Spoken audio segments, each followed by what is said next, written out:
number one pick in the NHL draft, but the men that can't seem to stump. Do something dumb, that's an observation. CLT make them need to run. That's Lawrence Taylor. Cut them every trash, CMT for short. Wonder if we best once you peep the score. Up at the crack of dawn, top stories of the morning. While you're yawning, grab your coffee, rise and shine with 8:80 a.m. This is Drop Time. We provide highlights from your favorite teams. Got Dave and Rick making plenty of picks. It's Rule 76. Oh, yeah. I mean, who doesn't love a frigid Wednesday with snow all over the ground in February? DNR with you, ESPN New York. A lot to do today. We've got a little Stump Rothenberg. That's right. We got a Knicks Nuggets game tonight. Islanders with a big overtime win last night. Sabres with a sad overtime loss last night. Sabres had that game in the bag, and they let it go with 30 seconds to go. Giannis, we're a day closer to what's going to happen with Giannis and Antetokounmpo. And I say good morning to Sleeping Beauty, one Rick DiPietro. Why do you look so nice right now? I don't know. Why are you all dressed up? I don't know. You get some kind of meeting? Maybe. You do, don't you? Maybe I do. You got a lunch meeting. Maybe I do. What? Why is that a concern of yours? That's not a concern. I'm just saying you look nice. Thank you. You look put together. Thank you. This is only because you don't just do it every day. I don't do it every day. Right. So you get I something. woke up today. I was like, hey, why not? I'll live a little. You get something cooking. Maybe I do. Yeah. Maybe I don't. Maybe a little doc meeting. Maybe I do. Documentary part 3. 3 is not happening as of right now, but 2 is premiering late March. Oh, yeah. Yeah, late March. 5 consecutive weeks. Because 1 was great. You liked 1? I love 1. Yeah. I love 1. Yeah. It's great. That's why there's a 2. There wouldn't have been, if 1 stunk, there wouldn't have been a 2. There's going to be a 2, and hopefully there'll be a 3, and we go on and on. I run Gary. So how you doing? I'm doing good. Good. Islanders big win. Huge win. Needed it. Bo Horvat. Thanks for coming. Just buried that one. RJ's team got RJ, what exactly happened with the little Vasilevsky where it looked like he was trying to play it and then just the whistle blew? That was unfortunate for you. Oh, he wanted to let that puck go. Yeah, that was unfortunate for He you. was- So you watch the full games, RJ? Where are you at now? Now Yeah, now you're like it's nightly programming. Yeah. They play, and that consumes your evening. I used to kind of have it on. Maybe I'm giving Antonio a bath. It's on the phone, whatever. Right. But Vasilevsky wanted to keep play moving. Darlene was right there. He wanted to. I mean, I love this. We're talking Sabres. This is great. 4 hours of Sabres talk. Let's do it. Who says no? Everyone but What me. is your guy doing, by the way, though? Kucherov's clearly trying to make that pass, fumbles it, and then he just gets caught sleeping, and then Kucherov still makes the pass. Gensel, game over. Yeah, nice 100-foot pass. It's unbelievable. Without looking. Well, your team won. Congratulations on that. Yeah, listen, my team is in a good spot right now. Real good spot right now. I heard Kevin Weeks call him Bo Scorvat. That was nice. I like that. Olympian, Bo Scorvat. I'm not sure how Matthew Schaefer is not, but still. Olympics start on Friday. We are juiced up in my home. You should be. Yeah, oh yeah. Do we want to get into the little Olympic news? The Lindsey Vonn? How about that? Yeah, Ruptured ACL. That's terrible. She's got a chance. And if she's got a chance, she's going to race. How? It's not going to get worse, I guess. Okay, but if you have a ruptured ACL, how in the world could you ski? Well, at that level. Well, she's probably not going to ski at that level. Like, I have a hard time believing that her chances of winning are great, but she came back. She trained. What is she, 41 years old? Yeah. Can you imagine if she somehow won a medal? It would be an amazing story. It would be. An amazing story. I'll tell you what. It's a terrible story. It's a good story for NBC. Oh, it'd be, yeah. It's a good story for NBC. You're absolutely paying attention to it, yeah. Like, I'm being honest with you now. I'd be more inclined to watch Lindsey Vonn race now than I would have before this injury. Yeah, because you don't care.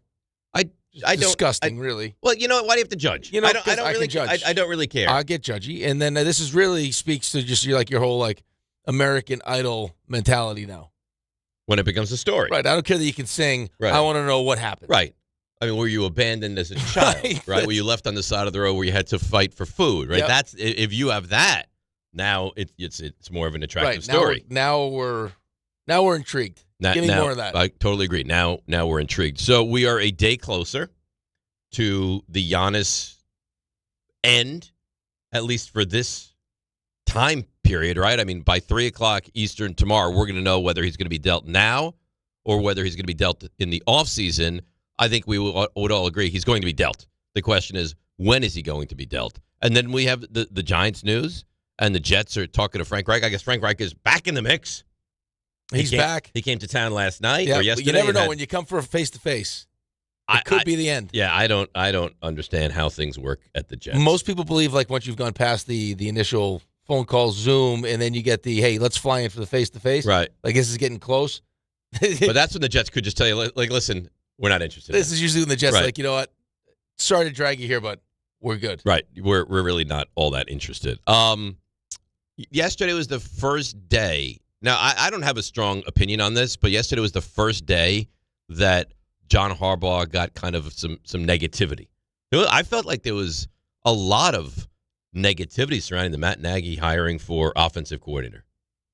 Was it negativity because you don't like the hire, or is it negativity just because? Well, it wasn't for me. No, I just mean in general, because this wasn't necessarily. I mean, it was supposed to be Todd Monken. Right, and it would have been Todd Monken. He even said that. Right, like, and that's what he wanted, and unfortunately, that's not the case. He wanted to be a head coach, and he's in Cleveland, so, stirring it up with the defensive coordinator a little bit. But I listen. It happened like just at the end of the show, so we didn't really have time. It was like at 9:57. Yeah, it happened right, or something like that. So we didn't really get a chance to talk about it. I mean, you asked me, was I surprised? And no, I wasn't surprised, just because of, like, in his past who he's hired. Now, Nagy wasn't calling the plays in Kansas City, Correct. but he's got a relationship with Andy Reid. Mm-hmm. John Harbaugh's got a relationship with Andy Reid. Nagy's been a head coach, right? Who's called plays and then didn't call plays, but called plays. Like, so Right. he has a very experienced coach. Yes, right. He has the experience that I'm sure John Harbaugh is looking for, and also has the ability to run an offense that is geared towards getting the absolute best out of Jackson Dart. Right? So, like, I mean, I think there's probably a larger portion of the Giants fan base that is willing to give him the benefit of the doubt because it's John Harbaugh. Which was what I'm doing, but I'm telling you, man, I people all over Twitter, even I texted with Jordan Renan yesterday. I was like, what do you think? He's like, meh. Gary, what do you think? Don't love it. The one person that was like, I really, really like it was Jordan Schultz. He told me, he's like, I really like that. I was like, why? He's like, I think he's going to get a lot out of Jackson Dart. He's like, Right, well, I think they'll be creative offensively. Well, because, I mean, I think everybody wants to go with, like, it was in Charlie Weiss Jr. Right. Right, he's got the relationship. That's great, but He's Charlie got Weiss no Jr. experience. Exactly right. Now, they So- might have wanted him. I don't know that they didn't want him, but he stopped that process before. No, I know, but it feels along. like the conversation we had yesterday with Matt Miller, when you asked him about 2027. Does that have a chance to be a special quarterback class? And the first thing he said was, "Well, if Arch Manning came out this year, he'd have been the first overall pick." Right. Well, it's like, yeah, because he's Arch Manning, because you saw him get better, and because he probably has a higher ceiling than Fernando Mendoza. Right. Like, you get attracted to like that. Oh, we haven't seen it yet. Yes. Right? As opposed to Fernando. Like the Rams guy, Shieldhouse. He gets hired. It's like, oh my God, he's supposed to. Right, but you don't know. Right. But I guess the point is, and I don't think this is fair because I think Dart is way better than Trubisky and Fields. But it's like, well, he didn't get that much out of Fields. He didn't get that much out of Trubisky. Well, look at Justin Fields. Like, he may not have gotten as much as you wanted. He might have gotten more out of Justin Fields than anybody else got out of Justin Fields. Was that the best version of Justin Fields? It might have been. Right, in and you Chicago. had Mitch Trubisky. So, I mean, again, and he made the playoffs, what? He was 12-4 in his first year. Was he the coach when the double doink against the Eagles? He was, right? Ray, is that am I remembering that correctly? The double doink Bears missed field goal at the Actually, end? yeah. That was Nagy, right? I think that's him, Yeah. yeah. He made the playoffs twice. Right. In Chicago. Right. And I know we didn't call the plays, but still, like, I mean, did you hear the Patrick Mahomes story? Yes. That's a funny story. How crazy is that story? So let's tell the story. So I guess he gave Mahomes insight into what Reid was going to ask him the next day during the interview. He gave him the plays. Because he wanted Mahomes so badly, which is kind of diabolical. It's unbelievable. Yeah. Right? So Mahomes said he saw it. He knew. Smashed the interview. Right. Well, Right. I mean, if you have the questions, And you then- probably should. And then I guess that he continued to get to tell the story is he also got, so this is Mahomes now, got information from other teams that they were going to draft him. So he picked up the phone and called Kansas City and said, hey, listen, if you take me any lower than 12, if you're not taking me any higher than 12, I'm going to be gone. Right. And that's when they're like, well. What'd they move up to 10 to take We got to him? make sure we get this guy. And they And did. it's all worked out. But, I mean, that's phenomenal that he was able to figure that out. You know, Mahomes is going to be the guy, and let me help him, impress Andy Reid. But, I mean, the truth is, we don't know. I mean, I'm okay with it. People are, it's just awful, and it's back. No, you know what? Here's my take on this. I trust John Harbaugh. I think he's a good coach. I believe that this will work because he's got experience, he's had success, and he may not be the most creative, the most dynamic. Apparently, the run game doesn't succeed with him tremendously, It's a wait and see. If you want to jump on, oh, this is amazing. Oh, this is terrible. I don't know how people do that. Well, because he's got actually like a body of work. Right. You know what I mean? So it's like it's easier to criticize him because he has, again, he has time as an offensive coordinator. He has time as a head coach. Well, it's like, oh, this past year, the Chiefs' offense was terrible. Did you see? And their offensive line was awful. The weapons weren't great. The weapons weren't Kelsey's great. They getting old. I mean, they don't have a dynamic running back. Like, the offense stunk. Oh, but he had Patrick Mahomes. He had Mahomes, and he that's didn't it. call the plays. Right. Like, which is probably part of the reason why he's not in Kansas City anyway. And then I heard a lot. Well, why would Kansas City fire him? Apparently, it wasn't a firing. Oh, his contract was up. It was he wants to get a head coaching job, so we're going to let him go explore a head coaching opportunity. And I guess he was close in Tennessee, and that didn't work out. And then he didn't get a head coaching job. And then it was like, well, the Giants are there, still available. I call plays. I'll take that job. Well, but he wasn't going back to Kansas City because they hired Eric Bieniemy. Right. But at a certain point, if you do want to be a head coach, I would imagine that, as you're going through your interviews, teams will be like, hey, I mean, it's Andy Reid. He's the one that's calling the plays, and he'll get more credit for the offense. I mean, I guess good or bad, but still, it's like, I mean, do I want to sit there and just help game plan and do all those things and not call plays, or would I like to go someplace where I could actually, be in charge of the offense? And I mean, listen, Mahomes obviously, but I don't know outside of Mahomes with the Bills or with the Bears or with Fields or with Trubisky that he had a quarterback that was even close to what Jackson Dart is going to be. No, I don't think he did. I mean, listen, there was a lot of hesitation when Trubisky was drafted in the first place, like just the lack of experience. Right. And he's fine. And he went high. Right, he's fine. And then Justin Fields, that was probably the best version you saw of Justin Fields. Which is kind of sad, but probably accurate. So, I mean... you remember with Justin Fields when he was on the Steelers? And they were, what were they, like 4-1? 4-2. 4-2, and they couldn't wait to get Russell Wilson back in, and we were all like, why would that be the case? Because, let's be fair, he's an athletic quarterback. He can't throw the football to save his life. He's a terrible thrower of the football. He's very inaccurate with the football. That's correct. He's probably one of the most inaccurate throwers of the football in the entire league. So, listen, do I love it? No. Do I hate it? No. Do I trust in Harbaugh? Yes. And I will sit here and be optimistic until there's reason not to be, which I'm not afraid to express either if we get to the point and he's not good. Well, listen, this doesn't have to be a long-term solution either. We had a guy that we wanted. That didn't work out. Right. So we go through the process. We wanted someone that has the experience necessary to be fully in charge of the offense. John Harbaugh is not going to be. No, he's not going to be involved. It's not Andy Reid. You know what I mean? Like, so this is going to be your offense, and Right. we'll have. You decide who the quarterback coach is. That's going to be an important role. And also. the run game coordinator, very important. Right. Well, maybe that's one of the young, exciting names that you're grooming to be the next offensive coordinator. Yep. And then you don't have to worry about, does Matt Nagy, have a good season and maybe get a head coaching job? Yeah, maybe. It's but possible. The other risk you run if you're trying to get, I would imagine when you're taking over a team or a franchise that's had the recent issues that the Giants have had, that you as a head coach would want to have some semblance of consistency and continuity, at least for the first couple of years. We're taking, this is big changes. These are big sweeping changes. Oh, yeah. There's front office changes that are happening. The locker room is getting, all these things are happening at the same time. If we can have some stability here with, as we build this foundation of what exactly we expect, what the offense is going to be, what the defense is going to be, all these different things, I would rather not have, coaches coming in and out.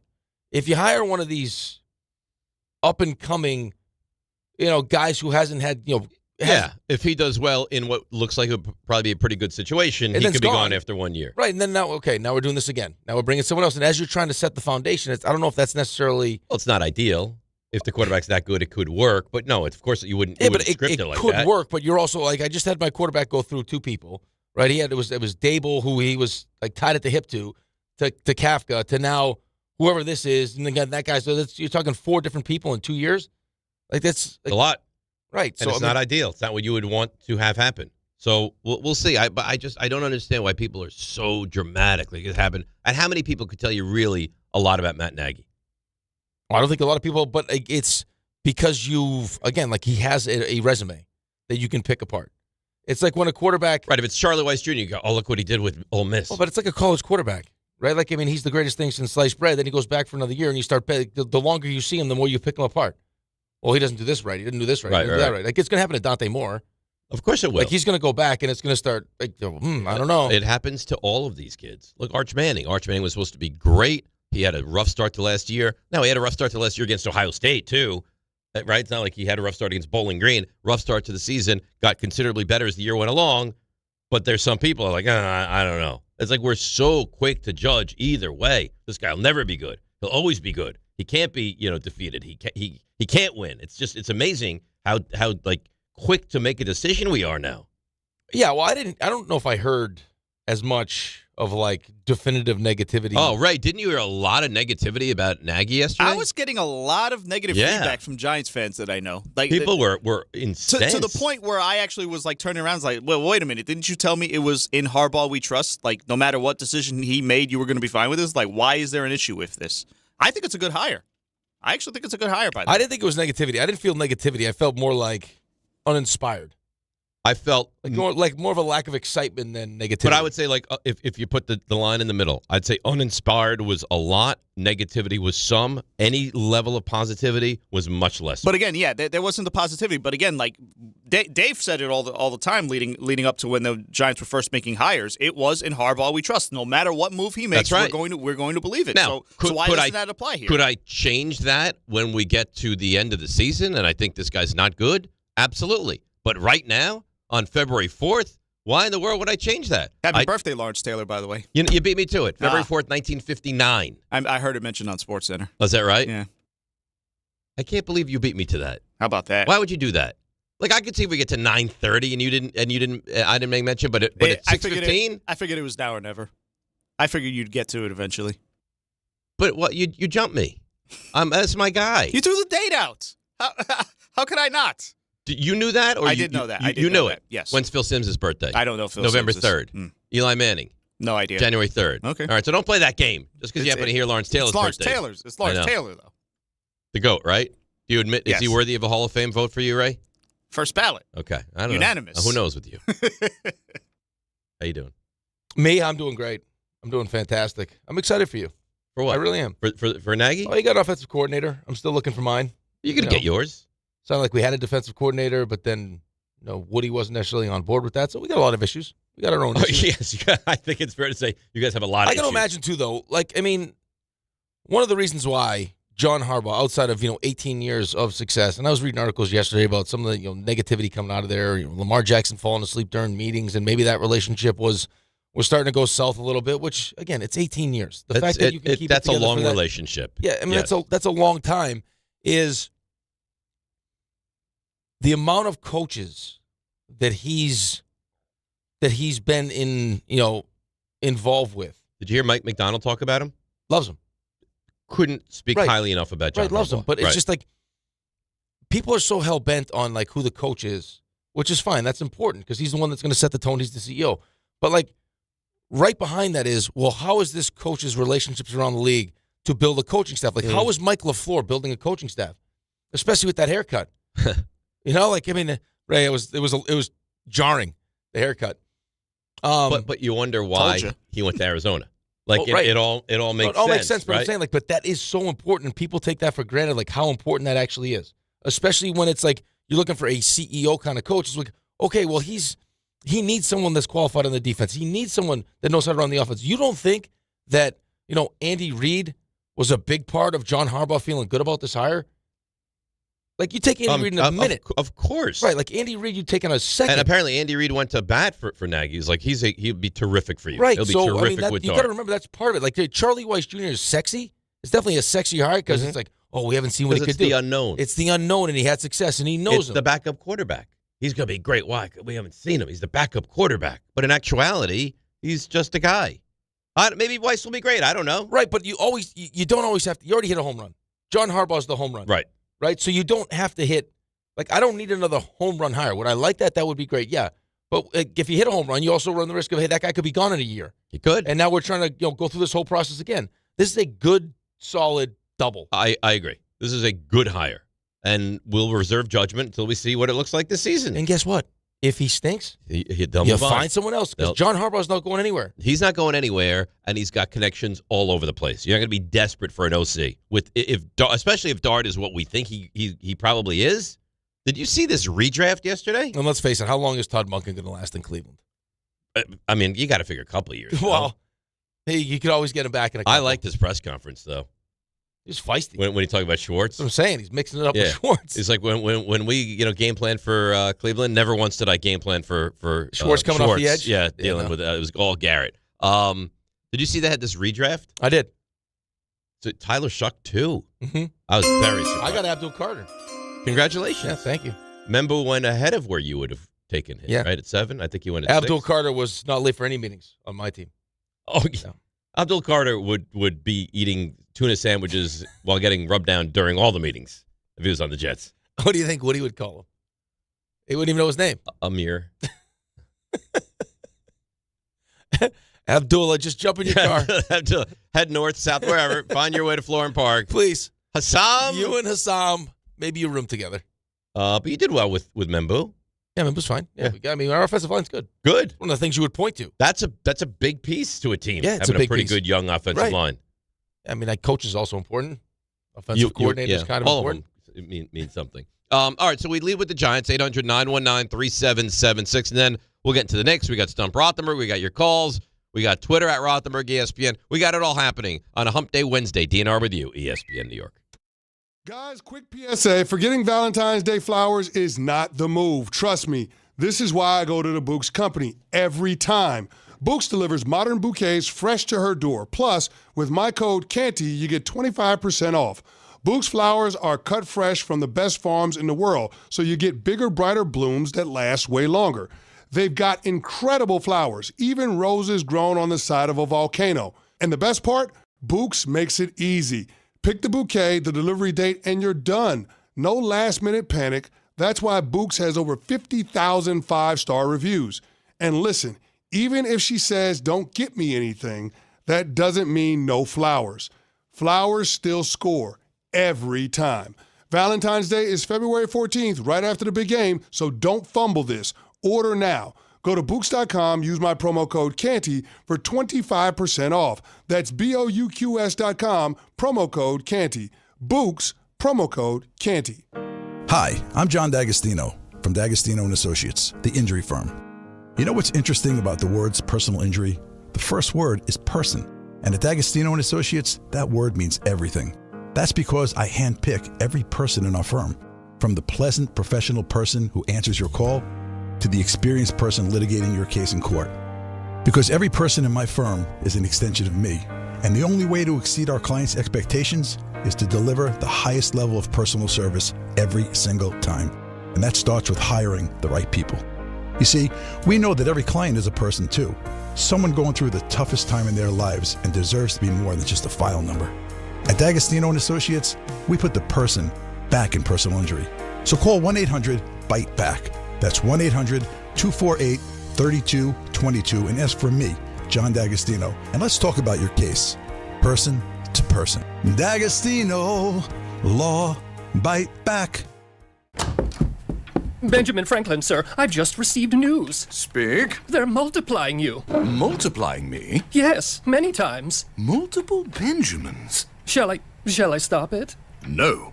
Multiply your Benjamins with New York Lottery's Extra Multiplier Scratch-Off games. Play for the chance to multiply your winnings up to 100 times. Prizes up to $3 million. I've won! I've multiplied myself! We won! Please play responsibly. Must be 18 plus. Gambling problem? Call 1-877-8-HOPE-NY or text HOPE-NY. What if your instincts could pay off? With Robinhood Prediction Markets, you can put your sports IQ to work on the games you know best. It's not you against the house. It's you participating in a live market. Buy or sell your predictions all game long. Trade every play with Robinhood.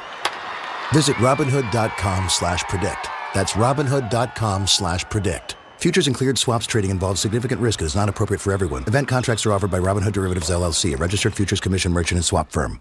Texting enrolls you in a recurring automated marketing text messages. Consent not required to purchase. Message and data rates may apply. The team's looking good this season. I think so.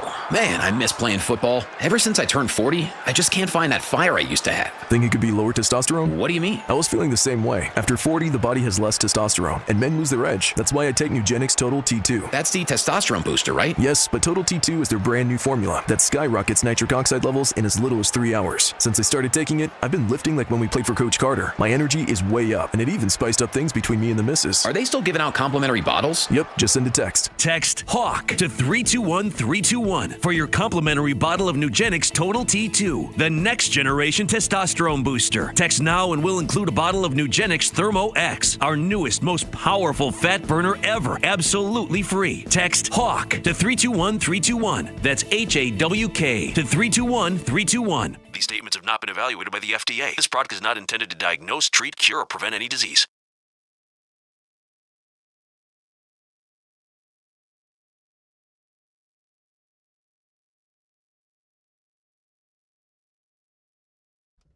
Clearly, the unbuttered roll took today. Clearly. Because this is my song, and he played it for me. Roll is very buttery. What are you is talking it buttery? about? I don't know. It's very buttery. I forget where we even left You off gave him a with the buttery roll. roll? I don't know. It's been buttery for quite some time, actually. Is it too buttery? No, it's been fine. I thought he had unbuttered. No, it was unbuttered, and then I think he's like, you know what? Let me flip to butter. Do you want to go back to unbuttered? No, we're fine. You sure? Fine. Yeah. Because I want you to be happy. No, you've been giving me buttered rolls for like the last 2 or 3 weeks now. They've all been buttered. You look so upset. At least we know where the roll is. They're good. They're good. Right? Did you never That's progress. That's you never progress. found that other roll? No, we never found it. Could be sitting around in the office stale somewhere right now. How great would it be if you just stumbled upon it one day? It wouldn't be great. Oh, it would be great. unbelievable. Not for you. Would you eat it? No. You know, If it was still in the bag? No. Why? A 3-week-old roll? It's not 3 weeks, is it? This is the dumpster diver over Has here. it been 3 weeks? Has it been 3 weeks? Have you ever had to eat a bagel that's like 3 days old? You want him to eat a at least 2-week-old roll? I don't know. Which I'm sure is not like the highest quality to begin with roll. How dare you? How dare I what? Veneer gets nice rolls. I'm sure they're That roll could fine. stay. I'm sure it's not like beautiful baguettes that are You fresh put it out in of the the toaster, oven. You're fine. You would eat a 2-week-old roll? No, if I needed to. Well, yeah, I'm sure if he was starving, he would Right. eat a 2-week-old roll. I don't know what he needs for nutrition. But gets no sleep. Although yesterday he was shot out of a cannon. He finally gets some sleep and he was real feisty. He had a lot. I didn't like it. He had a lot. Knicks played like a JV game last night. Negative, nasty. I like when Ray's got some attitude and some energy. I didn't think it was nasty. I didn't didn't think nasty. you were nasty either. No. You start jumping all over everybody. You didn't like what I said before the show. That was Yeah, the that's problem. Okay. What did you Exactly say what before the show?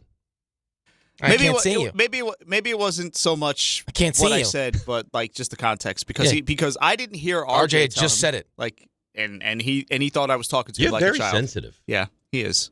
Right? It's okay. I'm not. It's not that sensitive. It's very early in the morning, and Right. I got RJ who's like. So if RJ says your shot doesn't look great, and Ray It doesn't wasn't know. a shot. It was like RJ's like, hey, yeah, camera. I was like, no problem, got it. And then he's like, and then 2 seconds later, I can't see you.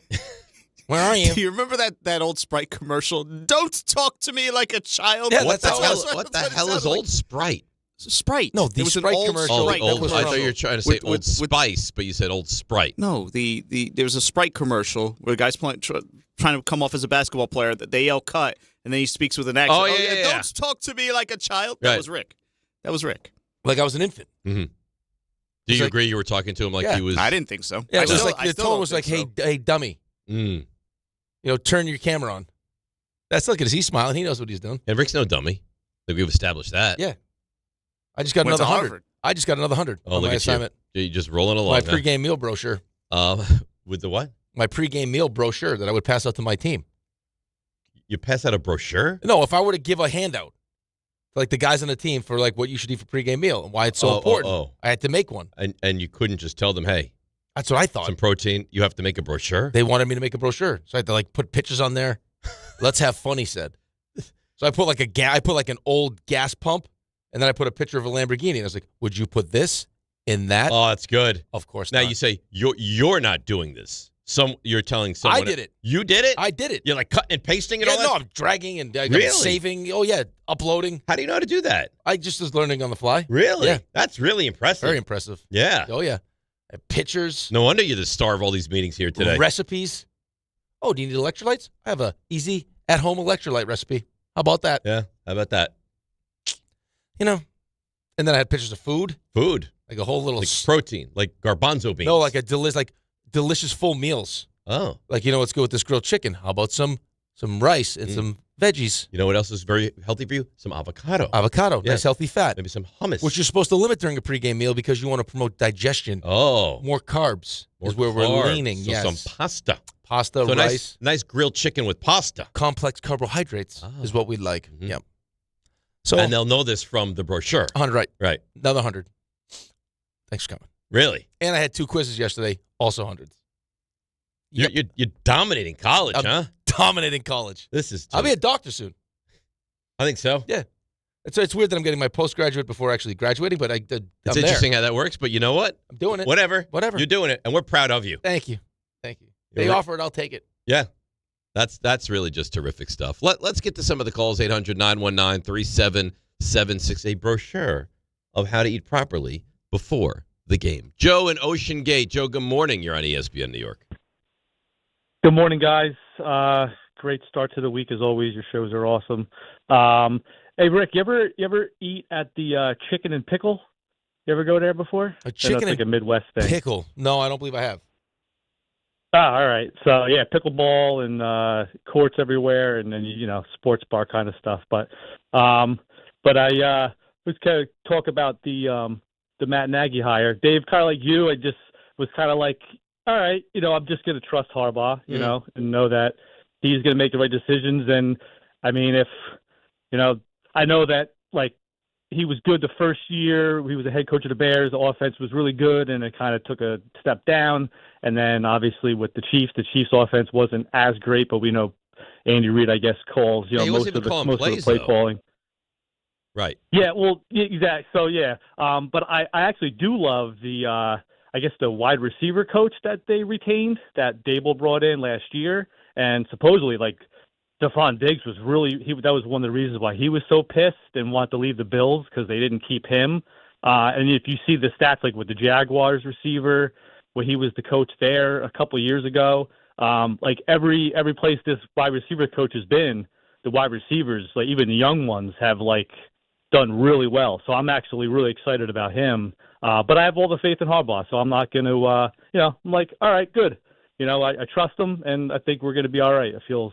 If it was different, if Dable was hiring him or another coach was hiring I totally agree with you. Nagy, I would feel a little different. So I love you guys. Go Giants. Totally agree with you. But because there's some built-in equity when it comes from John Harbaugh that there wouldn't be from other coaches. Listen, I'm not trying to start a battle, but if this was Aaron Glenn and it was the same hire and there was negativity around it, it would probably spiral and you would understand it. But when you have a coach that's so highly respected and has been so good, I think you buy into it a little more than you would on a lesser team.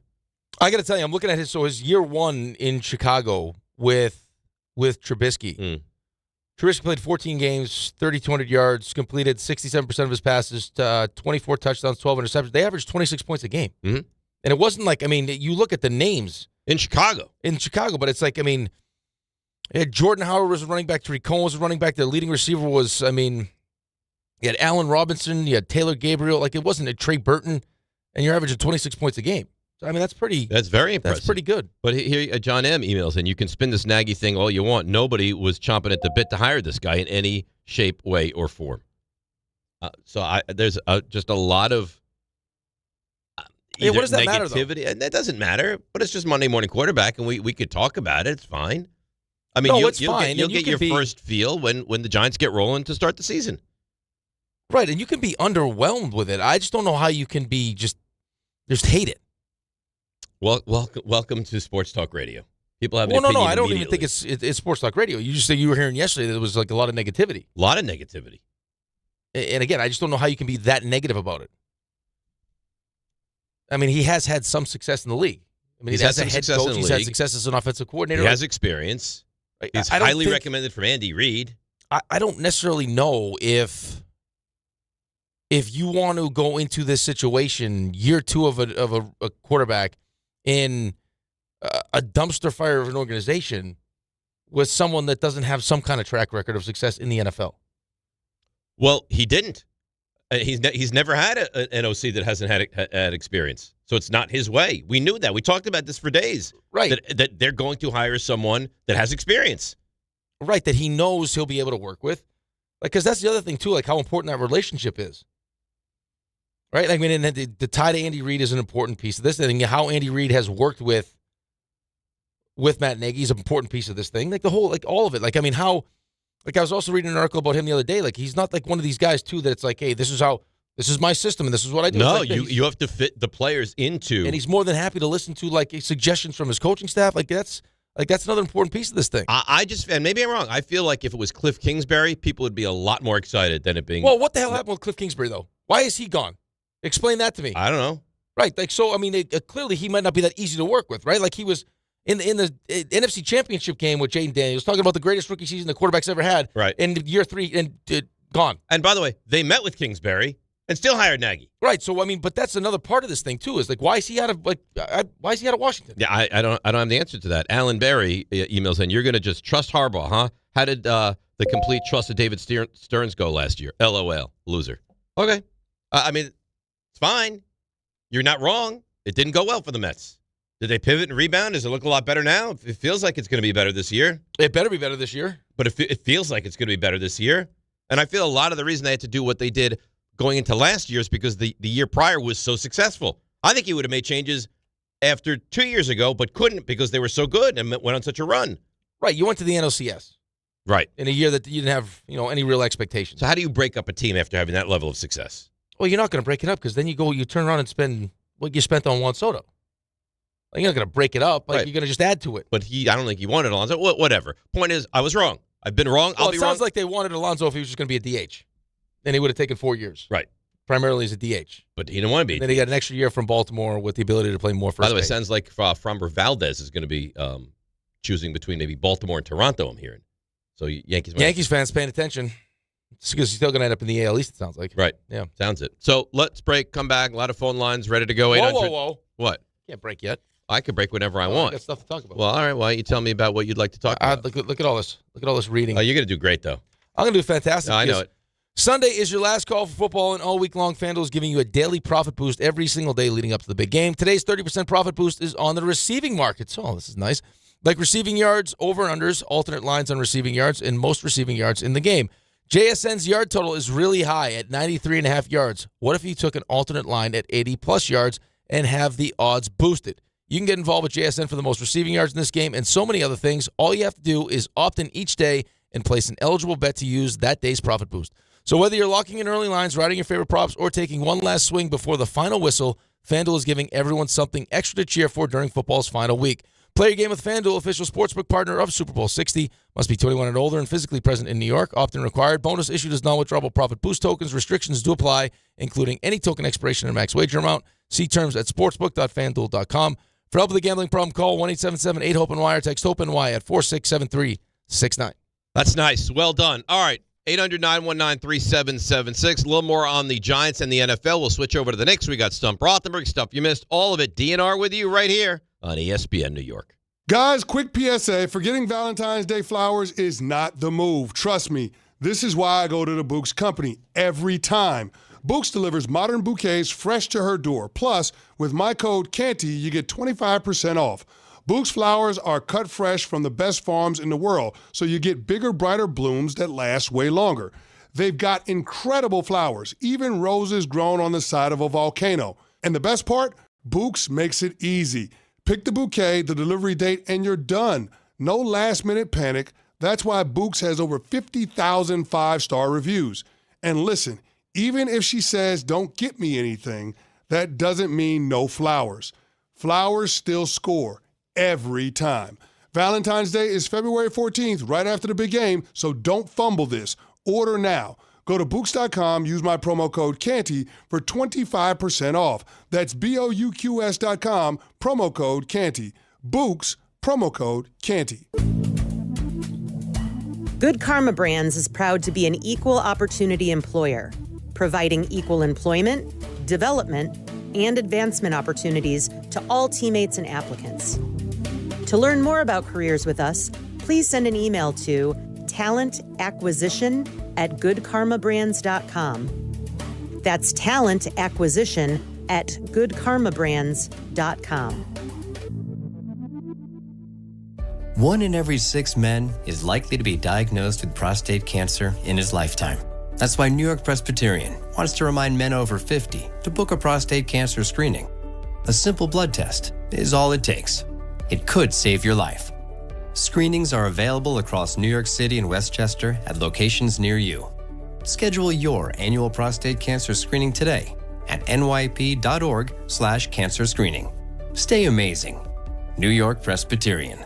Hey, New York and New Jersey, commitment issues? No problem. Now you can get unlimited talk, text, and data for $25 a month forever, as in for life. Switch now at boostmobile.com. After 30 gigabytes, you may experience slower speeds. Pay $25 a month as long as you stay on the Boost Mobile Unlimited plan. DraftKings Sportsbook is making every snap, every drive, every moment of Super Bowl 60 count with DraftKings Live Millions. Open the app, opt in, and get your promo token. Place a live bet of $1 or more on the Super Bowl, and you're in. Download the DraftKings Sportsbook app and use code UNSPORTSMANLIKE. That's code UNSPORTSMANLIKE. Bet live for your share of $5 million in prizes with code UNSPORTSMANLIKE. In partnership with DraftKings, the crown is yours. Gambling problem? Call 1-800-GAMBLER. New York, call 877-8-HOPE-NY or text HOPE-NY. Connecticut, call 888-789-7777 or visit ccpg.org. On behalf of Boot Hill Casino in Kansas, wager tax pass-through may apply in Illinois. 21 and over in most states. Void in Ontario. Restrictions apply. No purchase necessary. Opt-in required. Minimum odds minus 500. Prizes either bonus bets or single-use 20% profit boost. Max bet $20 that expire in 30 days. See official rules at sportsbook.draftkings.com/promos for entry period and free method of entry. Sponsored by Crown Gaming, Inc. Attention,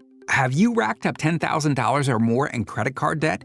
Are you barely getting by making minimum payments? With credit card debt reaching all-time highs, National Debt Relief is notifying consumers about significant debt relief options currently being made available to help those with overwhelming credit card debt. These options may reduce a large portion of credit card debt for those who qualify. You don't need to declare bankruptcy or take out a consolidation loan, and you may only have to pay back a fraction of what you owe, even if you have bad credit. National Debt Relief has already reduced the credit card debt for more than 550,000 consumers. So don't wait. If you owe $10,000, $20,000, or even $100,000 in credit card debt, you can now take advantage of this financial debt relief as the cost of living continues to skyrocket. To check what debt reduction you may qualify for, call 800-288-9944. That's 800-288-9944. Once again, that's 800-288-9944. In the city that never sleeps and never stops talking sports, ESPN New York is always on. Now you can live and breathe everything New York sports wherever you are. On your radio dial, on the ESPN New York app, and streaming live on YouTube. However you watch or listen, ESPN New York is always on for you. Hear us, stream us, watch us. This is ESPN New York.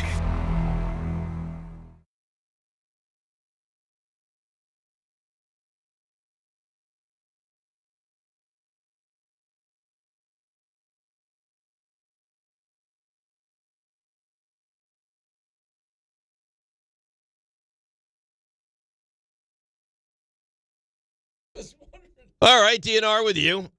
ESPN New York. I did notice it. And that didn't take, clearly. He had an AirPod in his ear, and I thought that was his new thing. It was not my new thing. How would the AirPod be my new thing? Okay, listen. How? I don't know. Right. But I saw it. Makes no sense. Why? How would the AirPod translate to So what the we AirPod do? was doing nothing? Nothing. So it was just a in my ear. It was a prop. No, I was listening to something before the show. Right. And then I must have taken it out. You forgot it was there? Yeah. For 2 full segments. And then I shut my thing off, and I was like, why does it still get an echo? And then I was like, oh, is my AirPod still in? You thought I was using them. How would I use an AirPod? I didn't give it that much thought. Okay, it's not like it was deep thought that went into it. I saw the AirPod. I was like, that's interesting. Plug it in. I don't know. I thought maybe you had some new innovative way. A nap was not an effective nap. Clearly not. No. I got here extra early, too. I was excited. You say that, though. I was searching my house for my phone this morning. Couldn't find it. In my pocket. Yep. That happens. That's happened plenty of times. I was like, where? I could have sworn I left it here. No. Then sure, sleeping. I dimmed the light. I was like, is it here? No. I was like, oh my God. It's gone. I don't know where my phone's gone. And then I tapped my front pocket. I was like, oh, there it is. Oh, it's right there. Right where I put it. That's a strange thing to have happen. I mean, that stuff like that happens all the time. All the time. Yeah. It's early. It's very early. Very early. Not all to sleep. Stuff you're watching. Right, a big Knicks game. Went to bed early last night, though. Well, that's because the Knicks took care of business. It was such. Do you enjoy that? Knowing that we got Denver tonight, yes. Yeah. I do. You'll just wrap this thing up, not play with anything, beat them up, get out of there. Don't give them any reason to compete. If the Knicks won, like this is because If the Giants win every game by 30, I would love that. But I don't know, if the Knicks won tonight by 30, would you love that, or would you prefer the Knicks win like a tightly contested game? No, 30. 30. Yeah. Every game 30. Every game 30. Yep. Why don't I want to play tightly contested games right now? It's a very fair point. Yeah, I don't. I mean, I want, especially against the Wizards teams, it's not good. When it's your team, you want to blow them out. Blow them But out. if the Super Bowl was 30, you wouldn't enjoy that. No, I want to take their will. Right. 23-9. You guys got no chance. Rest our guys. We got a big game tonight. Heart Then we banged got up last Detroit. night. Then we got Boston. Yep. Right. And we know what it's going to be like if Giannis gets dealt somewhere else. Yeah, we'll get on to Friday. that. We got some sound from Shams. We got some sound from Windy. So we will get to that. Tim Bontemps as well. Minnesota's clearing some They're space. clearing space. There's a couple big trades in the NBA yesterday. Jaren Jackson on the move. Not Darius exactly Garland. sure what Cleveland is doing. Yeah, well, D's going to be on the line to explain it to you in a moment. Hey, is he on there? Yeah, of course he is. Of course he is. James Harden was traded. He loves James Of Harden. course. We'll get to him in a moment. Robin and Dobbs Ferry. Hi, Robin. How are you? Good morning, guys. I'm good. You sound effervescent today. Really? Yeah. Oh, well, I'm. What are you know, wearing? I'm not hating this hire. If I have to grade it, I would say it's a solid B minus. I'm not negative. I would say I'm skeptimistic. I'm hopeful it will work out. Well, why is there any skepticism? Well, it's interesting. I think because everyone was thinking about the sexy choices, the Charlie Weisses, the Davis Webbs, and there was a lot of talk out there. But, what's interesting is you didn't even hear about him interviewing Matt Nagy, and he got the job. I think the bigger issue is the Cliff Kingsbury aspect. And some people are asking why Harbaugh gave Nagy the opportunity over Cliff Kingsbury. But, guys, I think you all heard that Gary Meyer interview, and I think the answer was there. He doesn't want to bring someone in whose scheme Dart is going to have to fit into. Harbaugh said as much in that interview. He wants the scheme to be created on the fly, to be diverse, and created around Jackson Dart's skill set. And that, you say what you want, but that is what Nagy is going to have the opportunity to build, and he definitely is more creative than Kingsbury. I think the thing you're going to have to be careful about or look out for is who he hires for their running backs. Yeah, I think that's big. And apparently Greg You know? Roman is someone that could potentially be involved in that. Yeah, and I think that would be sensational. They'd knock it out of the park with that. So I'm cautiously optimistic. I think Giants fans have been so accustomed knee-jerk reaction to be ticked off at what they do, but. Dave, you said it. I trust Harbaugh at this point. Right, but He's why given not me wait? No reason. Robin, why not wait until the offensive staff is fully hired, right? Before we start, everyone wants to get negative so immediately. Like if it ends up being Nagy and Greg Roman doesn't get hired by the Jets, and now Greg Roman's on the there are so many pieces. Like Davis Webb is Davis Webb now because of what he learned on that staff. Like he's the offensive coordinator. Like, that could still happen. You could hire a young quarterback coach. Of course. That all of a sudden blossoms into Well, the next. that's going to be a massive fire. And thanks for the call, Robin. The quarterback coach is going to be a huge so hire. in the moment, it doesn't feel great because it's not the sexiest thing, but at least it's it's a stable hire, a guy who's got tons of experience, who's willing to to listen, collaborate, and build a system around Jackson Dart, and then teach the coaches around him, and then maybe you end up with one of those guys. Well, you said it exactly right. If you would have hired a guy that nobody knew who the hell he was, people are like, "Ooh, oh yeah, they brought in this guy and he's brilliant, he's dynamic, he's 31 years old." But you hired a guy he's fine, right? Like now, I don't know what you expect to do with Trubisky. I don't know what you expect to do with Justin Fields. It's pretty evident those are not overly capable NFL quarterbacks. And then you have some negativity surrounding the Chiefs, but then you get down to the bottom of it, and he wasn't even calling plays with the Chiefs. They won 12 games with Mitch Trubisky. Yeah. They made the playoffs twice. Yeah. Now 8-8 one time, but I mean that's his 12-4, 8-8, 8-8, and then they went 6-11 with Justin Fields. So again, Jackson Dart is going to be a really good quarterback. You have a really good head coach, right? That knows what he's doing, right? And he decided that he wanted to go with someone that was probably highly regarded by Andy Reid. Well, I'm sure. Well, definitively was highly regarded by Andy Reid. I'm sure he has the utmost respect for. Like if Andy Reid says this guy's good, I'm going to take his word for it. Yep. Who's got a track record of not just being an OC, but also being a head coach. So he's been through all of those things. Like, just wait, man. But people can't. They can't. Like, I would ask Cliff Kingsbury, well, why is Cliff Kingsbury not in Washington anymore? He's had success with got rid of Daniels. him. Yeah, right, but why? That's what I would want to know. Well, I talked to my buddy that does afternoons in D.C., and he said they didn't like Kingsbury at all. Okay, so again, he had Jaden Daniels had maybe the greatest rookie season of all time, and developed beautifully in year one, and year two was a wash because he was got hurt. Right? So why is he gone? I don't have the answer for you. He must not be easy to work with then. Because why would Dan Quinn move off of that when he's already seen him have that kind of success with James Daniels? Unless somebody had to have a pound of flesh, and that was the pound of flesh. But that wouldn't make all that much sense. Why would that make any sense? It doesn't make sense. But it doesn't make sense that people are freaking out over Matt Nagy getting this job today. Because it's not sexy. You just heard Robin say it. It's not Charlie Weiss Jr. Okay, fine. Right. Come on, man. It's a good, solid hire. It is. It's a good, solid hire. Good, solid hire. Right. It's not the home run that you were looking for. You already hit that. That's out. You get a grand slam. John Harbaugh was the grand slam. And now is your defensive coordinator a home run? I like him. Yeah, he's fine. Yeah. Right. But it's, again, he's putting together a professional staff. And you know what I love, too? It's like, they chose him over Anthony Weaver and Jim Leonard. Okay. But they chose him over those guys. So there's people are so reactionary. And, how many people, myself included, can consider and dissect what you're doing as a defensive coordinator? Look at the coaches that have coached on John Harbaugh's staffs. Yes. I would say, of the things he does really well, it's hire assistant coaches really, really well. Right. It's like him and his brother. They're pretty good at it. So, if he sees something in Nagy and he's got all the information from Andy Reid, who I think we would all take in a heartbeat if Andy Reid was going to be here. Of the coaches you could pick to be the head coach of your team, Andy Reid's at the top of everybody's list. So if I pick up the phone and call Andy Reid, hey, Andy, what do you think? How is this guy going to work with Jackson Dart? Great. You'll love him. Right. Easy to work with. He trusts Andy Reid. Andy Reid gave this guy flying colors. And then another thing, people are so quick to react, and then they're wrong. Why was he fired in Kansas City? He wasn't. Well, no. He wasn't fired in Kansas City. He wasn't fired in Kansas City. He wanted a head coaching job. And also, how long do you want to stick around in Kansas City and not call plays? Right? I'm sure he's been a head coach. Right, but they let him out of the deal and let him go find his way so he could get a head coaching job, which he didn't get. Right, so now Bieniemy comes in. He'll have success, which is because Andy Reid is having success, because Eric Bieniemy wants to get back in calling plays. And potentially be a head coach, yes. Right, so, it's not a step up, but it is a step up.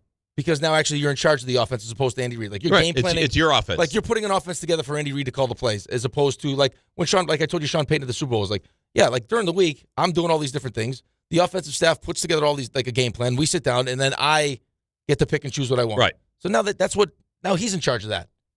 You have one side of the ball. That's what I mean. You know what'll happen though? Giants will come out, score 31 points in the first game.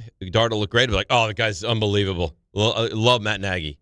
That's how reactionary people are. He's now the head coach of the offense, as opposed to he was just a person that helped on the offense, Andy Reid's offense. It's his offense. Run it. So it's a step up with a potentially stud quarterback, potentially, and a stud receiver. Yes, you got the offensive line was pretty good. You ran the ball well. You got a couple good running backs. You did. Hopefully they'll get Wandale back. You'll draft another wide receiver. It's amazing to think the Giants' offense was not the problem last year. No, offensively they were pretty good. It was why we both looked at each other and were like, hey, Dable, what are you doing, man? Your offense looks good. Fire the defensive coordinator. Make a change. I was wondering how long it would take to hear from D in Queens when Harden was on the move. He probably called last night and has been on hold since. Maybe. D, how you doing? The floor is yours. What's up? Listen, one, he didn't ask for a trade, but two, this might affect your Knicks because the bigs are going to get way better on the Cavs.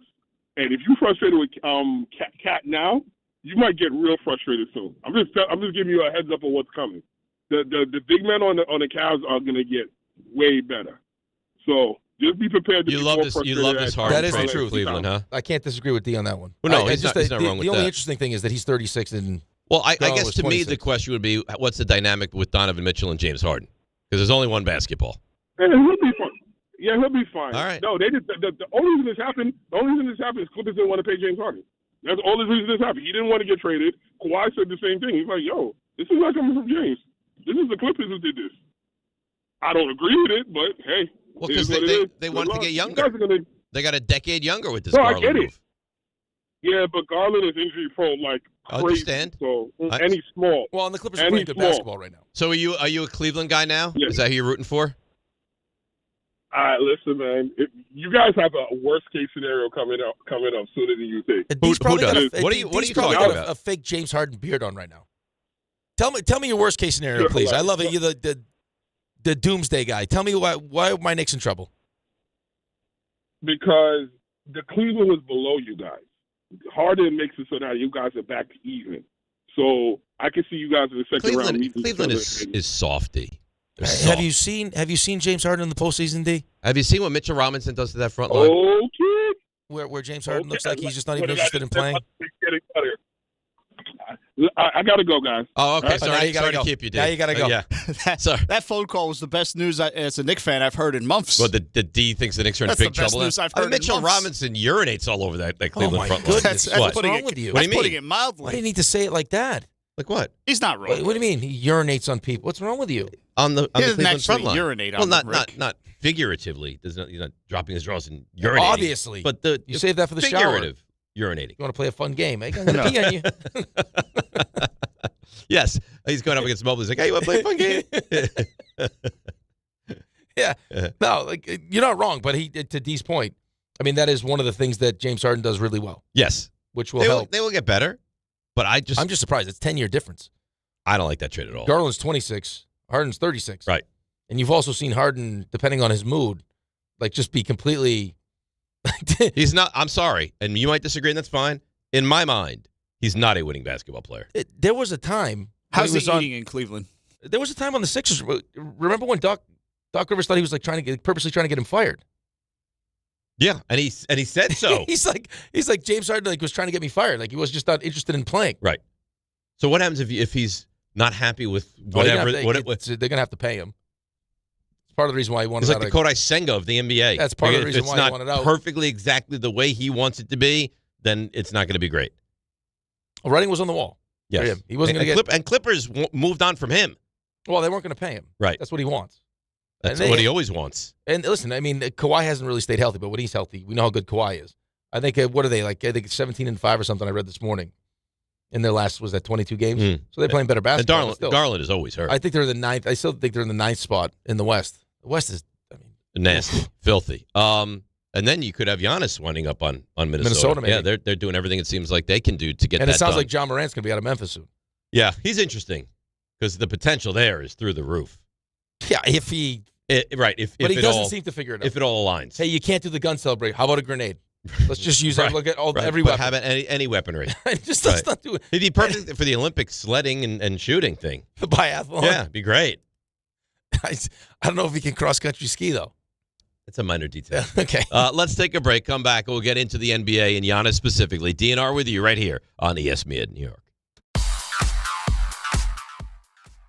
All right, here she is. Traffic update. Debbie Duhame.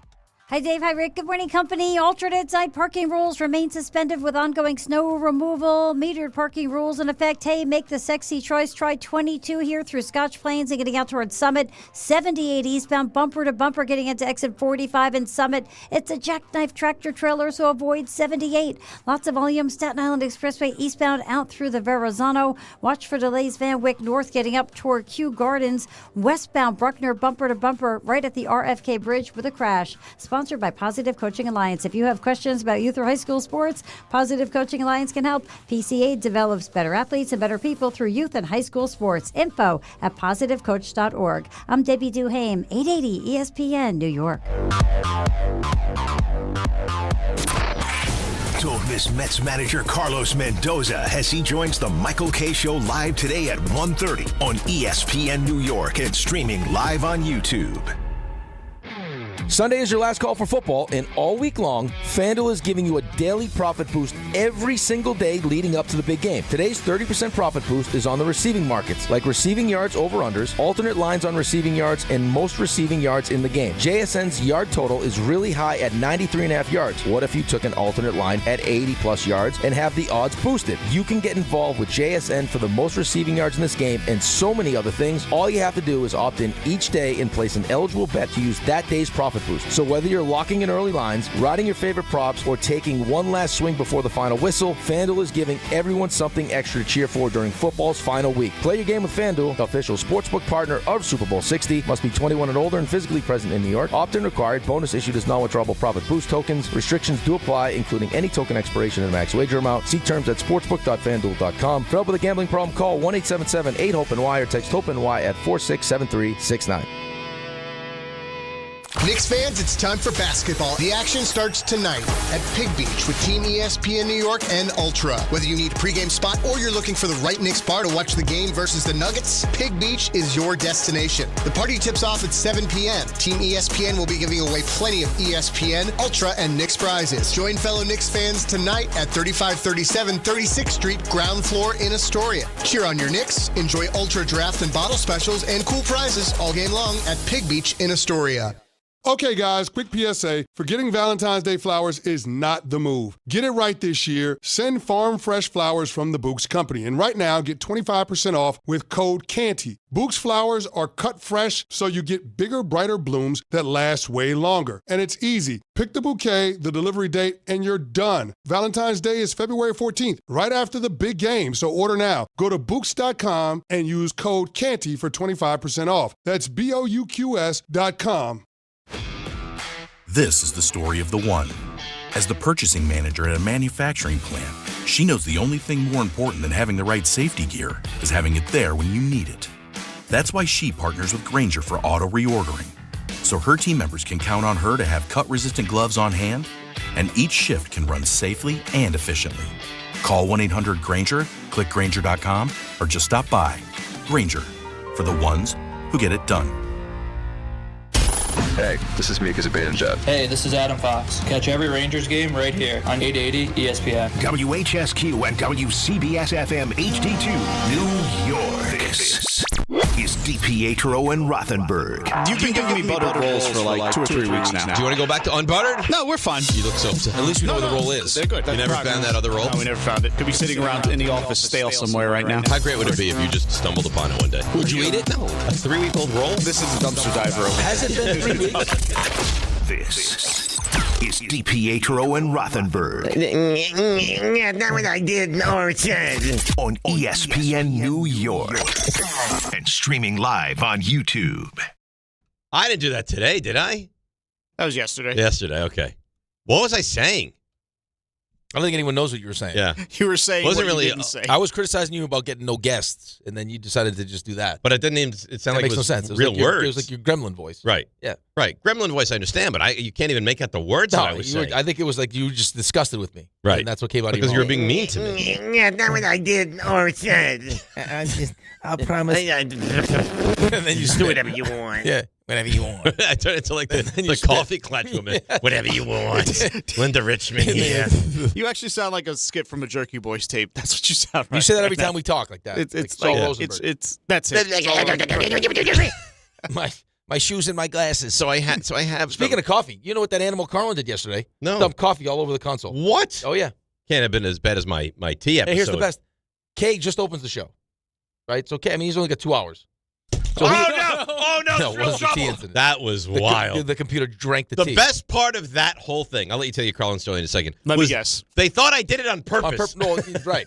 Hey, we need to have a talk with you. This is not funny anymore. Right. Like, you need to start. This is not, as if I was, this is not a funny bit. Right. Yeah. Like, as if you would take that size tea for your bit. I mean, if it was a bit, you'd have like a little like. Why would I ever intentionally bring your duffel? If you did, you wouldn't have dumped. I would never ever do that. An extra large tea full on the computer. No. And you could hear the computer drinking. But that's the old analogy. Well, you know, once is an accident, twice right. is But it's mistake. Like, you could hear the computer was like, like you could hear it drinking the tea. I'm surprised the computer didn't explode. Oh dear! Bring God. your duffel. I don't. Can you imagine if listen?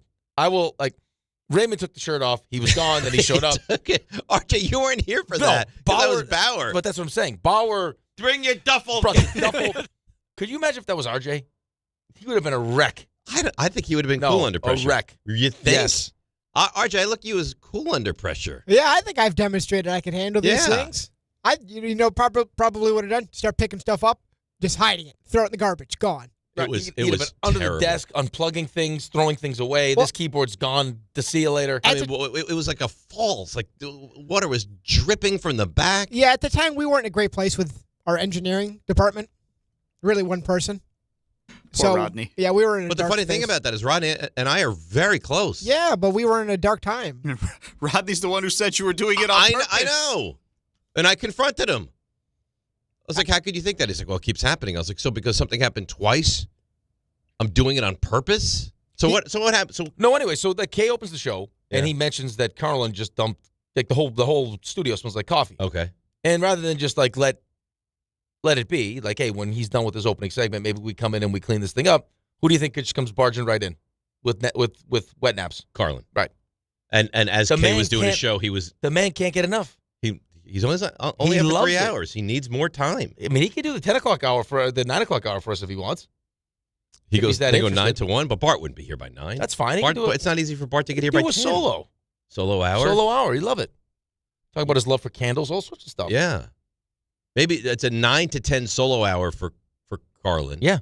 And then 10 to 1 with Bart. Yeah, like 10, 15, whatever. Whatever Bart's done with his meal. I love candles. He does love candles. I don't know if this is true. You know the Twitter handle NFL Rumors? Yep. Russell Wilson could be a real option for the Jets if they hire Darryl Bevell as offensive coordinator. Why? Oh, back to their Seattle days. Yeah. But why do you feel like you need to do this? Oh my! Do what? You know exactly what you're doing. I'm providing information. Right. Both were together for a number of years with the Seahawks. That's awesome. Be a great fit. Another guy taking the Giants-Jets two-step. I watched the clip of the Patriots Seattle Russell Wilson interception at the goal line when they should have handled the ball off. Yeah. The whole breakdown, the Patriots side of that. They're only going to continue showing it all week. Unbelievable. The way they were. The amount of pressure, like the amount of preparation that went into that. Oh, I saw that people were going freaking out that they let the clock run. Apparently that was. Well, no, he wanted to. They were right, asking him. I think Patricia and them were all freaking out. Like, right. Bill, what are we doing here? And he's like, well, like Bill is like, I could see that they kind of like were running people in and out. They were He's like, disjointed, I wasn't going to call a timeout and take them off the hook. So he runs it. They throw goal line out. And I guess the way that they had practiced it, which most teams don't, I guess, is that if they have one receiver, you go one corner. If they have two, you go. That was the first time they had seen three receivers. Mm-hmm. So they throw Malcolm Butler out there. And he jumped the route. No, but they show video of the Patriots. They were prepared. Running that same play in practice, and him getting beat in practice. Mm-hmm. Yeah. So I guess Browner, who was the other corner, was like, hey, listen, before the play, I'm going to make sure I step up at the line of scrimmage, and then you gotta come jump this thing. And not only does he jump it, he intercepts it. If you're a Seahawks fan, that haunts you for the rest of your life. Rest of your life. Rest of your life. If I'm Russell Wilson, I wake up sweating thinking about that play. And then there's all these rumors that they did it so that Russell would get the game-winning touchdown throw. Why? They couldn't stop the run. No, you just run the play before you just ran it successfully. But the Patriots threw in goal line, so they must have thought that hey, they got goal line. Right, they got the big boys up front, and then we can run it. If we don't get it here, we'll run it. Oh, I would. Today, you can't wake up today and that bothers you. Your team's back in the Super Bowl. Who was the receiver that gets? Was that Curse at the line of scrimmage? No, that was who ran Lockett. Lockett. No, was Lockett? I think was the one that was supposed to get the throw. Was it Curse that was the Jermaine one that Curse? Was it Jermaine Curse that got stood up? Jermaine, I don't know because he didn't do a very good job. So there was actually if it's the same thing. Who I was made watching that catch earlier in the game. I think it was Curse. That was Curse, where the ball you're like, was incomplete. There was it was Lockette. What do you mean Lockette? Ricardo Lockette. Carter Lockett. Ricardo. Was it Tyler? What is happening? I don't know. Who the hell is Ricardo Lockett? Lockette. Wait, it's Lockette. Well, who's Ricardo? It's his nickname. What his friends call. There was a. I looked at the Google thing. It was a mistake. There was the play right before that one where it's one of those forgotten plays because we're talking about the most important plays in Super Bowl history yesterday. This is it was a list of like the most forgotten plays. Hightower, the old linebacker on the Patriots, Dante or Ricardo, depending on you. Dante Hightower. Yeah. The way he sheds a block just to make that tackle on Lynch to get the ball down at the one. Prior. It's an amazing play. It's Deontay Banks like. They should have scored. They should have scored on that play, and we're never even talking about this. But yeah, to your point, it's those little plays though, man. Yeah, it really is, and that's what to their credit though. Like the idea that they were running that play, and he's got was it Ernie Adams? Mm-hmm. Is this guy? So I guess they were saying that he goes through all the film and comes up with certain plays that he'll draw it up cards and he'll give it to the when they're going through practice to the scout team, and they'll show them the card. Hey, run this. And then these are plays that we think that the team is going to run against us. And then this is one of the ones that they were running. It's amazing. And Butler was kept getting beat in practice, and then makes the biggest play in the Super Bowl. It was Curse that does a terrible job at the line of scrimmage. Yeah, awful. How much do you have that play in front of you right now? Here. How much time? I don't know. I'll be able to see it. How much time was there in the game? Like New England wouldn't have had time to come back, right? No. It was like 30, 40 seconds. I'll look it up. There was 40 seconds. And would this have put them up by more than a field goal? Yeah, so it's 20. No, so it would have put them only up by 3. It was only second and goal, though. Right. Yeah, but they're not coming down. I mean, how many did they get? 1, 2 timeouts in 20 seconds? Yeah. It's still, I still don't understand why they didn't call their timeouts. Like, I get it now in retrospect, but at the time it made no sense. There's 20. You didn't feel like he wanted to call it. 21 He seconds. said they looked like there was like a level of confusion as to what they were going to do. So he's like, I'm not going to let them off the hook and let them think about it. He wins that battle, huh? Again. Well, listen, if you're that prepared, right? Like in that moment, you're that prepared, and you look like it looks like the other team is scrambling around a little bit. Why would you give them a reprieve of, hey, let's whoa? Well, wouldn't you think though? Because I don't know how many seconds were when the play started. Like before that, like as they were like, was it 40 seconds? When the play begins? Yeah, like 27. No, not like when you could have called the timeout. Oh. Like, could you have called the timeout at 45 seconds? Because that would make sense, All right, right? So when they snap the ball, there's 6 seconds left on the play clock, and there's like 26 seconds left. So that probably was like a minute. Close to that. So you could have, I mean, it worked out. It worked out. Even in retrospect, I don't understand why you wouldn't take a timeout. You take a timeout with a minute, they score, you're down 3 with the football. And you have 55 seconds when you get the ball. Yeah, unless he was just convinced that they were going to get a stop there. But even then, it's only going to be, then it's 3rd and goal. Okay. If he doesn't intercept it. Like if he but just you knocks still that would have down. had another timeout. Right. No, what I'm saying, like they still going to have more opportunities. Right. Like you're still going to think, hey, I need as much time as possible because there's a chance on sec. Like they're going to score here. You assume that the 2-yard line they were going to get in. That's what I mean. Like you're not assuming that, hey, we're going to not only going to get a stop, but he's going to intercept it and the game's going to be over. Boy, the Patriots have been in some incredible Super Bowls, huh? Yeah. Like the one we talked about yesterday. Atlanta. 42. Mm-hmm. Coming back from 28-3. The second one against the Giants that the Giants won. Yep. Right, with the Eli drive. This one. What their defense did against the Rams. Yeah, that was a bad Terrible game. Super Bowl. That was still. Well, no. He's amazing, and that defense was awesome, but that was a bad game. First one against the Rams. First one against the Rams was awesome. Was terrific. Yep. Yeah, they've really. And this is their 12th? Their 12th? Yeah. 12 Super Bowls. And this is the 60th. Tuck rule. That game was what I'm saying, Super Bowl, just games in general. That was leading up to the Rams one. That game was wild. Wild game. Yeah. That started the whole thing. Yep. I mean, in our lifetime, I mean, you don't have to be that old to have seen every Super Bowl title for the Patriots.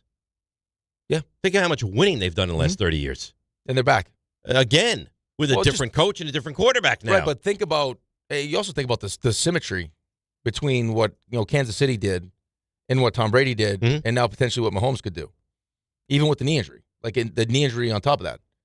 Like that, the Patriots had Brady tore his knee week 1, right? 2 dynasties, 2 separate dynasties. 2 separate dynasties.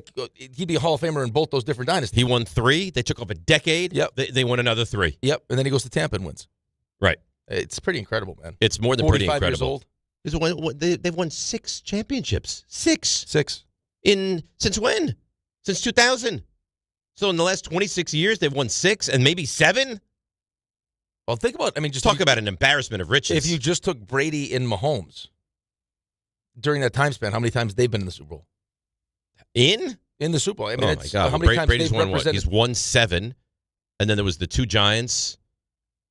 How many times those guys have represented the Eagles? Just the AFC. Yeah. Well, AFC, so Brady's represented the AFC. Is it 9?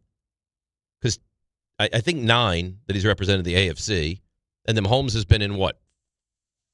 4, 5? Yeah, 1, 3, lost 2. So 14.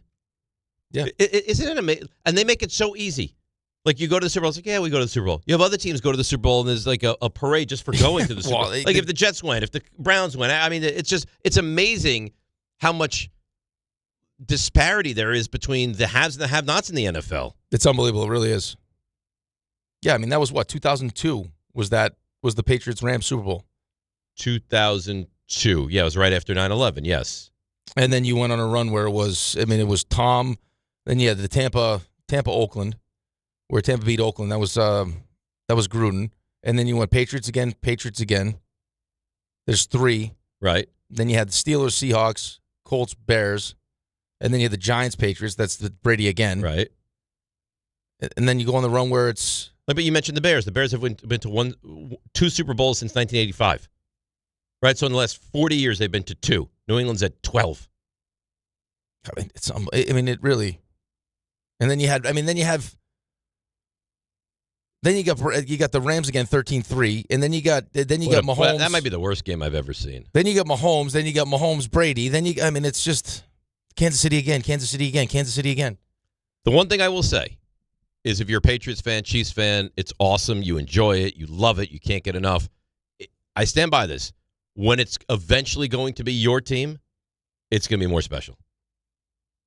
Right, but it is. When you endure this much pain and this much heartache, when you eventually get there, it's more special.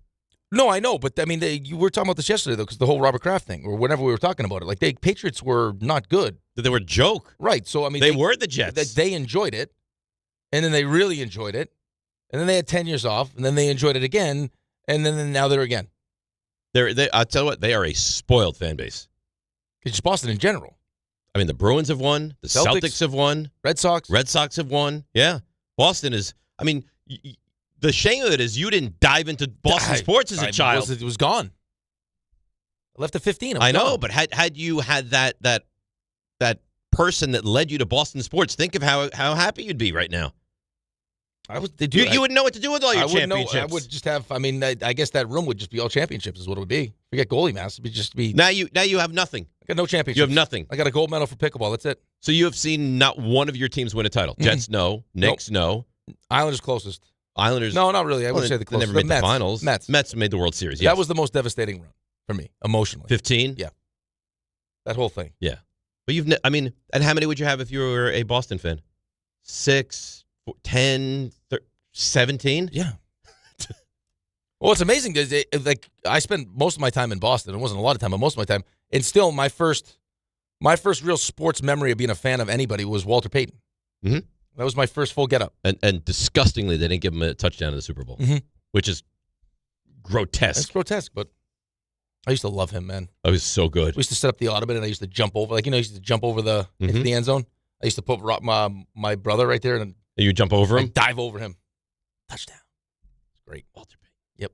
From? Where did he go to college, Ray? Walter Payton. Sweetness. He was in Jackson State, was he? Look at you. Look at Raymond. Hey? This has got a full gas tank. He's not just pretty. It's got a full gas tank. Yep. All right, let's break. 800-919-3776. Upon our return, we'll get into this Giannis and the Knicks stuff. We'll get to your calls as well. DNR with you on ESPN New York. At Uline, the prevailing opinion is, if you don't live it, you don't believe it. The people at Uline believe in hard work, and they live it by being there 24/7 to answer your call, having 41,000 items in stock, and offering same-day shipping from 12 locations across North America. Business owners, sellers, buyers, shippers, and packers believe it. Uline is the hard-working, dependable source for your shipping and industrial supplies. Visit uline.com.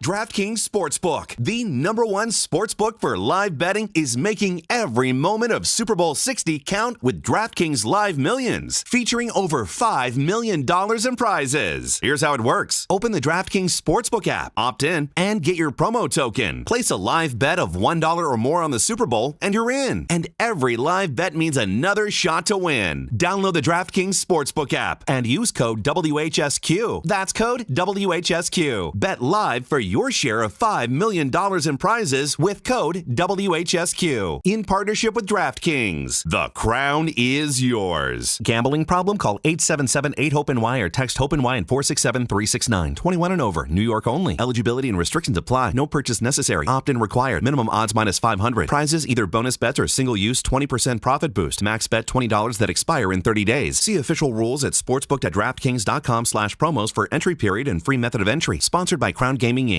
I'm Boomer Esiason. My mom died from cancer. She was only 37 years old. She didn't have life insurance, and that was devastating for my family. That's why having life insurance is so important to me. Ethos makes it fast and easy. Get a quote in seconds, apply in minutes, and get same-day coverage. You can get up to $3 million in coverage with no medical exam. Get your free quote at ethos.com/play. That's ethos.com/play. Paid spokesperson. Time spent on application may vary. Online health questions required. Ready to order? Yes. We're earning unlimited 3% cash back on dining and entertainment with a Capital One Saver card. So let's just get one of everything. Everything? Fire everything. The Capital One Saver card is at table 27 and they're earning unlimited 3% cash back. Yes, Chef! This is so nice. Had a feeling you'd want 3% cash back on dessert. Ooh, tiramisu. Earn unlimited 3% cash back on dining and entertainment with the Capital One Saver Card. Capital One, what's in your wallet? Terms apply. See CapitalOne.com for details. The post-crib assembly press conference, brought to you by Progressive.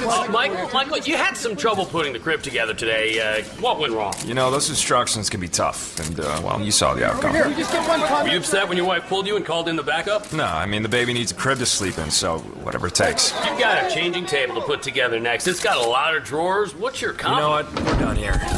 Like it or not, sometimes you need a backup. That's why there's Progressive to protect your home and auto. Progressive Casualty Insurance Company affiliates and other insurers. Not available in all states or situations. Okay, guys, quick PSA. Forgetting Valentine's Day flowers is not the move. Get it right this year. Send farm fresh flowers from the Books Company. And right now, get 25% off with code CANTY. Books flowers are cut fresh, so you get bigger, brighter blooms that last way longer. And it's easy. Pick the bouquet, the delivery date, and you're done. Valentine's Day is February 14th, right after the big game, so order now. Go to Books.com and use code CANTY for 25% off. That's BOUQS.com.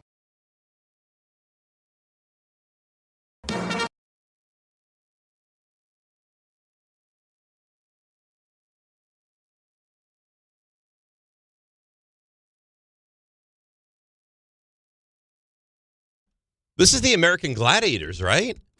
Yeah, I feel like you mentioned something about American Gladiators before. Did I? Forgot to bring it back. Yeah. Hang on a second, Ray. You may not be as dumb as we made you out to be in the last segment. Yeah, I was going to say something about that. Well, why don't you? No, I was right. I was totally right.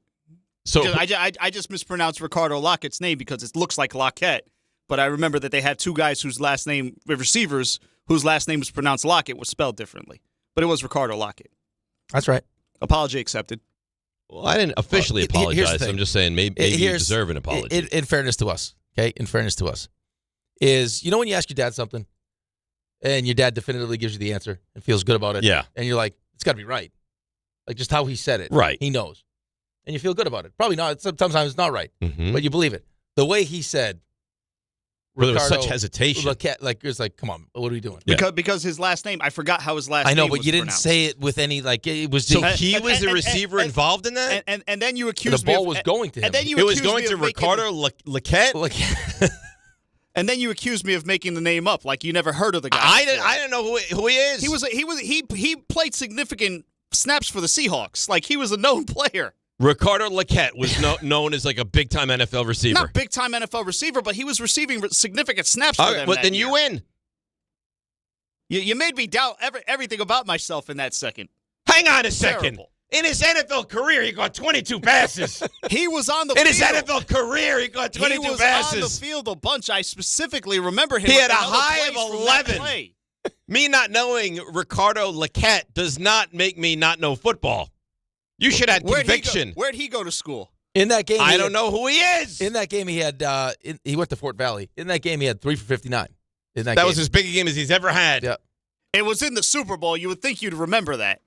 Not a recollection to save my life. Yeah, Dave's right. He said he had 22 career receptions in 4 seasons on 33 targets, 4 touchdowns. Yeah. So don't jump me for not knowing who this guy is. Don't jump me. Well, you're like, well, I mean, he's very well known. He was a real receiver. He had 4 catches that entire season. You thought I made him up. You thought I made him up. No, I didn't think you made him up. I thought you were confused who Tyler Lockett was. You made me confused. You made me doubt That's how you said it. I didn't make you confused. You said his name like free frills. I said Lockett. You're like, oh, Lockette. I was like, Lockette. Who the hell is Lockette? No frills. Yeah, that's how you said it. That's how you said it. I got to tell you, as you read his stat line, perhaps we've been asking the wrong question. If you're going to throw the ball, like if you're going to go into down that road, throwing to Ricardo that's Lockette? the guy, and you have this play designed just for him. Interesting. I don't know. You're going to surprise them. They're not going to throw this guy. You're trying to bamboozle me by making me feel stupid by not knowing who this guy is. He had 22. You tried to bamboozle me by making me feel stupid for thinking the guy wasn't Stand real. up for yourself. I didn't know. I thought you were making a monumental error. You should have said, hey, Dave, dummy, there was also a Lockette in addition to Lockett. There were 2 of them. But it's not Lockette. And they're both pronounced Lockett. Right, it's Tyler Lockett and Ricardo Lockett. But it's spelled differently. Yeah, but you said it's a killer. You said Lockette? Because I threw myself off. I was like, wait a minute, that's so not don't blame me. Right. It's not right. You threw a question mark. You Lockette? You're like, you mean Lockette? Lockette. It's like, no. Then I said Ricardo. You're like, no, you're making that up. Well, because Lockette already had thrown me down a path that I was like, no, he's making this up. Call? Then you're like, Ricardo. Who the hell He is was right. He was right. And you're vindicated. Yep. All right. I'm going to work him into Stump Rothenberg. Let's see. I can't believe you don't remember this guy. I don't remember him at all. 39 years old from Albany, Georgia. Well, you mentioned how could Seahawks fans not still bother them? Hearing all this, like being reminded of all this, how could it not bother them? This is the guy you're going to. I mean, I'm sure he's a nice guy. Yeah, but today it wouldn't bother you. I think it will always bother you. It's Super Bowl week. Your team is back in the Super Bowl. Yeah, you're trying to kind of push that out of your memory, but it's there. It's a horrifying decision all the way around. You don't run the ball, and this is where you're going with the ball? Yeah. You know what? Maybe this is what happened. Maybe Pete Carroll said, get Tyler Lockett in the slot, and let's run the play to him. And it was heard, Ricardo Lockette, get him in the slot, we'll run the play to them. Right. To him. I don't think at the time, though, Tyler Lockette Big existed. difference between Tyler and Ricardo. There was no Tyler Lockett? Not at this time, no. He was the only Lockett? On the team at that time. He was the only Lockett, yeah. Who were their receivers, though? Was Doug Baldwin on this team? Yeah, you had Baldwin. You had Jermaine Kearse. Harvin might have been there. No? Chris Matthews was their leading receiver in that game. I have no idea who that is. And a touchdown. Tyler came around 2015. And what year is this? The next year. 14. Chris Matthews, Kentucky. RJ, you know Chris Matthews? I mean, you play them twice a year. Do you know who that guy is? The name rings a bell, but I can't tell you anything Okay, about I'll tell you Matthews. what. So he had that game where Boy, he was Russell Wilson was good. Was the leading receiver in his career. This is career. Had 16 receptions. Matthews? Yep. So they had Lockette and Matthews, who in their career combined for 38 catches. That's right. Put the ball in Russ's hands. And then it was Baldwin was obviously their number one receiver. Yeah, Baldwin and Kearse. That's not.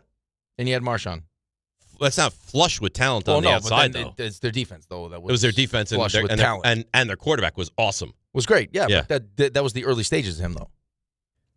Which is why people were like, I mean, why make that decision? Listen, you get late in the game, it's time to let Lockette eat, baby. Let him and Matthews eat. Boy, Matthews and Lockette. Who would have ever thought that? Lockette? Ricardo? Lockette. Don't try to turn this around and make this my fault. This is your fault. You don't even remember the guy. You know who wouldn't remember the guy? A football casual. Oh no! Wow. You know what? You can attack me. Did you remember him? Lockette? No. You think John knows Lockette and Matthews? It sounds like a law firm. Once he said Ricardo, and then we got to Lockett. I do remember Ricardo Lockette, not Lockette. Don't blame me. You're the one that started down the Lockette road, and then it would be anti-me if I didn't jump you for that. I had to jump you for that. Again, this is don't blame this on me. This is your fault. No, this is your fault. If you had conviction and you had pronunciation proper, it wouldn't have been discussed. If you had said, "Oh, the other Lockett, the first Lockett," I don't believe you. Okay, I don't believe you. This, you know what this is? This is your free refills all over again. Yeah, exactly what it is. This is exactly what. Yes. No, it's not. Yes, it is. No, it's not. The tone of how you said refrills is exactly how you said Lockett. Lockette. Again, you're trying to spin the fact that you're football casuals who don't remember the actual play. Forget about who why are was you spinning involved this in up? the play. You call him Lockette. You forget about who was involved in the actual play. You don't remember that the guy actually existed. That's and right. Then you tried to make me feel like I'm the idiot because I stumbled at the guy's name because I forgot how it was pronounced. At least I remembered the guy. You were looking at it when you pronounced it. Yeah. Because I was reading it. I was processing. Wait a minute. That's not how his name is pronounced. Well, then you know what? You should have said Lockett. Had you said Lockett, there was a Lockett before Lockett, maybe we would have bought into that. But you're like, I don't believe you. Lockette? Don't believe Well, you. you'll never know. I'm going to need that sound, though, to go over it. Just to make Or did you have that sound? I know it's one of us fumbling all over the place. It's back instantaneously. would have already played. Can we go? That's the benefits of having your name on the show.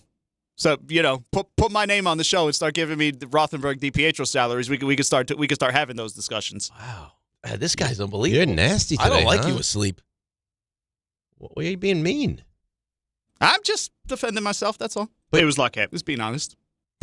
that doesn't sound like it's a question. It was Lockette. That doesn't sound like a question. It was Lockette. It was Lockette. Then you go, Ricardo?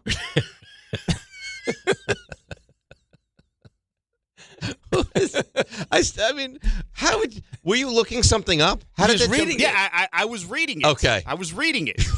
So then why were you trying to help you out? I'm trying to help you out. Wait, then why were you questioning Ricardo? You knew it was Ricardo. Because you made me question it. But you were reading it.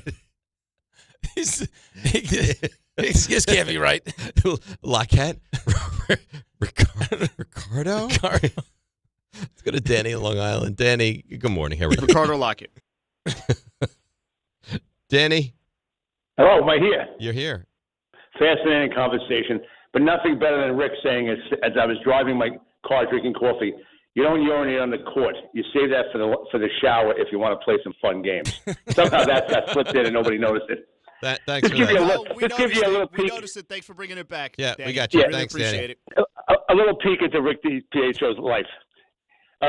Listen, I can't believe the furor over the hiring. This guy is a professional football coach, and Harbaugh is a Hall of Fame head coach. Everything's running through his headset. If you ever watch him on the sideline, he's not a spectator. He's in charge of every element of the field, every element of the game, and this guy will run an offense based on the quarterback's skill set, just like they did in Baltimore when they had two different types of quarterbacks. So everyone getting all in a tizzy over an offensive coordinator, it's completely ridiculous because you have the head coach, and he's not worried about being overshadowed by anybody or anyone who really wants his job. No, he's the man, and everything is going to run through his headset, period. It's funny, you mentioned the filming of the Patriots putting in that play. If you watch the Steelers Super Bowl with Arizona, they show you in practice how they had picked off a couple of Ben's passes, and then they stopped the play. And Tomlin stopped the practice and said, no, when you intercept the ball, James Harrison, the play is not over.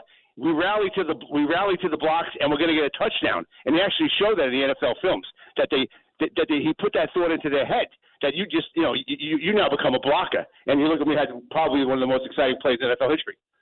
But anyway, love that stuff. That's all I got for you today, guys. Enjoy the Super Bowl. I'm heading to South Carolina tomorrow, and that's it. That's it for the week. All right, Danny. Appreciate it. Boy, college baseball. How did their college baseball start in January? Well, especially with the weather they're getting down there right now. Right. They're getting crushed down there. Yeah.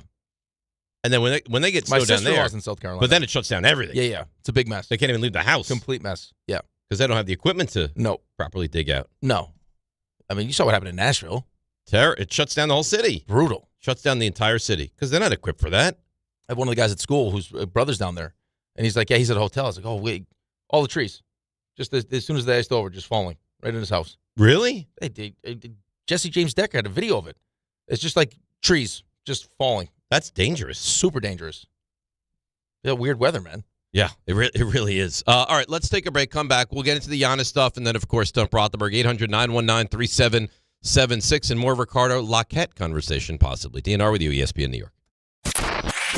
Don't miss Mets manager Carlos Mendoza as he joins the Michael Kay Show live today at 1:30 on ESPN New York and streaming live on YouTube. It's Chuck Devine with SnowCountry.com. You expect more from yourself, expect more from your money. Get started today at Robinhood.com/yourmoney. Our Snow Country crew spent the last few days in New Hampshire's White Mountains with soft, squeaky pack powder at every turn. Groom trails in terrific shape, whether you're up north or you're close to home at Shawnee and Camelback in the Poconos or Mountain Creek, New Jersey. They're all at or near 100% day and night. Mountain Creek loaded with terrain park features on their South Peak. Thunder Ridge and Mount Peter both 100% day and night with pack powder close to home. Wyndham has the steep groomers by their high-speed 6-pack Jer, and Bel Air 60 trails cover 20 miles with pack powder. Southington, Sundown, and Mohawk all 100% day and night in Connecticut. Same for Jiminy Peak in the Berkshires, both Jiminy and Butternut with 14 miles of trails. Killington explores 70 miles on 6 big mountains in Vermont. Smuggler's Notch loaded with cruisers, steeps, glades, and moguls. You don't just ski or ride, you dominate. At Killington, we fuel your adventure. Be the beast. Ski and ride Killington. Knicks fans, it's time for basketball. The action starts tonight at Pig Beach with Team ESPN New York and Ultra. Whether you need a pregame spot or you're looking for the right Knicks bar to watch the game versus the Nuggets, Pig Beach is your destination. The party tips off at 7 p.m. Team ESPN will be giving away plenty of ESPN, Ultra, and Knicks prizes. Join fellow Knicks fans tonight at 3537 36th Street, ground floor in Astoria. Cheer on your Knicks, enjoy Ultra draft and bottle specials and cool prizes all game long at Pig Beach in Astoria. Listen, I know the mentality. You try to play through pain and walk it off. Push through one more day. But when it comes to neck pain, back pain, sciatica, or nerve pain, that's a losing game. That's when you call Dr. J. Shaw at Sandwell Pain. Dr. Shaw is one of New Jersey's top pain specialists, Ivy League trained, double board certified, and he focuses on non-surgical solutions that get real results. No cuts, no downtime, no dependence on pain meds. He builds you a custom game plan for you so that you can move better, feel better, and live pain-free. Same day or next day appointments are available. Visit SandwellPain.com. Stop managing pain. Start beating it. Texting enrolls you in a recurring automated marketing text messages. Consent not required to purchase. Message and data rates may apply. The team's looking good this season. I think so. Man, I miss playing football. Ever since I turned 40, I just can't find that fire I used to have. Think it could be lower testosterone? What do you mean? I was feeling the same way. After 40, the body has less testosterone, and men lose their edge. That's why I take Nugenix Total T2. That's the testosterone booster, right? Yes, but Total T2 is their brand new formula that skyrockets nitric oxide levels in as little as 3 hours. Since I started taking it, I've been lifting like when we played for Coach Carter. My energy is way up, and it even spiced up things between me and the missus. Are they still giving out complimentary bottles? Yep, just send a text. Text HAWK to 321321 for your complimentary bottle of Nugenix Total T2, the next generation testosterone booster. Text now and we'll include a bottle of Nugenix Thermo X, our newest, most powerful fat burner ever, absolutely free. Text HAWK to 321321. That's HAWK to 321321. These statements have not been evaluated by the FDA. This product is not intended to diagnose, treat, cure, or prevent any disease. My name is Whitney Allen, and I'm a widow. My husband, Ryan, died. We never thought we'd ever have to use life insurance, but the unexpected happened. With Ethos, signing up was fast and 100% online. You can get a quote in seconds, apply in minutes, and get same-day coverage. No medical exams, and you can get up to $3 million worth of coverage. I'm grateful we were prepared. Get your free quote at ethos.com/game. That's ethos.com/game. Paid spokesperson. Time spent on application may vary. Online health questions required. From 30 for 30 Podcasts.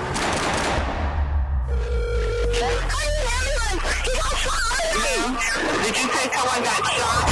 Brian Pata, senior defensive lineman from Miami, gunned down. The key to this case, it's Brian. An hour before he died, he was on the phone arguing with somebody. This might be a hit. You want the truth. They just want a conviction. Being placed under arrest. We had a killer amongst us. Murder at the U, coming soon. Step inside the game you love with the NBA app. Tap to watch every game as it's happening. Jalen Brunson does it again! And never miss a moment of the jaw-dropping action. Get closer to the players than anywhere else. Follow the latest schedules, scores, and stats. Keep up with every story from across the league. And with NBA ID, it's all personalized to you. The game lives here. Download today.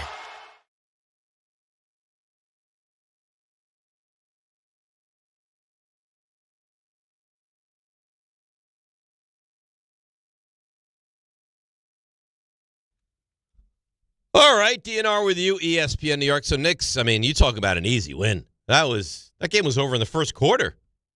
Yeah, it was pretty much over after the 23-9 run. Not many NBA games end that quickly, and the losing team never, ever has a chance to get back into the game.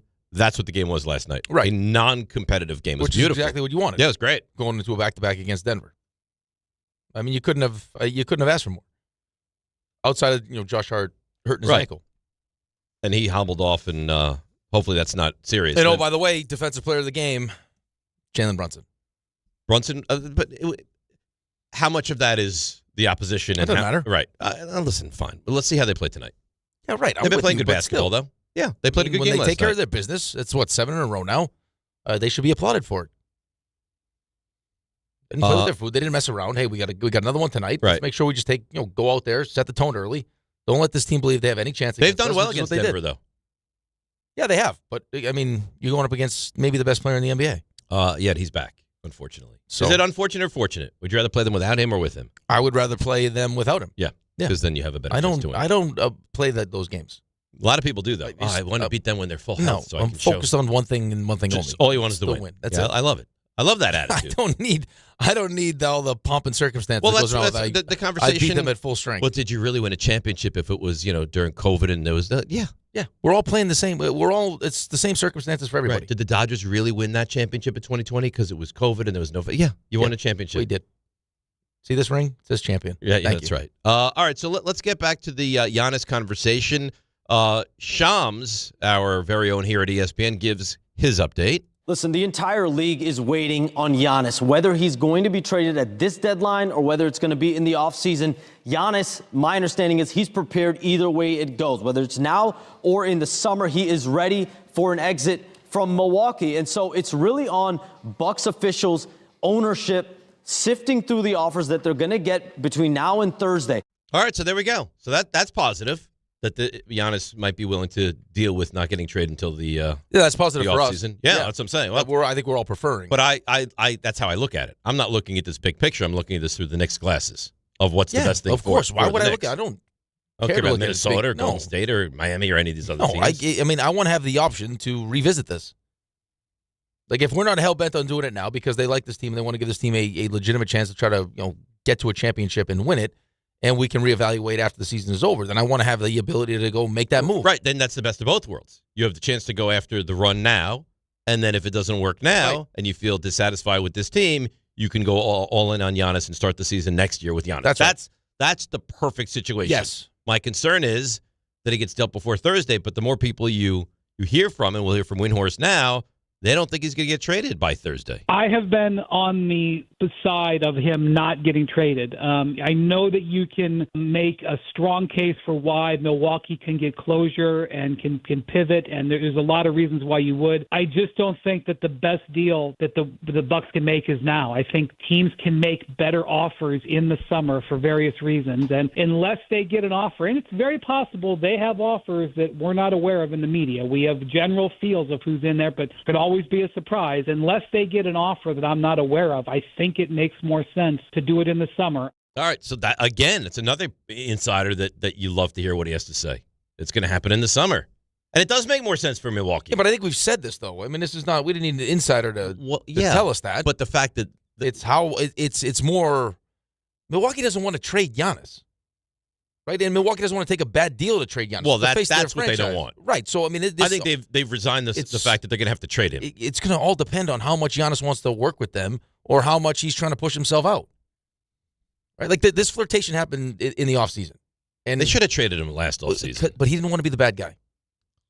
I'll give you one more chance. Prove to me that we have look at this team. A good enough team. He looked at this team and thought to himself, we can No, probably not. All right, so they should have traded him last offseason. Right, he wants the best of both worlds, though. Where he doesn't want to be seen as a guy that pushed his way out.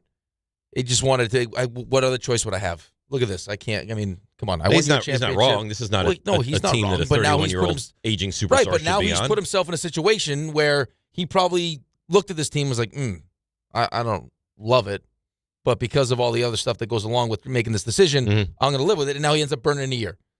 Because if he doesn't get traded, because Milwaukee's like, no. Well, that's the only downside for him. Like, what do we like? We play this game where it's like, oh, hey, you won us a championship, but it's not like you did it for free, right? Like, I mean, we're paying you the whole time. No, I think it was a great marriage, right? But some great marriages end. No, I know, but it's not. But it should be on.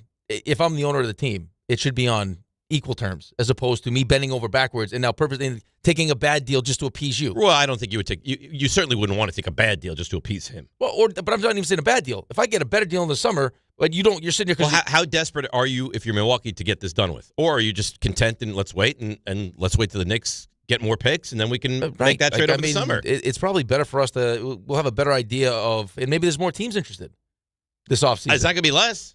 So, like if you're them, I would want to wait.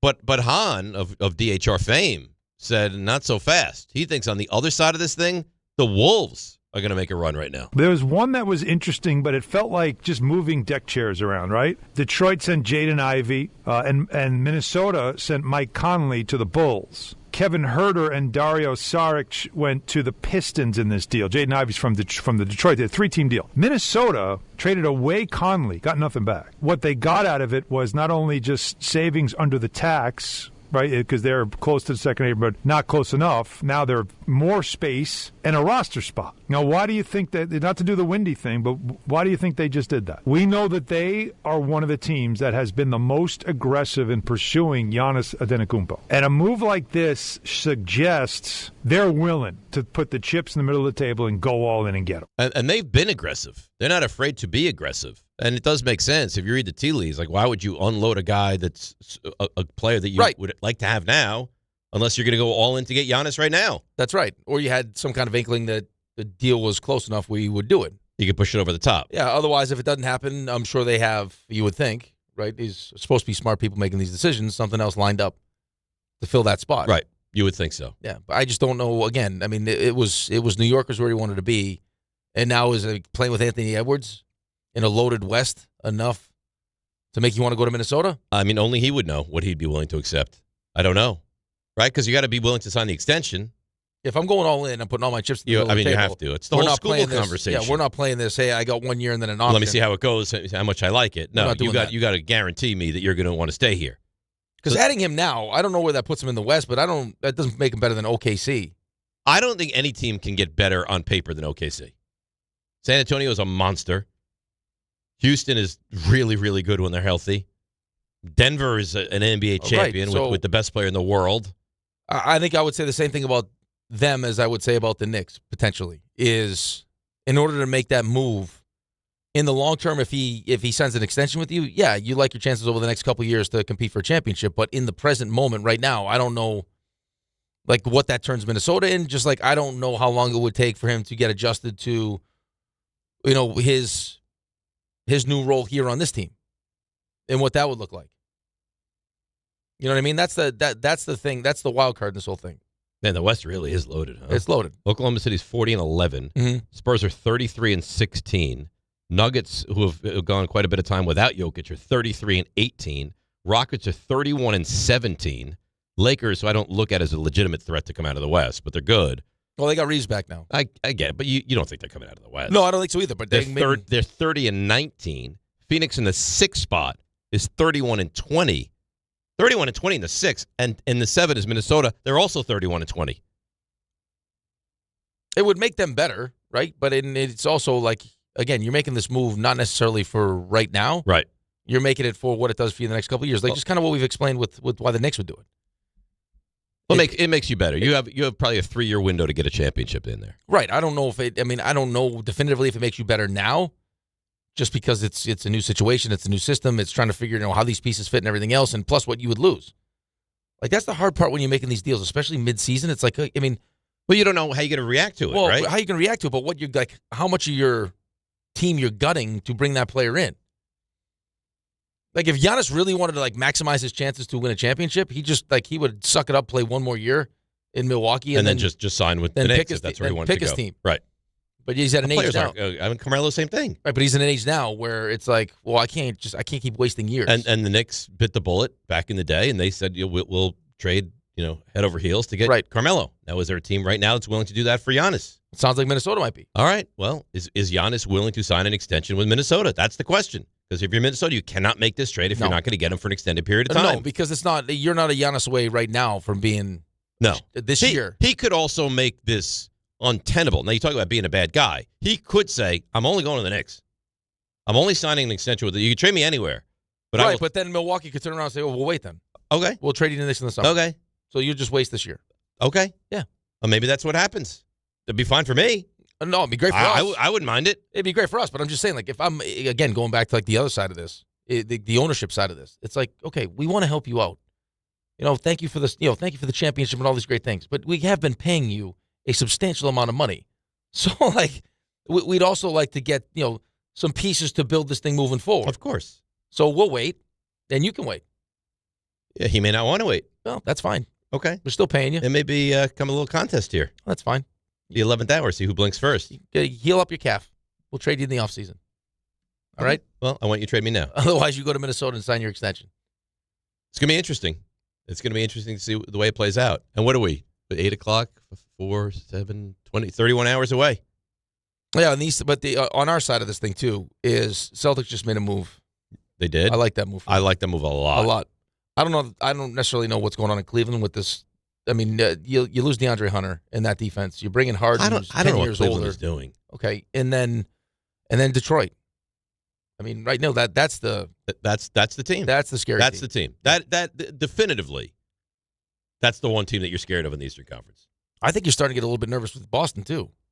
But you're not scared of Boston. No, I don't think you're scared of Boston necessarily. But again, that's a championship caliber team. Jaylen Brown is and you see Tatum is like. You see, he's coming along. Right. Well, he doesn't know. Like, I saw an interview with him the other day. He's just like I think he wants to come back, but also doesn't want to disrupt what they have going on. And that's scary too, because what version of him are you going to get? Right. But even what if I get him off the bench? You probably would. I mean, I let Jaylen Brown do what Jaylen Brown is doing, and then I bring Tatum off the bench. But the thing is, it's never going to be easier. It is never going to be easier than the East is right now. If you're the Knicks, because Detroit's only going to get better, Boston's only going to get healthier. Orlando's only going to get healthier, right? And just the talent is going to continue to pour in. You can't afford to waste time. This is the year. The window doesn't stay open forever. No. And in fact, I don't know how long it's going to be open for at all, because teams are going to get better in this Eastern Conference. Now, to the Knicks' credit. To the Knicks' credit. Yeah. Yep. The defense has definitely improved over this 7-game stretch. Yes. Lockette, relax. Especially the second half defense, which is good. Yes. Really good. And now we'll see if we can, the offensive. But that was on the heels of you were like, what the hell is going on? Right, and they made an adjustment. They keep pointing to that one adjustment, which is great. And they're playing better defense. Right. I'm not going to argue that. Mikal Bridges was super efficient last night, which is nice. And then Karl-Anthony Towns gave you the 19, and his rebounding's been fine. You don't question his rebounding. No, his rebounding's been great. Offensively, he looks somewhat lost. Yeah, this is probably offensively statistically the worst season. Yeah, the worst it's been. Talking about Bridges, here he is. You said the defense. Well, what's changed during this winning streak? Just everybody being on the same page, being together, being on one string and stepping up for each other. It's great to see, just sometimes things happen so fast out there, but when you go back and watch the games and, you can see everybody trying to make the right play and trying to help each other out. Well, they clearly look like a different team right now, and that's obvious. Now, I don't know if it was that closed-door meeting that they had with Brunson, saying a few words, or they just realized. It sounds like it wasn't just Brunson because they asked him about that. Yeah. It's just getting everyone to buy in. I mean, you heard him say it, and he was one of the people that. It's a long season. Not that it's even a long season. It's understanding what your role is, and that's not always easy when you're with a new coach and a new system and everything else. And sometimes it's not a role that you're excited about.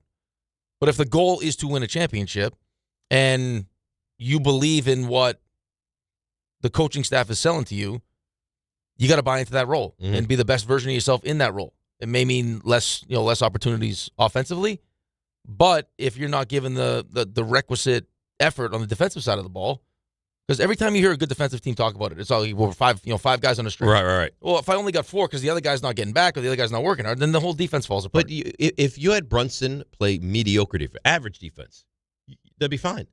You just can't have these guys be lost defensively. Right, but at least Jaylen gives you effort. Yeah. He's going to take a charge. Towns is the problem. He's going to take a charge. Towns is a very difficult guy to he doesn't it just doesn't even make sense the way he plays basketball. Well, sometimes. you know what bothers you too is you could tell last night it's a matchup that he knows he can get what he wants. He's a bully. Yeah, right, and he can take advantage. He's a bully. Yeah. When you go up against Detroit, you don't play like that. When you go up against the less physical, easier teams to dominate, you dominate.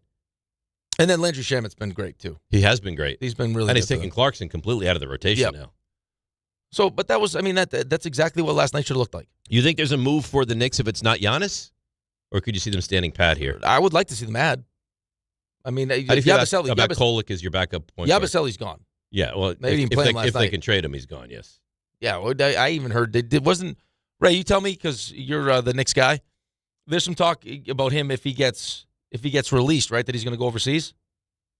I mean, probably. I think he's the captain of the French team, which is why he was so friendly with Sarr last night. But I think he has a player option on his deal, so it's kind of tough to get rid of. You know? Yeah. Well, I guess there's people overseas that are looking for him. That at least helps you. He'd have value overseas, but That at least, I think that helps you create a little bit of space where you have a better chance of keeping Mitch this offseason if you're going to play that game. Like if you're just going to look ahead to try to. I mean, who knows what happens with Giannis, but at least it gives. Oh, they got to move him. Period. They emptied the bench last night. He didn't play. What was the reported potential trade was Yabusele for? Was it Sohan? No, I saw one for Sohan. Was it Richards? I didn't Phoenix? see it. I did see that. And then Phoenix was like, no, we don't want him. He's been a massive. It's been a huge disappointment. A massive. I was actually excited about that. So was I. It has not worked out. And teams were clamoring for him, and he chose the Knicks, and he's been highly disappointing. How do you pronounce it? Is it Lockette? No, not Lockette. Diawara. He's been good too. He had a nasty turn of his ankle last night though. He got hurt, but he's been good. He's been playing really well though. Really well. As did Hart. Hart's didn't seem that bad. Hart's did not look as bad as Diawara though. I imagine Robinson's going to play tonight.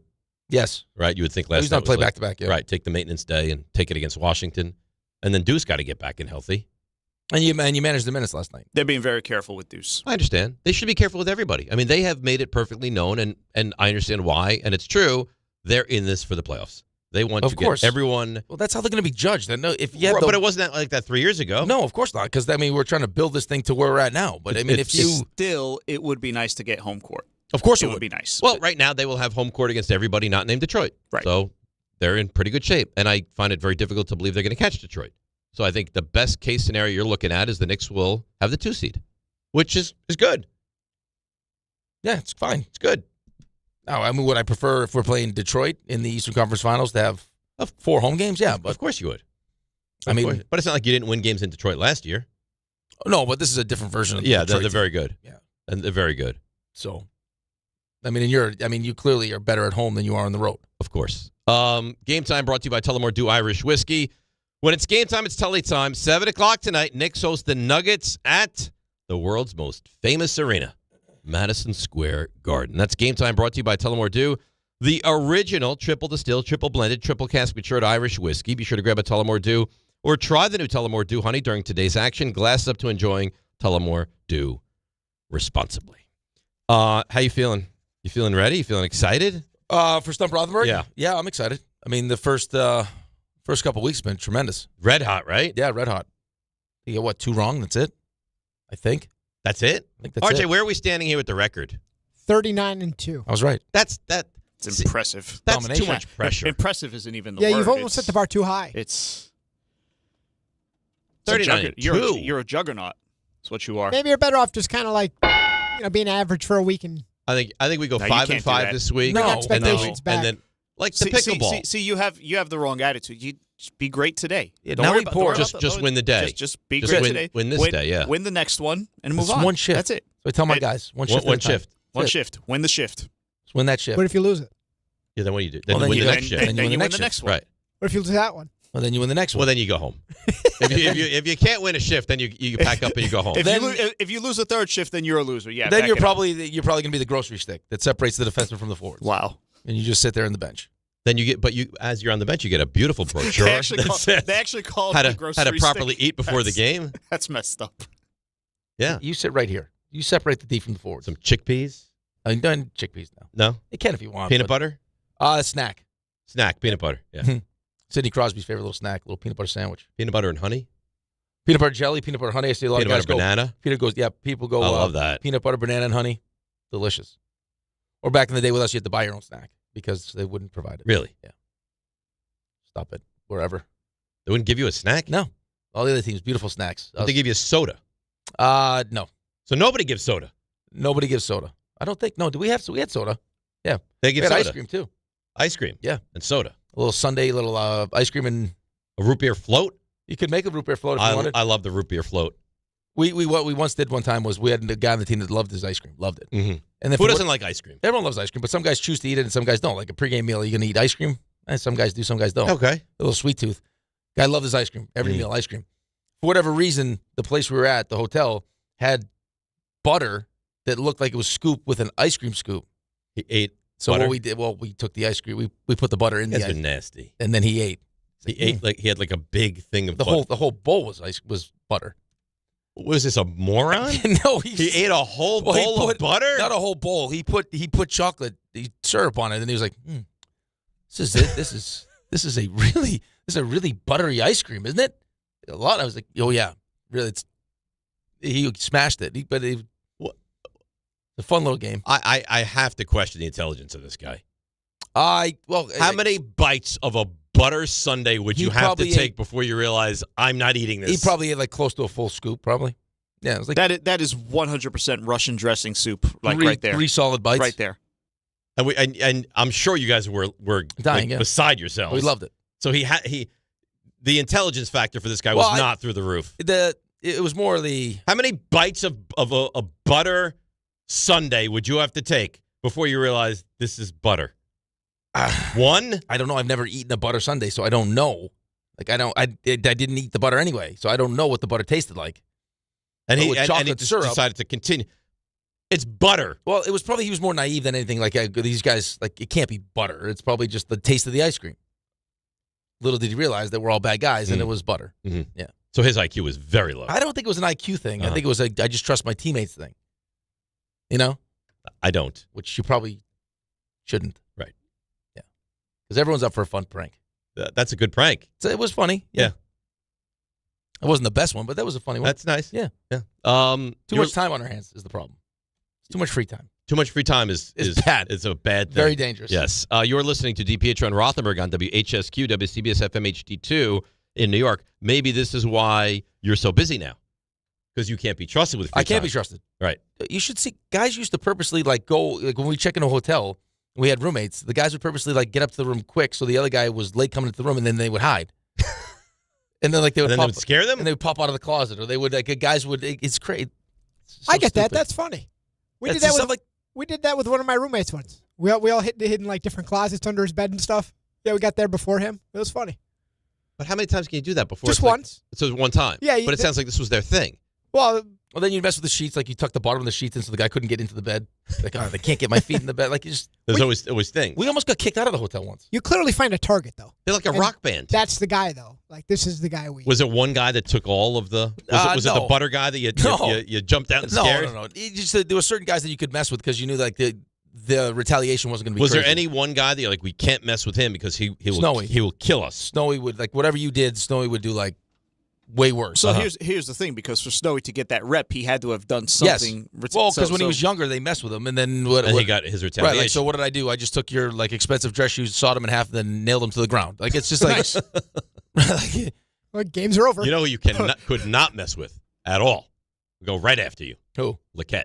He was Ricardo. Yeah, Ricardo Lockette. You mess with Ricardo. I'm shocked you remember the name now. Now I'll always remember. We were in Pittsburgh, Fort Valley State. It was Lockette. No joke. It was Lockette. This was I don't know how old Snowy was. It was me and Snowy were roommates, and then Mike York and Trent Hunter were roommates. So Snowy and Yorkie would play PlayStation, the handheld PlayStation baseball, but they would play it for money. Okay. So Snowy went on this run where he was just destroying Yorkie in baseball.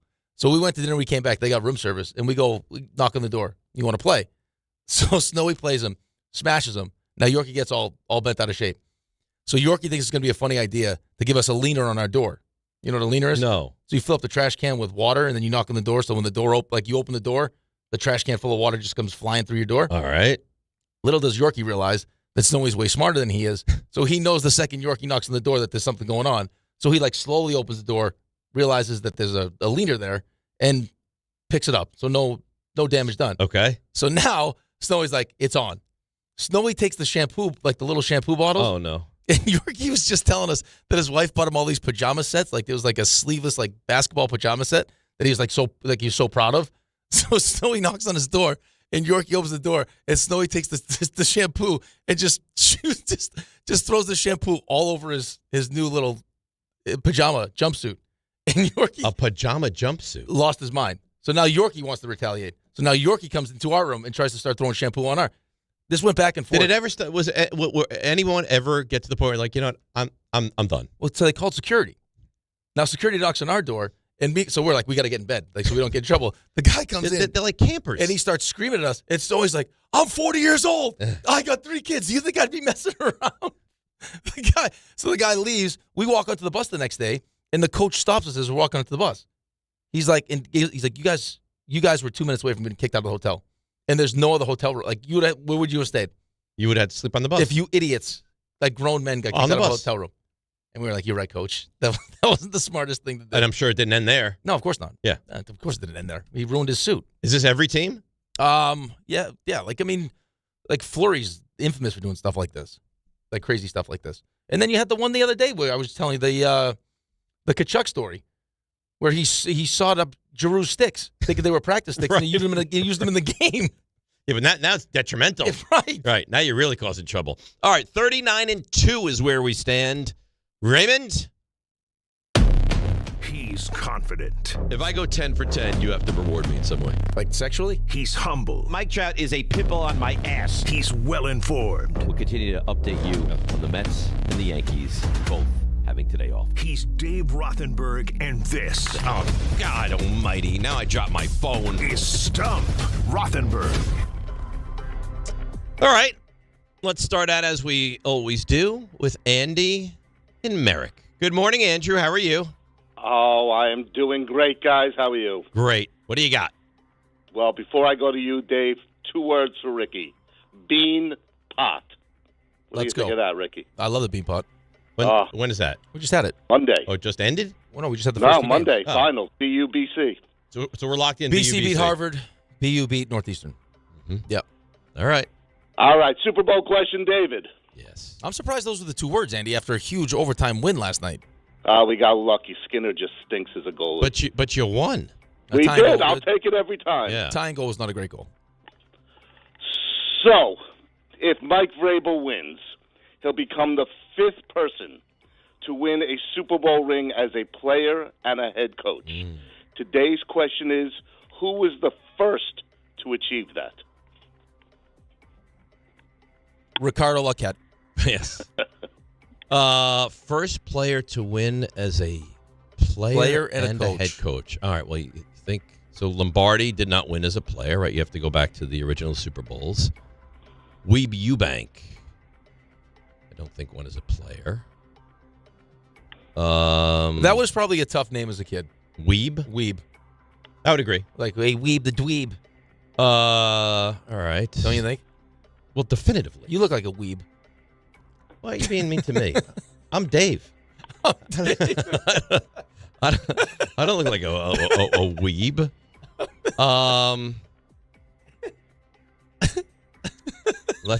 I'm Dave. I'm Dave. I don't think Weeb Eubank won is it? No. This is gonna take a minute. Andy, you got a tough one right off the bat, man. Yeah. 39-2 is going down. It's possible. How do you like your hat, Andy? I would have liked it better with a personalized note. That's Ricky. my wife's fault. I didn't listen. She gave me. I guess I was just signing 100. What do you want to tell you? It's a beautiful hat. It's a beautiful hat. Andy, why don't you sponsor my my Cooperstown baseball team? We'll talk off air. Absolutely. My guy. He's got money. He's got money that I know. flows. I mean, so do you, though. You're stalling, Dave. Let's go. I don't have the. Well, so here's the thing. Now let's think this through. So to have won it as a player, like it can't be someone that early because it has to take some time to settle in. So the guy could have actually played and then won as a coach, right? Yep, that's right. I don't know. It's not Landry. It's not Knoll. No, Ditka. It could be Ditka. That's Super Bowl 20. That's a good one. Was it anyone before Super Bowl 20? I mean, it's not. So you take Knoll. It wasn't Knoll, and it wasn't Landry. So now you're wiping out a ton of them. It's not Eubank. It's not Lombardi. It's not Shula. Could it be 20, the earliest one? I know Forrest Gregg won as a player, took his team to the Super Bowl. It's not Bill Walsh. Maybe it is Ditka. But I feel like I shouldn't get credit for that if it is, because you got that right. Tom Flores? Joe Gibbs? Just trying to think of the ones before. First person to win a Super Bowl as a player and a coach. Yes, head coach.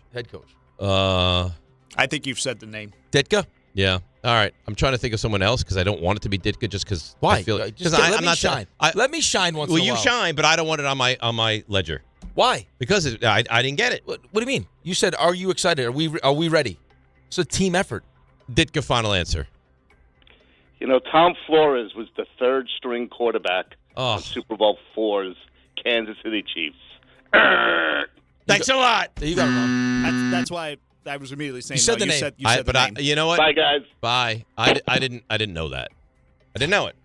I didn't know. that. You knew Flores was on. Flores. Why don't you help then? I told you said the name. And I said Ditka. What is going on with you today? Just help. If you knew that was the answer, why would you play games? Why not Ricardo just say Lockette. That's why. Ricardo Lockette. Oh, now you're going to punish us. It was Lockette.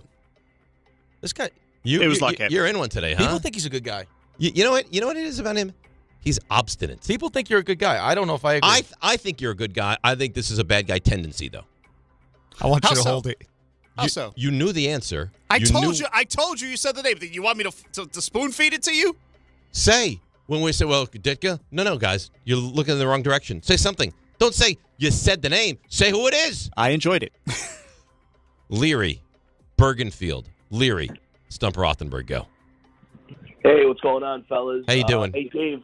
I'm hosting a Super Bowl trivia contest on Saturday. I'd love for you to make it. That's not going to happen, but thank you for the invitation. All right, here we go. So, fellas, there are two players in Super Bowl history who have multiple catches in the Super Bowl that are only touchdowns. One of them is current Patriots head coach Vrabel. Mike Vrabel. Yeah. Who is the other? So every catch this guy has been a touchdown in the Super Bowl. Yep. Wait, in the Super Bowl? Well, you probably know the answer. And No. And Every catch he's made in the Super Bowl, or every touchdown catch he's made, period? Give it to us again, please. Ray, we had to switch the question up a little bit. You got it so easily it concerned me. What? What are we talking about? I don't. Yeah, it wasn't. You me. knew the answer. answer. Yeah, I knew it. It was not. I don't think it's easy. I'm not pretending to be Dave Rothenberg. I got it quickly. So just repeat the question exactly. Every catch this guy had in the Super Bowl was for a touchdown. Yes. But there's two people who have done it, who have had multiple We know catches in the Vrabel. Super Vrabel Bowl. had right. Yep. Multiple catches in the Super Bowl, and they're only touchdowns. There was a different way. If you ask it the original way, No. I don't know if it's overly easy, though. But this is a different way to ask it. This is a different way? This is a better way? No, it's a different question.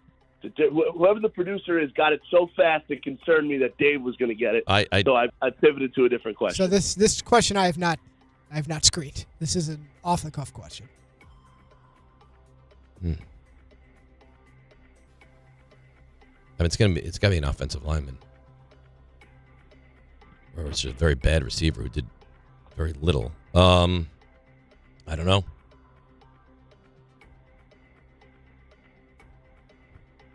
There's only two. It's Vrabel and someone else. Vrabel, when we knew, it's someone else.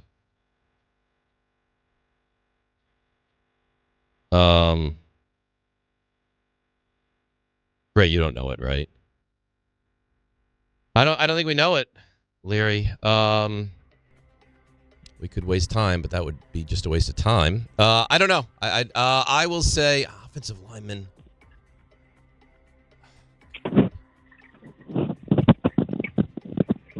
I don't know. I'm trying to think of an offensive lineman. Did an Eagles player have Nick Foles? No, incorrect. What's the answer? The correct answer was wide receiver Keenan McCardle. All right, I you would have never gotten that. No, I had no idea. When did Keenan McCardle play in the Super Bowl? I don't even remember Bucks. that. Bucks. So the original question. Keenan McCardle with the Brad Johnson Bucks? Yeah. Okay. I was at that game. So the one I thought we were going with, the only player to score a touchdown for multiple teams in a Super Bowl but never win a Super Bowl. Only receiver, I should say. All right. Are we starting this down this path where I have to think of this, or we're not playing this game? Mushin Muhammad. Oh, that would have taken a while. Panthers and Bears. Right. That's good. That was a good game. Underrated game, the Patriots-Panthers game. Great game. Jake Delhomme was really good in that game. All right, let's go to Patty in Schenectady. I told you I wasn't going to be good today. I don't understand the question fully, though. Because I mean, every reception he had in a Super Bowl was a touchdown. Right. So why? I mean, how many receptions did Nick Foles have in the Super Bowl? I don't know. Was that a 2-point play with Foles, or that was a? No, it was the touchdown. This is a touchdown. The Philly special was a touchdown. So, how many more catches did he have in the Super Bowl? Would that be the only catch he's had in the Super Bowl? That's what I guessed. Right. So I mean, wouldn't that be one of the answers? I thought so. He said no. I'm uncertain. He went off on his own path. Listen, bottom line is how many catches did Nick Foles have in a Super Bowl? I think just one. And it was for a touchdown. It was for a touchdown. So that's right. Yeah, I think maybe he phrased it incorrect. Poorly. I'm whatever. All right, Patty, what do you got? I got a football question for you this week, Dave. Okay. So I am looking for the all-time leading receiver in receiving yards in a single playoff run. The 1 year's playoff run from wild card to Super Bowl, leader in receiving yards. All right. You mean like Eli Manning is for the quarterback? Yes. Mm-hmm. Okay, now that we got that down. Nick Foles is correct. With how he worded the question, he had one catch, one touchdown. But I thought you said it was multiple catches. Oh, is that what it is? Yeah, I think it was McCardle had 2 touchdowns in that Super Bowl? I thought you said multiple players that only catches were touchdowns. That's what I thought too. All right. I'm not sure.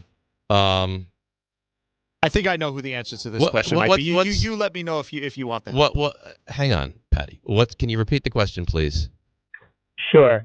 Leader in receiving yards for a single postseason run. Most receiving yards in a single postseason run. I feel like it's a King Knicks, but I don't think it is. It wouldn't ask me that. Postseason run. I mean, Jerry Rice, John Taylor. I think he probably had to play that first game, right? It's probably got to be a player that played 4 games. So what team played 4 games? Ray thinks he knows it. John seems to know it too because he's exuberant on the other side of the glass. Most yards in a playoff run from a receiver, right? Yep.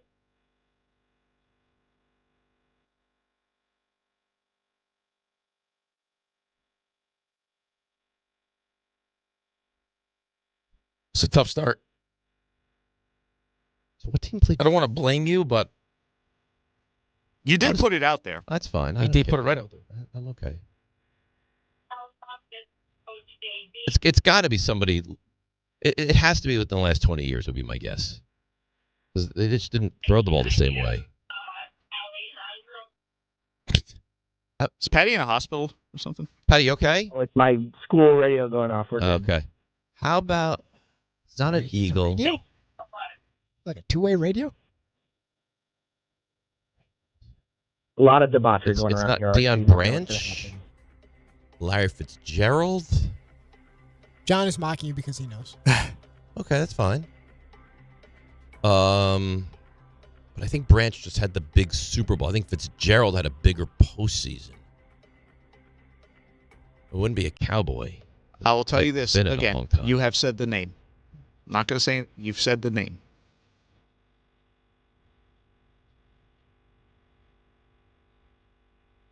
Said the name. You got him in a blender right now. And I haven't said any Rams. I'm going to go hesitantly with Larry Fitzgerald. So you actually said all top 3. Hakeem Nicks is number 3. Uh-huh. You missed number 2, which was Cooper Kupp. You just said I said number all 1. I mean, I know, it's my fault. And then Larry Fitzgerald is the first one. Number 1. Okay. All right, we're back. All right. Isn't that amazing? You said all 3. But you only said 2. You said 3, but you didn't say 2. But you said 1. I actually think you're 2-1.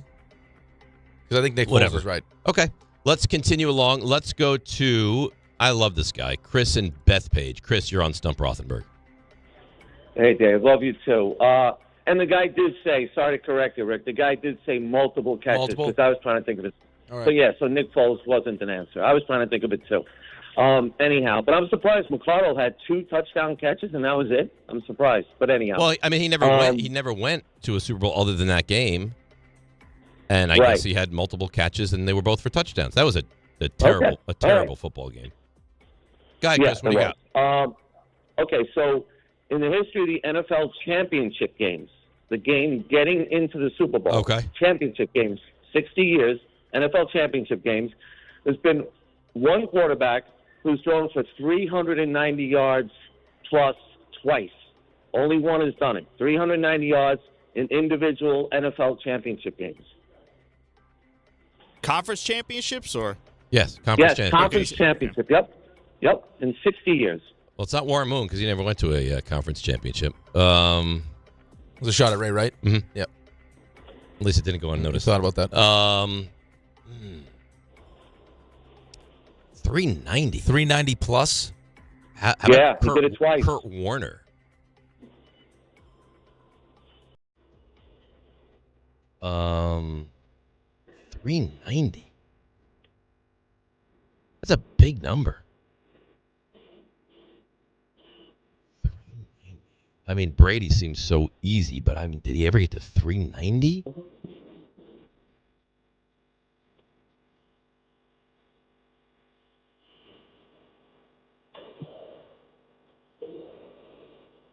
Marino, no. I mean, who are the big quarterbacks? McNabb?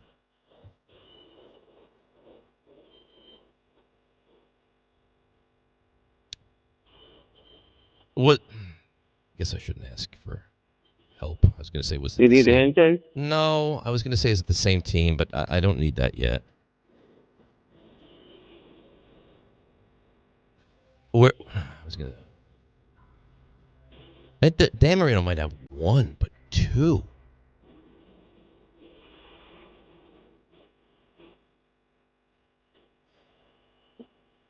Who else could it be? So you got Marino, I think, is 1. But I don't know. I mean, Marino didn't even go to a second championship game, did he, Ray? I don't think so.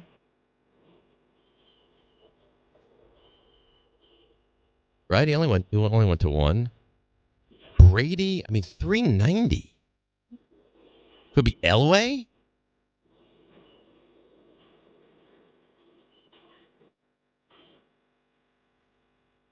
Warner? Again, this has to be somewhat recently.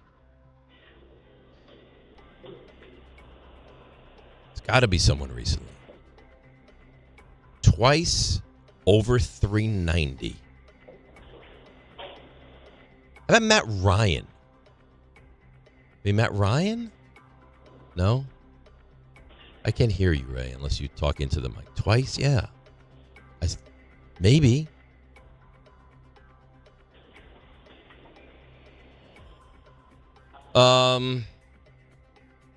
It's got to be within the last 20 years. Because Marino, I think, had over 390, but did not do it twice. So you eliminate him. And then I don't like the guys that went numerous times. I mean, Jim Kelly, but it's not going to be him. So Kurt Warner's the guy that jumps off the page. Matt Ryan, I think, could be him. Who else could it be? It's not Eli. It's not Rodgers. It's not Russell Wilson. All right, I'm between 2. I'm between Kurt Warner and Matt Ryan. What do you think? What do I think? Yeah. I'm not answering. You have no idea. No, I'm not answering. I don't want to be blamed. Ray, do you have any idea what the answer to this is? No, but John has wanted me to relay to you that Marino did go to 3 conference championship games. 3? Yeah. Great. I would trust where you were. 3. I think Marino has the most yards ever in a championship game, and maybe the only one to ever go over 400.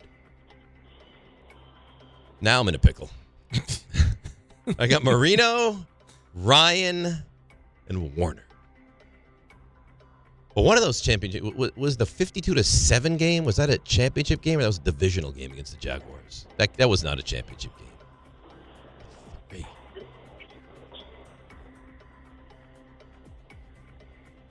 I don't think it's Marino.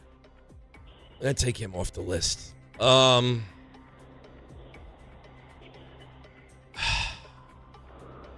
Ryan, final answer. Dave, I've been calling you for 10 years, okay? Seriously.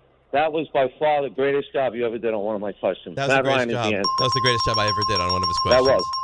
Did you know it, John? You did not know it.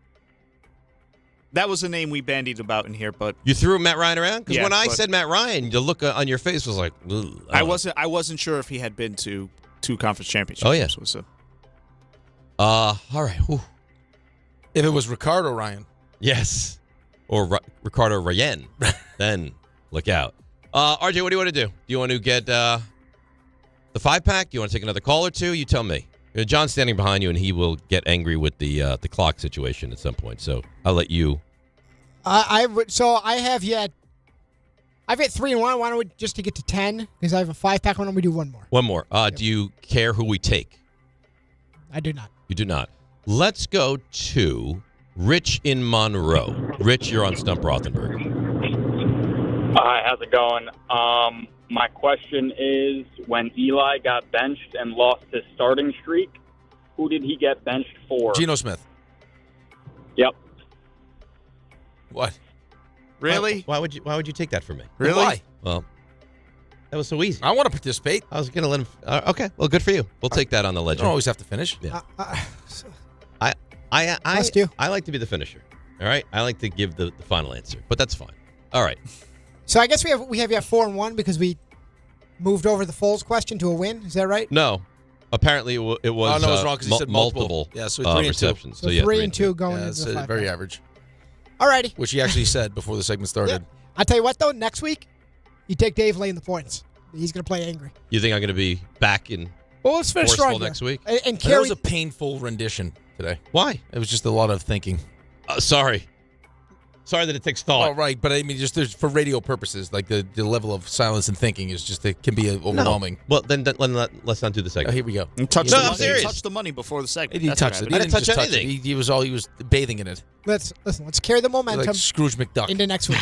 Listen, I don't need to do the segment. I do it for you. Oh, you don't do it for me. I don't think you do it for him. We've established my intelligence. Right. I don't need to continue to hammer it home every week. I don't buy that. Here we go. Super Bowl MVPs. Continuation. You wouldn't even let me finish. You don't do anything for me. Okay. Here we do go.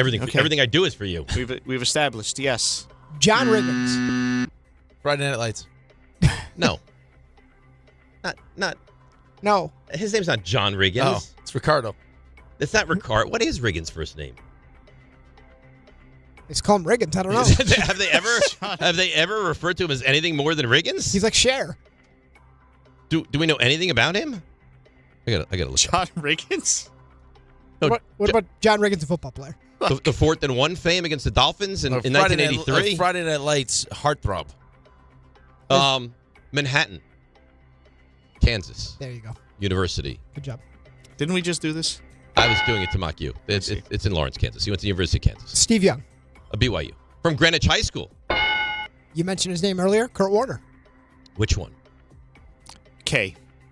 See? He gets it because he's a purist. Northern Iowa. Good job. Also in a movie. Hines Ward. Hines Ward, number 19, played quarterback with a pin in his pinky finger when he was at the University of Georgia.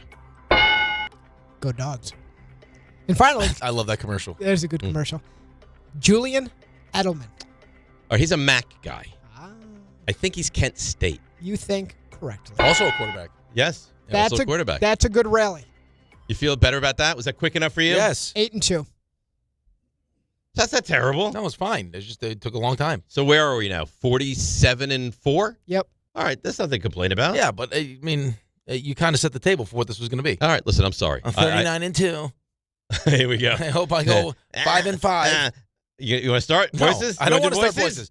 I want you to be great. It's so much pressure. Oh, you got to start a read, I'm told. Yeah, I'm not going to start it. I'm going to smash it. You're going to start it. You're going to finish it. You're going to make love to this read. Yeah. Go ahead. Let me hear it. All about JSN and his receiving yards. Sunday is your last call for football, and all week long, FanDuel is giving you a daily profit boost every single day leading up to the big game.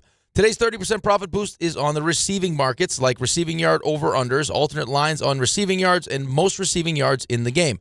JSN's yard total is really high at 93.5 yards. What if you took an alternate line at 80-plus yards and have the odds boosted? You can get involved with JSN for the most receiving yards in this game and so many other things. All you have to do is opt in each day and place an eligible bet to use that day's profit boost. So whether you're locking in early lines, riding your favorite props, or taking one last swing before the final whistle, FanDuel is giving everyone something extra to cheer for during football's final week. Play your game with FanDuel, official sportsbook partner of Super Bowl 60. Must be 21 and older and physically present in New York. Opt-in required. Bonus issued as non-withdrawable profit boost tokens. Restrictions do apply, including any token expiration and max wager amount. See terms at sportsbook.fanduel.com. For help with a gambling problem, call 1-877-8-HOPE-NY or text HOPE-NY at 467369. I got the answer to the one question we want the most right now. I got Riggins' first name. What was it? What do you mind sending it to me? When I What say was it, it? you'd be like, oh, of course. Tim Riggins. Ah, Right? yes. Or just like, I don't know if you had a first That's name. Whiteboard Wednesday. What do you mean? Favorite football movie. Is that right? Yep. What's RJ picked Friday Night Lights. Well, it's a great movie. Great movie. Show, movie, better. Chew on that. We'll come back. DNR with you, ESPN New York. Let's see what's happening on those roads. Here's Debbie Duhame. Dinar, good morning. What is happening? Issues all over today. Watch for a closure on 80 westbound local lanes, exit 45 in Parsippany, a 3-car collision. 78 east, exit 43 in Berkeley Heights, accident investigation. Then on 78 eastbound, exit 45 in Summit, jackknife tractor trailer. Taking ride over to the Van Wyck south at Hillside Ave, a stalled car. Watch for slowdowns LIE east at 108th, another stalled vehicle there. Sponsored by Mothers Against Drunk Driving for victims of drunk and drug driving. Your grief is unique, but you're not alone. You always have a place at MAD. Call the 24-hour victim helpline, 877-MAD-HELP, or visit mad.org. I'm Debbie Duhame, 880 ESPN, New York. Are you ready to make a difference for the environment while helping the visually impaired at the same time? Then donate your vehicle to Heritage for the Blind today by calling 1-800-983-6530. Every donated vehicle will either be properly recycled in an eco-friendly manner or given a new life through reuse. Donating your vehicle is easy. Simply call 1-800-983-6530 and Heritage for the Blind will do the rest. They'll even arrange for your vehicle to be picked up at no cost to you. And for a limited time, when you donate your car, your locations, call 1-800-983-6530 right now to schedule your vehicle donation and make a positive impact on the environment while helping others. Heritage for the Blind, where every car donation counts and every person makes a difference. Call 1-800-983-6530 now. This advertisement is paid for by Heritage for the Blind. Guys, quick PSA, forgetting Valentine's Day flowers is not the move. Trust me, this is why I go to the Bouqs company every time.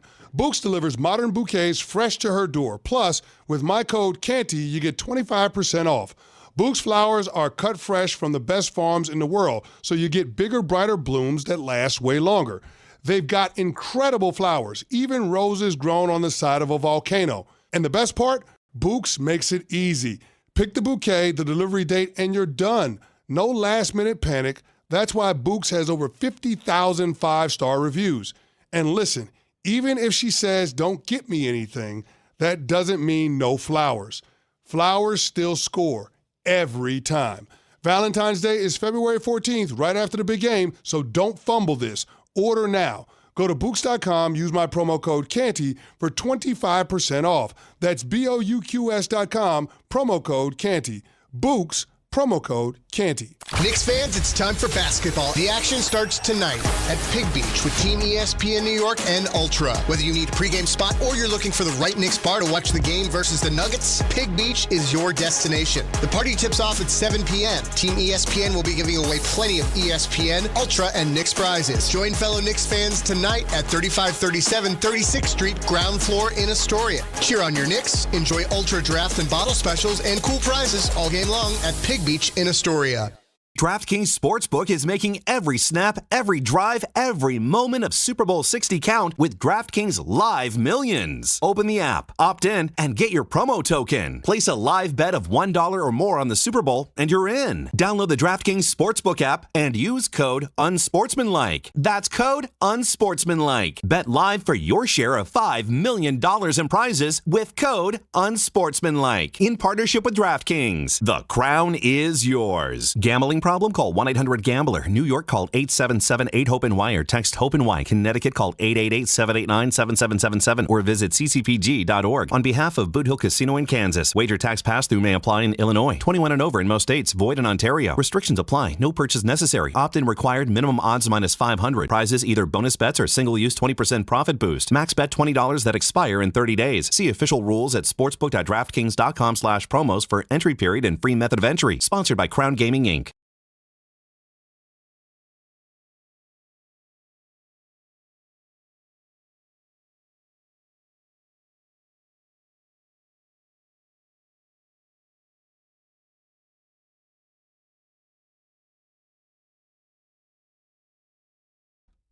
All right, DNR with you, ESPN New York.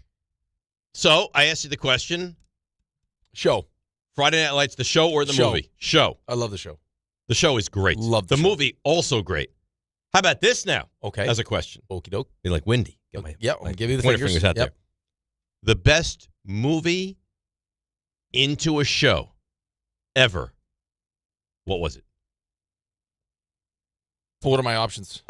We'd have to like. Yeah, right. I mean, look them up. But I like because when I think of Friday Night Lights, the movie great. Right. The show maybe greater. You know. I think what, I think the show is. You know what could be up there? The Odd Couple. It's a good one. The Odd Couple could definitively be up there. That's a good one. I'd have to look up what the list is. Right. I'm sure there's a list, and I'm sure that you'll look at some of them and be like, "Wow, that was great. That was great." And that's not. I mean, this is not the right list. No, but the best. The So what do we have?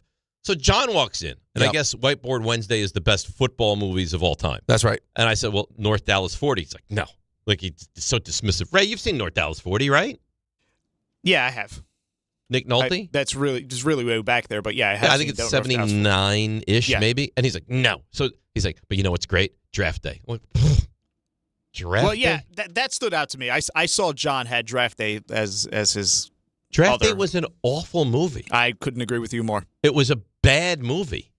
And it's another one of these. Everything about that movie was terrible. I came into that movie with real expectations, and I came away from that movie extremely disappointed. Because it was awful. Although you learn, like, why not to draft the guy? Did any of your teammates come to your party? No? All right. Right. Don't draft him. His teammates didn't go to his party. So, what was the one? That is kind of an indictment, though, if you're the quarterback. Yeah, I agree. Oh, it is. Your teammates show up. Every time I talk about a quarterback who wasn't well liked to his teammates, I go back to that, and I drop that in there. That's it. So I just brought up the list, the best football movies ever. This is Entertainment Weekly. So legitimate source, right? North Dallas 40, number 3. Okay. The Blind Side is on here. There's a Marx Brothers movie on here. Remember the Titans is on here. The original Longest Yard is on here. You know, this is a good one, too. We Are Marshall was a... But when you think of We Are Marshall, do you think that's a football movie? Or do you think it's like a real-life horrible story around football? What determines a football movie? Like, I asked you about Jerry Maguire. Right. Is Rudy a football movie? Of course it is. Is Brian's Song a football movie? Yes. Brian's Song is probably on the list, no? I don't think it's on that list. That's a movie that if I watch that... Put it in the other category. Right in. I will cry. I watched a movie the other day. I started crying just uncontrollably. The Life List. I don't know that. It's very sad. The mother from Friday Night Lights was in it. The mother? Connie Britton from Long Island. Right. She was in it. She's very good. Yeah. She dies. Oh, no. It's very sad. Well, you ruined it. Oh, no. She's going to die. The whole time you know she's going to die? Right. The Water Boy, The Express. I don't even know that. Palmer. I never heard. Varsity Blues. Varsity Blues is a nice. Varsity Blues is nice good. Football movie. The Program. The Program, yeah. Any Given Sunday. Yeah. That's number 19. Heaven Can Wait. You ever seen that? They remade that too. That was with Warren Beatty. But what are you going to vote for? I mean, we're naming all these movies. What are you voting for? I don't know what's on there. What's on our list? Given Sunday? Is Concussion a football movie or no? I guess in a sense it is, but I don't. Is that what you're voting for? I will vote for Little Giants. I think to I me, don't think the Little Giants is on that. Well, It's what's not on the list. So write it in. Yeah, you could write it You have in. a write-in category. It's already got plenty of options in there. You have written in. I've written in one. What'd you write in? The program. You like the program? I love the program. RJ, what's on the list? I taught him that. From memory, any given the Sean Sunday. Payton movie's on there. No, it's not. No, it's not. Any given Sunday, The Go ahead and write Waterboy, that one in.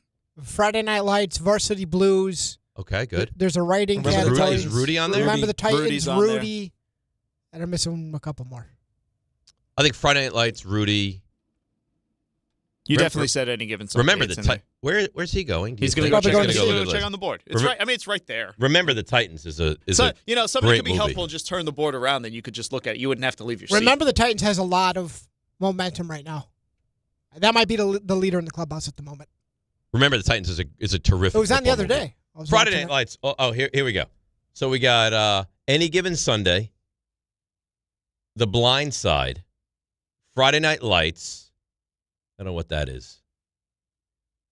Remember the Titans, The Replacements. Oh God! And then I had a couple good quotes from the Replacements. Rudy, Varsity Blues, The Waterboy, and The Longest Yard. And what's that pen on the end? Is that write-ins? That's a write-in. That's the original Longest Yard, right? You know what about this list that I don't love? The Little Giants write-in. Well, this list that I don't love, like there's some ones that like Any Given Sunday, Friday Night Lights, Remember the Titans, clearly should be on this list. Rudy, I think it's fair to put on the list. The Replacements. Oh no, we suck again. The Replacements was funny. The greatest football movie of all time. I mean, it's a big list. Did you vote yet? I haven't voted yet. I'm between two. Which are? He's between. He loves Any Given Sunday. Love it. Any Given Sunday is awesome. And Willie Beeman. And so I believe one of the two of yours, Any Given Sunday. Yep. You should vote for it just because it's Lawrence Taylor. Come on. Yeah, but I go more than just who's in it. I think he was great in that movie. He was good in that movie. Really good in that movie.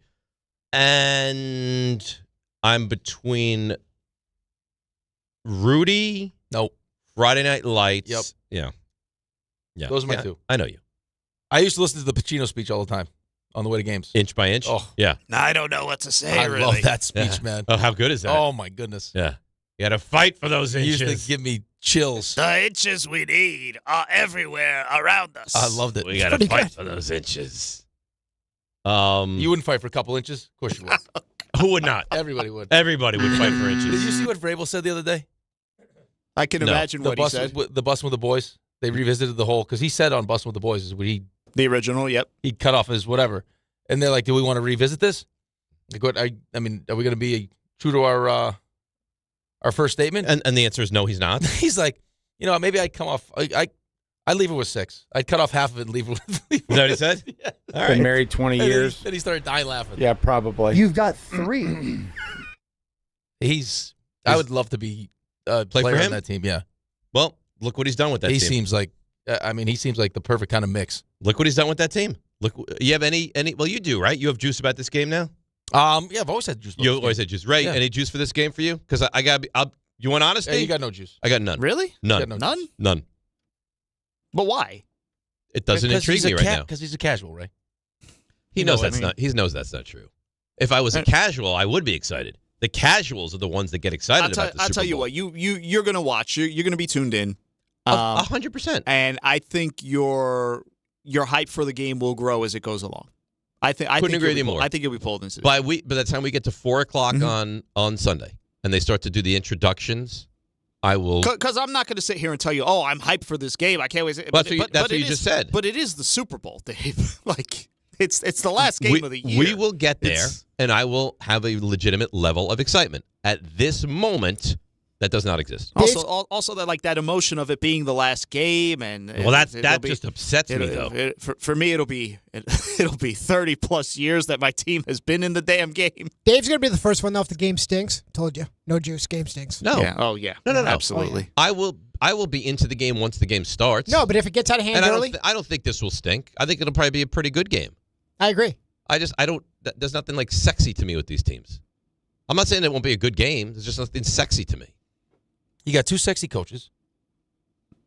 A sexy coach. RJ, you excited for this game? Good defense is like sexy. this juice for you for this game? Good defenses. Good defense is sexy. Not the typical amount, but it's All right, so building. you understand where I'm coming from. But Drake May's 23. He's in year 2. You got Cardi Listen, B. there are Cardi B. Cardi B. Come on. This what is does the that do for me? This is what annoys him. You know what? That's You're exact onto thing that something. annoys him. You're onto something. Yeah. Yeah. See, that's the crap that I don't like. I think we found it. I think we found the issue. I'm not interested in the bunny. I'm not interested in Cardi It's B. Bad Bunny. It's not the Bunny. Cardi B could end up doing something for halftime. That could be a thing. I hate Oh, here we go. halftime. Yep, here we go. There we go. And we figured it out. Halftime's going to be awesome. I don't know. You should get on board. I'm going to probably shower during halftime. Why? Bad guy. Because He Bad never guy. watches. I'm halftime. anti-halftime. He never watches halftime. I'm anti-halftime. But why do you need to go big, shower? What are you it's doing big during for the game? culture. He- it's big for the people. Like Dave's you need to be ensconced in halftime. He's- Halftime's a big deal? This year, it's a huge deal. Dave's as anti-halftime of any year as anyone I know. Yeah, but why go shower? Though? Am I the only one? You know who I would bet, and I don't know this to be true. I would bet you that Don LaGreca shares my sentiments and is also anti-halftime. Okay, but A, does that shock you? And B, No, I said it, so it wouldn't shock me. So, and okay, it's Don. Like that. Right. That's Because I'll tell you why. Because halftime. There's a chance Don doesn't watch the Super Bowl. No, come on. It's supposed to be 15 minutes. Halftime is 15 minutes. And now, for It's some like reason, 22 or something. in this game, it's a Oh, 33-minute halftime. Is it 33? Yes. You get a beautiful concert from some kind of. If I want to see a concert, Music I was star. looking last night. Paul Simon coming to Forest Hills. I might go see that. Great. Yeah. I don't need a concert in my football game. You get everything. Because I It's don't not need taken a away- concert it's in my not- football It's game. not taken away from the football. It's So not happening during the football. Some of us drive you nuts that there's halftime now at the Thanksgiving games. I don't. When what the guy with the tattoos on his face was doing the thing, I wasn't Post interested Malone. in that. Yeah. Post Malone. Yeah. Who had it for How about Detroit Dolly this Parton? year? Dolly Parton was nice. Yeah, that was. It's fine. I I mean, don't it was need something. special halftime. What about the guy that came out of the igloo? They couldn't afford the igloo. the inflatable M&M? igloo? It's fine. It's a lot of budget cuts. Just give me football. That halftime show was great, though. Which one? The one with Eminem and that was awesome. Detroit. Yeah, fine. Awesome. Just give me football. That's all I want. I get it. There are people out there that enjoy more than that. They want. Dave, how many years has the halftime show been a thing now? No. Like The first spectacle halftime like ever, this? they had like a guy with a trumpet. And it goes back in, and now the It Packers was come back on the 60 field. years ago. Well, that's what I like. This is Dave reminding us that while we all share a room together, we're all on the same team. I am above you when it comes to football fandom because I don't value halftime. You do, and therefore I'm a better fan. But it he makes can't no remember sense, a player involved in a pivotal Super Bowl. Right. Ricardo Lockette. It No. doesn't, but it makes no sense though. The Super Bowl is still the football game, and you get the benefit of a concert on top of it. Well, enjoy it. It's added. You're getting added value. Enjoy it. I will not. You enjoy it. I will probably walk the dogs and take a shower during halftime. That will probably be my Anything halftime else you want to show. throw in there? We know what to take a shower means, guys. The actions of a casual. We all know what that means. That's not a casual. It's a casual. Please. Honey, I'm gonna go take a shower. Right. Yeah. I might make love to my wife. That might be my halftime show. Yeah. And You'd be able to get back for you halftime. talk about him losing. They probably all wouldn't even have the subtlety. stage rolled out by that Oh, time. they'd have the stage rolled out. They'd be well into the third quarter. You got a lot of stuff you're going to get done at be halftime. tantric. You don't know what to do. Tantric. Yeah. Gotta take a shower at halftime. I am not interested. You guys watch it. Let me know how it turns out. So you have some time with your wife. You're going to shower, then take the dogs for a walk. We get some wings toilets are and flushing. pizza. You got some Toilets are pizza. flushing. I might at make a halftime, not this bouillabaisse. guy. I don't know what I'll do at halftime. You don't even know what's in a bouillabaisse. There's no chance. Yeah, it's a stew, and I believe there's some fish in there. Mussels. Okay. Are there mussels in a bouillabaisse? Yeah, well, listen, it's going to be tough to do all that, but I'd love to see you try. We'll let you know how halftime What do you is. think I could get done during halftime? Probably all of it. It's a long. It's a bouillabaisse. No way. I'll tell you No? what. No. Try to do as much as you can and let us know. I might make muffins. Well, I don't understand why you're so anti halftime. I don't get it. I don't know either. I mean, it's a show. Let's break, because now it's dragging on according to RJ. Let's break. It's DNR with you. Come back into Giannis and more of this Giants and Jets football conversation and halftime talk. DNR, ESPN New York. It's Chuck Devine with SnowCountry.com. You expect more from yourself. Expect more from your money. Get started today at Robinhood.com/yourmoney. Our Snow Country crew spent the last few days in New Hampshire's White Mountains with soft, squeaky pack powder at every turn. Groom trails in terrific shape. Whether you're up north or you're close to home at Shawnee and Camelback in the Poconos or Mountain Creek, New Jersey, they're all at or near 100% day and night. Mountain Creek loaded with terrain park features on their South Peak. Thunder Ridge and Mount Peter both 100% day and night with pack powder close to home. Wyndham has the steep groomers by their high-speed six-pack chair, and Bel Air 60 trails cover 20 miles with pack powder. Southington, Sundown, and Mohawk all 100% day and night in Connecticut. Same for Jiminy Peak in the Berkshires, both Jiminy and Butternut with 14 miles of trails. Killington explores 70 miles on 6 big mountains in Vermont. Smuggler's Notch loaded with cruiser steeps, glades, and moguls. You don't just ski or ride, you dominate. At Killington, we fuel your adventure. Be the beast. Ski and ride Killington.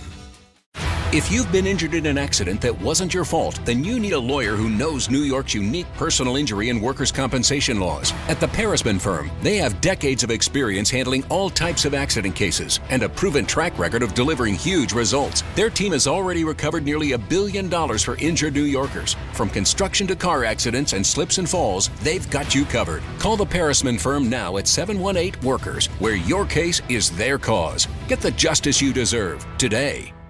Hey, New York and New Jersey, Boost Mobile has an unlimited talk, text, and data plan that's only $25 a month forever, meaning you'll only ever pay $25 a month for the rest of your life. Who wouldn't want unlimited wireless when it only costs $25 a month forever? If you don't, you must be one of those people who enjoy overpaying for their phone plan. $25 a month forever is truly as good as it gets, so go online and switch now at boostmobile.com. After 30 gigabytes, customers may experience slower speeds. Customers will pay $25 a month as long as they remain active on the Boost Mobile Unlimited plan.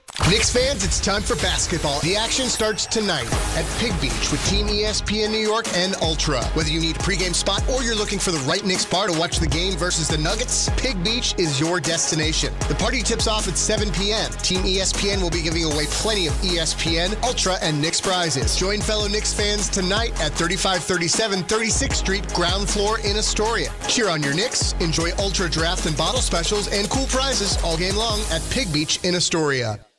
Access to education changes lives. That's why National University provides flexible online and hybrid programs from associate to doctorate degrees. Since 1971, NU was built to serve non-traditional working and military learners nationwide. NU understands the demands of work, family, and service. Each year, more than 130,000 learners trust National University to move forward. Visit nu.edu to learn more. Switching to Progressive is a game-winning call. And that reminds us of other game-winning calls in the history of sports. So it was the fourth quarter and we're down by 5. Sweat pouring down my face. Suddenly it hit me. If only I could wrap part of the towel around my forehead. And that's how I became the first basketball player to wear a headband. Okay, not really a game-winning call, but it was a good call. You can make one too. Switch to Progressive and you could save hundreds. Progressive Casualty Insurance Company and affiliates, not available in all states. NBA fans don't just watch the game, they live it. So stream like you're courtside with NBA League Pass, your ticket to all the action. Watch your favorite team shine and catch the league's brightest stars and rising stars at the same time with multi-view on your favorite devices. From the plays you can't believe to the most live games and the drama that comes with it. If it happens on the court, it's happening on NBA League Pass. Only select out-of-market games available. Blackout restrictions apply. Additional charges and other conditions may apply. Visit NBA.com/subscriber agreement for full terms and conditions.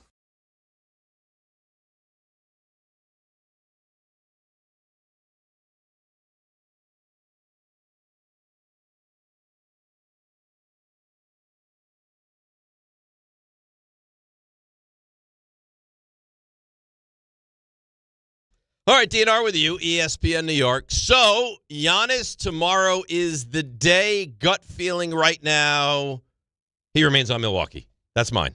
That's your gut feeling? Yes, gut feeling he remains on Milwaukee.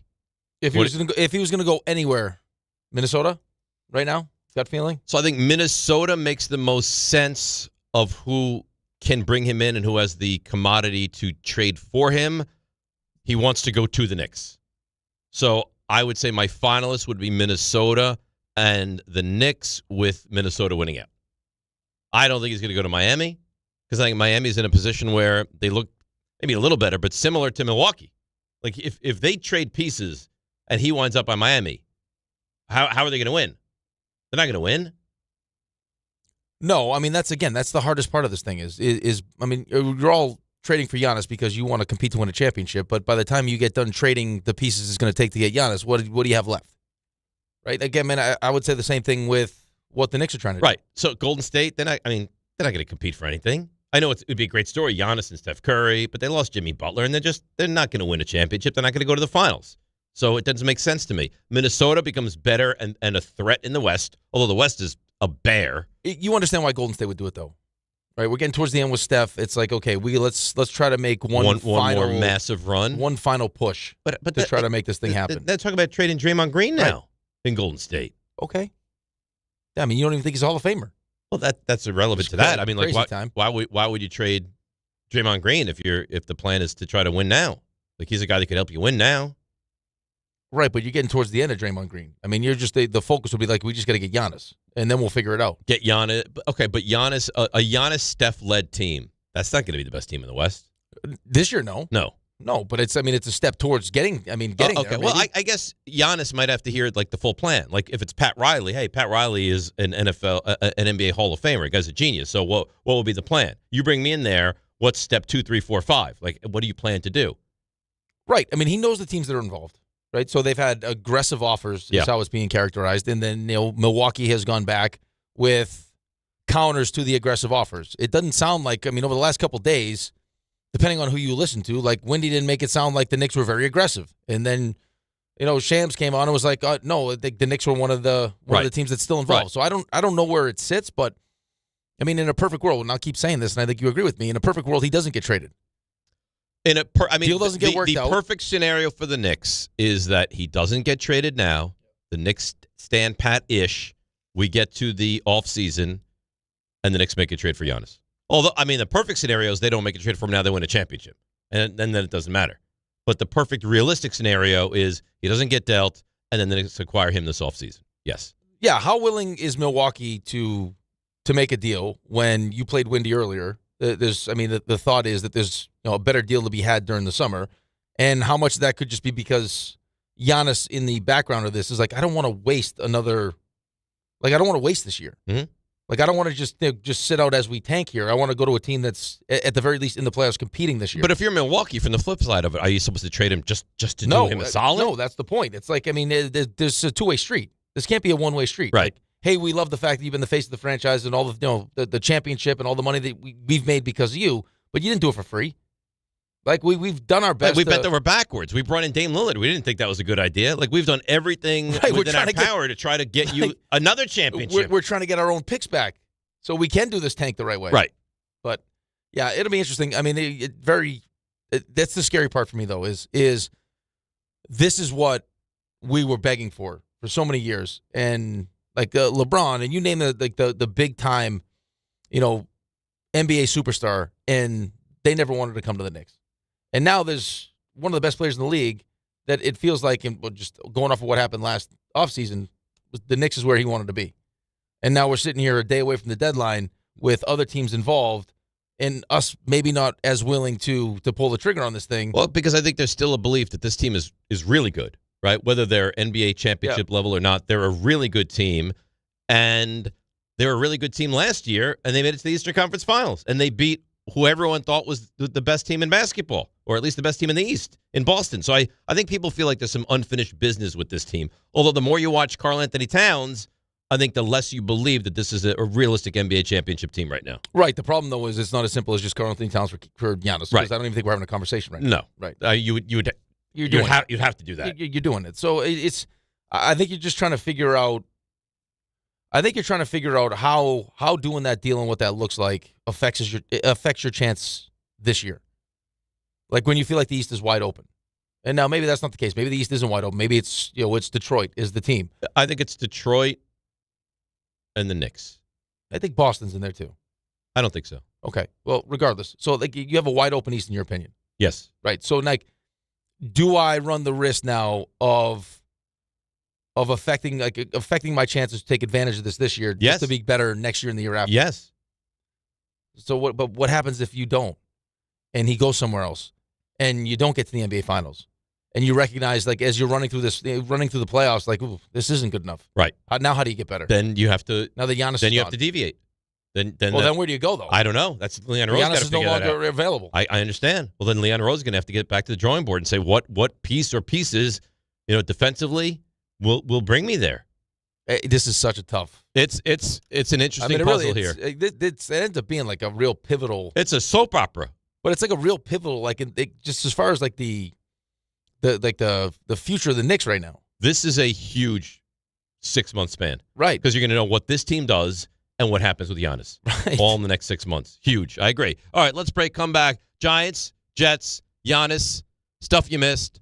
3 stars. Big 9 o'clock hour. DNR with you, ESPN New York. Don't miss Mets manager Carlos Mendoza as he joins the Michael Kay Show live today at 1:30 on ESPN New York and streaming live on YouTube.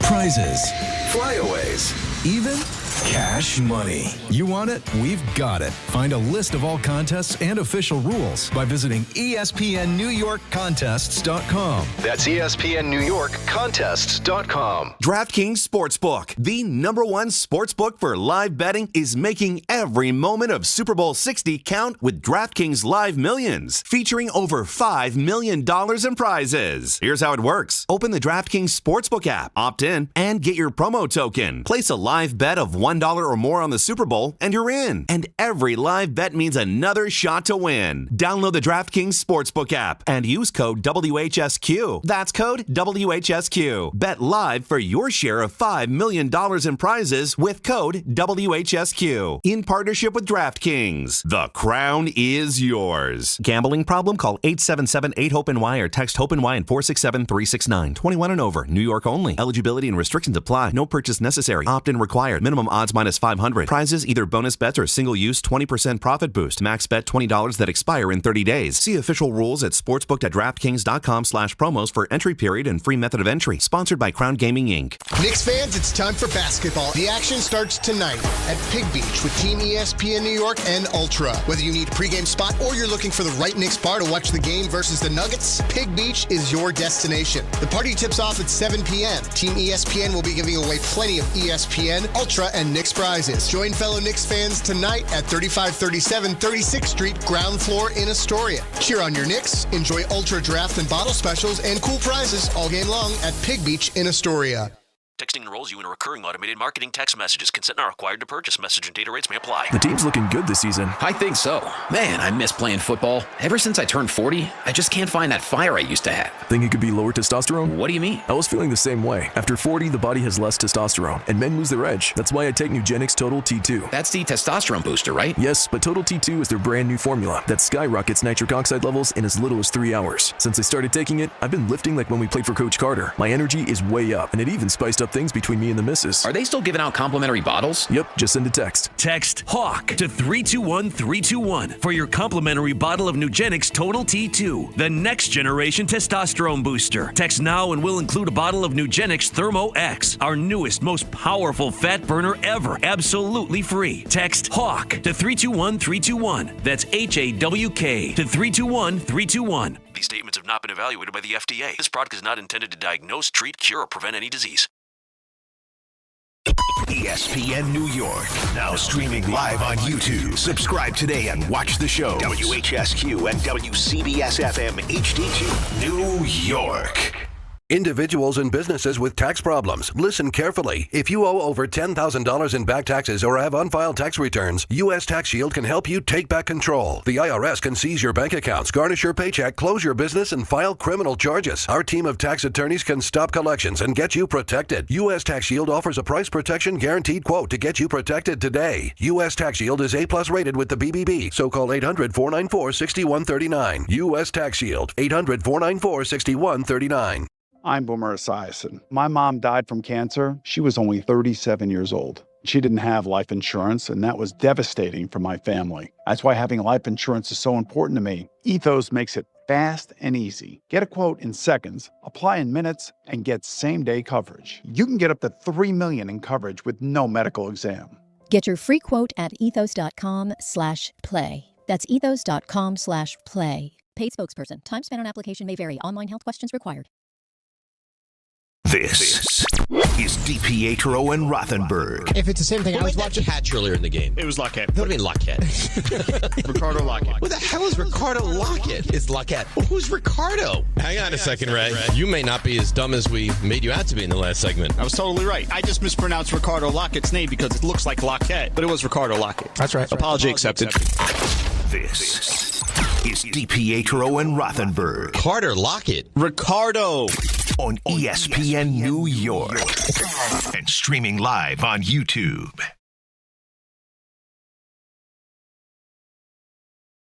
All right, DNR with you, ESPN New York. We've finally gotten to the bottom of the Ricardo Lockette situation. Yeah, we figured it out. Yep, and there was a man named Ricardo Lockette who was the intended receiver on the pass that got intercepted That's right. by Malcolm Butler in that Super Bowl. And now we get the same teams in this Super Bowl. Curse was setting the little pick, and it was supposed to be for Ricardo Lockette. Right. And then Malcolm Butler jumped right into it.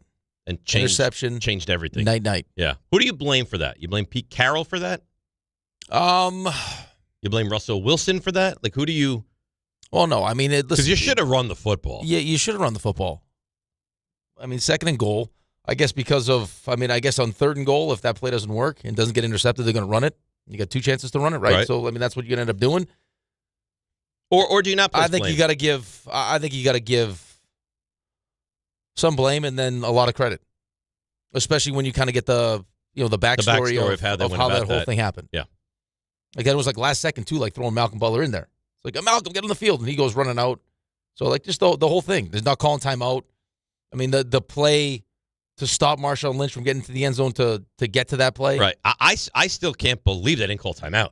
That to me is wild. Well, they kept asking him. I guess in the headset too. I guess there's a minute to go. I guess you'd be down by 3. Right. Patricia came up, asked him. He's like, no. And then someone from the upstairs on his headset. He's like, no. I know. We're fine. Yeah. I mean, credit to him. Yeah. It worked out. But like sometimes things work out for the wrong reason. It doesn't really make sense that you wouldn't take a timeout with a minute to go. Yeah. I just think that. I mean, I don't know what you want to credit it to. It's the sports gods. Yeah. It's whatever. Like divine intervention. I just think that when you prepare a certain way, it just seems like those teams that are the most prepared get the most of those bounces. You know what I mean? Like it's just. Oh, it's always. What do they say? Luck is when. Opportunity meets preparation. Mm-hmm.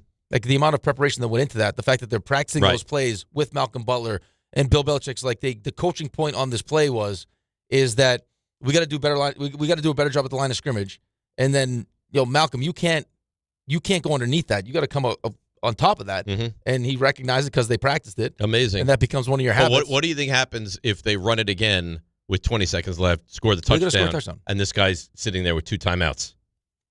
He'd get killed the next day. Right, but he again, his player made a play for him. That's how close it is, though. Yeah, I know. Look at how close it is with the helmet catch. Right.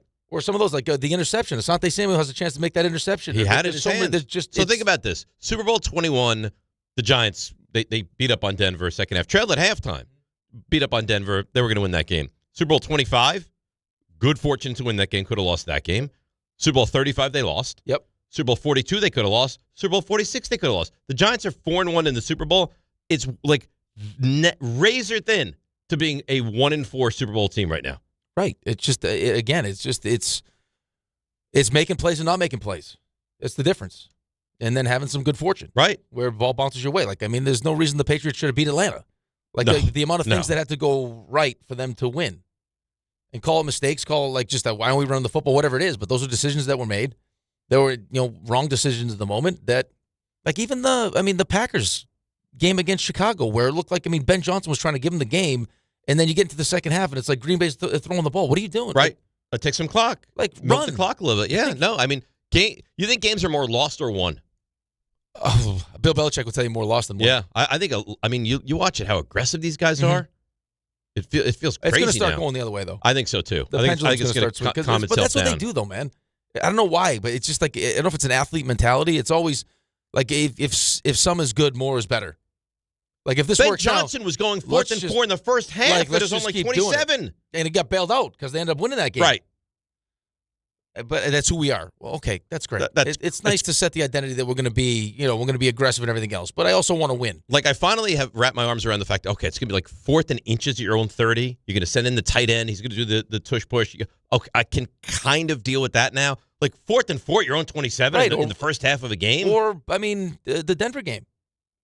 That was awful. It's like at some point there's going to be some kind of weather. And the offense is not going to be easy. Well, that's the thing. Not to mention the fact the Patriots offense has not been good. You got a great defense. And you go up by 10. And you got a quarterback that hasn't thrown a pass in an NFL game for 2 years. And the play call and the execution. Awful. It was, if I was Sean Payton, man, this would haunt me this offseason. Then also, Jarrett Stidham's going to make a mistake at some point. Right? Like, so they take the points. At some point, there's going to be, and he ends up doing the shovel pass. It was terrible. Multiple. That was his play. You gave them a touchdown there. It's just, I don't know. Some of these coaches, and it's like, well, it's, the numbers tell me. It says it's a go. It's like, okay. All right, you just stick with that. But if you thought the game was going to be 35-31, fine, you go. Well, but it's anything though. If you just take the analytics, which is just numbers on paper, and then it's not all the same. Yeah, but you've coached long enough. You've been and especially these guys like Aaron Boone has been around the game. He's played it. Like not every the situation's different.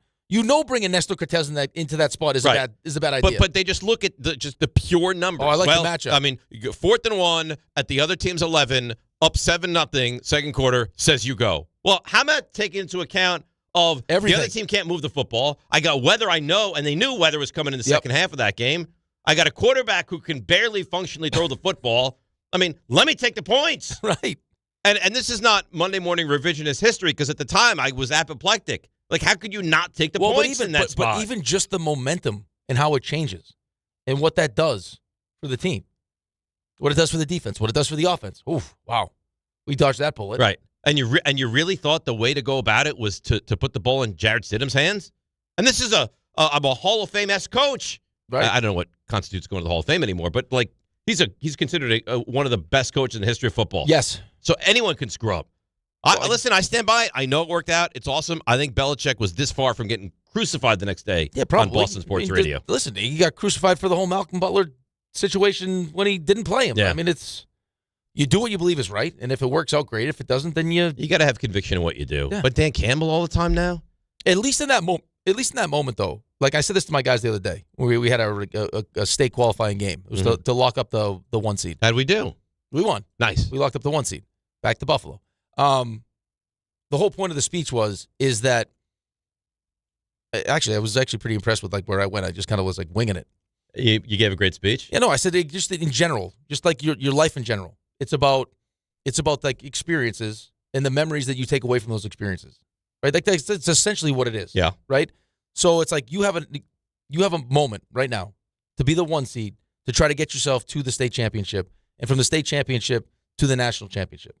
And to have this, and I know you're 16 years old, whatever it is, the last thing you would want to do is go through all of this and not put in all the appropriate amount of work for the next 4 weeks to give yourself the best opportunity to win it. There's no guarantee that you win it, right? You may lose it. Right. But if you know that you poured every single ounce of energy you have into it, you'll be able to look back at it and be like, you know what? It didn't work out, but I gave it everything. I have no regrets. If you don't, and you mess around and you don't take it seriously, you'll look back if you lost with all the regret in the world, and it'll eat away from you never get away for from the rest that. of your life. Right. I think that's with anything. But that's just life in general. Yeah. Right? And that's so in that moment, I'm sure Bill Belichick saying, listen, I put all the time, this is my feeling. And I'm going to do it. It's hard to crush. Well, you don't crush him. He never gets crushed for it. Well, but again, because there's a whole process he goes through. That's why everyone's always so focused on the process, not the result. Because as long as you believe in the process, you'll feel good about the result either way. And in that moment, even with everyone, all the noise, he's like, no. They're scrambling around. Let's let them scramble. It worked out. He saw something I didn't see. He saw something a lot of people didn't see. But again, back to my original point, it's razor thin. Well, from being a champion to being a goat in the negative is razor thin. Well, just think about that, though. I remember saying at the time, if he doesn't catch that, the fact that he doesn't just break it up. Right. He picks it off, right. There's still, if that just gets batted down. No, they have 2 plays to pick up a yard. Right. Right. With Marshawn Lynch. Well, look at game 1, the Halliburton shot, right? It hits the back of the rim, it bounces up to the ceiling of the garden, and then goes in. That's how razor thin so many of these games are. It is, and you try to explain that to people, or even to your teammates or when you're hey, it may seem dumb in the moment, oh, no big deal. But it could be that moment that changes everything. That one turnover. Dude, there's a turnover. It was like 15 seconds left. We lost in the Calder Cup Finals. 2 home games, then we went 2-3-2. So you got to win the first. If you got to win the first 2, because otherwise you're going back. You're screwed. Hold your home ice. Lead with 15 seconds left. Hits a scansion, puck stays in the zone. They score, tie it up, and we lose in overtime. Now it's 1-1 going back. We never got home. They won all 3. They won all 3 at home. I think the last one's in like double overtime. But that's that one little play. That's it. It's like, it's 1-1. We'll be fine. How about the Rangers and the Kings in the finals, right? Or final? Everyone, same kind of deal. They beat them up. Yeah, they didn't beat them up. Like they won 2 games in overtime. A puck bounces the different way, and all of a sudden you talk about something completely different. Let's go to Alfonso in Hawthorne. Alfonso, you're on ESPN New York. Hey, how you guys doing? I love you guys. Oh, we love you. How you doing? Good. I was thinking about the Greek Freak. I don't want to trade for him. I feel like I compare him to like DeGrom. Every time he's going to go down, they sit him down, and I think that Achilles is ready to go. So you're concerned injury-wise. You're concerned in acquiring him. Yeah, I am. Okay. Yeah. I mean, I can't crush you for that. I mean, it's a fair assessment. I mean, he's had continuous calf injuries. He's had calf now. issues. I just don't know how serious this. If this is this current calf is right. If this is I don't want to be playing for your team anymore. Calf injury. I want to preserve myself until we get to a trade potential. So Shams, we heard from him. He said Giannis probably not going to get traded. Windhorst said probably not going to get traded. Isola was on the K show yesterday, and he said the same thing. Here he is. Uh-oh. It's not working. Let me try. We want to go with Frank? Frank, I heard that, Milwaukee, if they make this deal, they're essentially starting over. So they're looking for draft picks and also young players. That's why the thing with the Knicks, it was going to be hard for that to work. The Knicks were going to have to include a third team.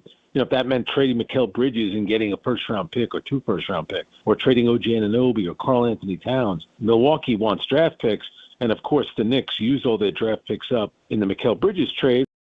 So, I mean, listen, if you didn't make that trade and you had 5 ones, you would probably be the front runner by a mile. But you shot your shot. Yeah, you probably could have got Durant at the deadline last year. Right. Yeah, but you made the decision to control what you can control. That deal presented itself, so you made it. Right? I guess that's with the cat thing. Right? You lose Hartenstein. Right? We heard Cat's name for how long? And it's like, well, we can't sit around and wait for Giannis. Like, in a perfect world, yes, we'd like Giannis, but what are we going to do? Just forfeit this seat? Like, not go make this move, which could make us a championship caliber team, or at least to get through the East, to wait to see if Giannis is happy or not? Right. We'll just make this move. You're not just going to just hold and wait to see? That's the problem. Because we've been down that road. Oh, right. No, we'll get this guy, and then you don't get the guy, and it's like, well, what do we just do? I know, but this is the guy. It feels like this could be the finishing piece to make this into a champion. If you get the Giannis we've seen in the postseason, and he's healthy, you could be an unstoppable force. Well, he definitely addresses the defensive part of it. Oh my! How that works with Mitch, I don't know. Just because neither of them shoot well. How would you do anything around the rim, though? You wouldn't really. And you know what else it would do? It would make Brunson a better defender too. It would make everyone a better defender. It's just, what are you losing? Like, I'm not trading OG. No. Right? You're going to lose Bridges probably. So, okay, I'm Milwaukee. I call OG, and if you hear the 2 letters OG, are you done? I'm not trading OG. Yeah, I agree. No. I'm not doing it. So, McBride, Bridges, Towns is your start for the trade. Right. Now the Portland's involved. Right. So we get Drew Holiday. So we get draft picks over to Milwaukee. We get Drew Holiday. We get Giannis. Right? Like, that's something it tightens up your window, right? Just because you don't know what the calf looks like for him. Drew Holiday's an older player. So it's just, but again, as these teams around you get better, it feels like how open is the window anyway? The window's, it's not wide open. The window's, it's open. It's open. Like, at what point, you're still going to have the same core group of players. Yes. Right? You're still going to have Towns. You still have all these guys. So how do they get, we'll find out what the deficiency ends up being. If they don't make it, what was the Achilles heel of this team that kept them from the NBA Finals? Is that a pun there? Yeah, and if it ends up being the defense again, right, then it's like, well, then you're going to have to address it. Right, but it's like, okay, so Cat's just not It's going to be, okay, you're not going to trade Brunson. And then how do you fix it, though? You'd have to improve your defense. You're still talking about, I still need another star to pair along with Jalen Brunson. Well, Giannis would be a star. No, but I'm saying if it doesn't work out. You're taking him out of the equation. He's not you're going to have to get back to the drawing board. Right, but that's the thing, what you're trying to juggle right now. How far do we forecast this team going? And then if we don't get where we're going, and Giannis is already gone, now how do we turn around this? The worst of all of that would be if he's dealt and you have a real underperforming postseason. And then what do we do? Like you get bounced in the second round, and Cat's brutal. Now, what the hell are you supposed to do? Exactly right. And now who's trading for Cat now? Like we already heard going into this thing, like some of the reports were like, hey, the trade value for Cat and Mikal Bridges is not great. Do you want to pay Cat the kind of money he's going to get? No, I wouldn't. So again, like this is like feels like a real pivotal kind of decision. Like here. we said before in last break, this next 6-7 months could define what the Knicks are going to be for the next 3 to 5 years. Yeah, I think it's a very fair. And how close they end up getting to breaking news. What do we got? Frank Reich, offensive coordinator. All right, there you go. Let's open it up. There it is. There you go. You got to feel good about that. Why he decided to do it, but he did it. Well, Big news, Jazz hands. I wonder if he's going to live with Booms. He wants to coach. Boom didn't tell him to run away? I'm sure he probably did. You think so? Yeah. And he wanted anyway. Well, he wants to get back. He was at Stanford, wants to get back in the mix. Right. I'd imagine that they probably sold him some kind of quarterback plan. Or maybe he gets involved in the quarterback plan. I would think so. Andrew Luck's coming out of retirement. Now that the some of the stuff that was being talked about yesterday with the Jets, it's like, really? Like we're doing that now? A lot of that stuff didn't even make sense. I don't think any of that is true. It didn't even make sense. I know what you're talking about, and I'm think not the sure Woody that's Johnson true. stepping in. You think that Muji is telling people don't come here? It doesn't make sense. There's no way that's true. I'm not going to dignify that where it's coming from. There's no way that's true. Not that part. Yeah. We know that Woody Johnson has stepped in. The other part. We know Rich Cimini has said that. Right. We know that to be true. Right. But I would say, what I would say to Frank is, as much as you want to get back into this thing, you have a head coach that could potentially be fired midway through the season if it doesn't go well. And you have an owner that has really fat hands with all this. Yeah. Like the fact that the coach you just signed to a 5-year deal tells you, I want Wink Martindale to be my defensive coordinator, and the owner tells him no, is probably all I would need to hear. Yes. As to how successful I think this thing is. But if you're Frank Reich, do you have teams knocking down your door? No. To get, okay, so right, maybe he wants back in. Okay, but if it doesn't go well, you're going to have to, what? You can always go back to Stanford. It's not like Frank Reich can't always get a job. This is his entree to potentially get a job in the NFL. Okay. I'm not saying it's a great avenue, but if otherwise, what's he supposed to do? It's the only avenue? Yeah, that's fine. It's just, that's not crazy to think this could be his only avenue back into the NFL. No, I think it might be his only avenue. It's just not a great avenue. Well, I'll tell you what. I like it better than Greg Roman, and I like it better than Bevel. So of the 3 guys that were finalists for the Jets OC job, I think this would make me the happiest if I were a Jets fan. Right. This is not me being unhappy with where we eventually got to. It's just the process of getting to this point with what's happened with the owner already and everything else. It's not good. It's not good. And along the way, becoming, again, like just this dysfunctional laughingstock of the NFL. Like, we just can't get out of our own way. That's the Jets. Like, we went from everything's quiet, we move in silence and everything. But that was last offseason. Right out the window. Yeah, right out the window. Right out the window. So there you have it. Frank Reich is the new OC for the Jets. OC. Yep. Now we just need to focus on who the next quarterback's going to be. Just kind of the most important piece of this whole thing. If they trade assets for Kyler Murray, I would not understand that at all. It would, again, be, right, there's different sides to this whole thing. Right, this feels like the other side of the building, like hey, we still need to sell tickets and get people excited part of the building would be like, hey, let's do this. I guess. I don't know. Listen, he's got durability issues. He's got, how committed he is. Never played in the Northeast. How committed is he to football? Right. Like, to the point where they try to put it in his contract. Like, there's a lot of stuff around it. He's a small guy. Small guy. He's a terrific athlete, though, but it's such a weird conversation to have because there's a piece of me, too, that just recognizes as a Jets fan that we just don't draft and develop anyone anyway. So you need, but you're not going to, ultimately, you're not going to win big things with Kyler Murray. No, he will probably put you back to being capable and I think it's going to be to your detriment, though. I think it'll probably make you too good. I want to take advantage of 2027 now. Yeah, but it's hard. But here's the counterintuitive thing. Give me Brady Cook for 17 games. If you are Aaron Glenn and you're Darren Muji, again, how are you going to punt on a full season? The problem when you bring him back. Yes, because he can't. Know he stinks, and rightfully so. He can't punt on a season. Now, if they told him, Aaron, you go 2-15, you get the 1 pick, you got nothing to worry about, you'll be back here for another year. That's one thing. But I think we all think he's fighting for his job. Well, how could he not be, though? I think he is. Right, like you approach the owner, here's what I want to do, and the owner goes, no, I'm already paying you enough money. You be the DC.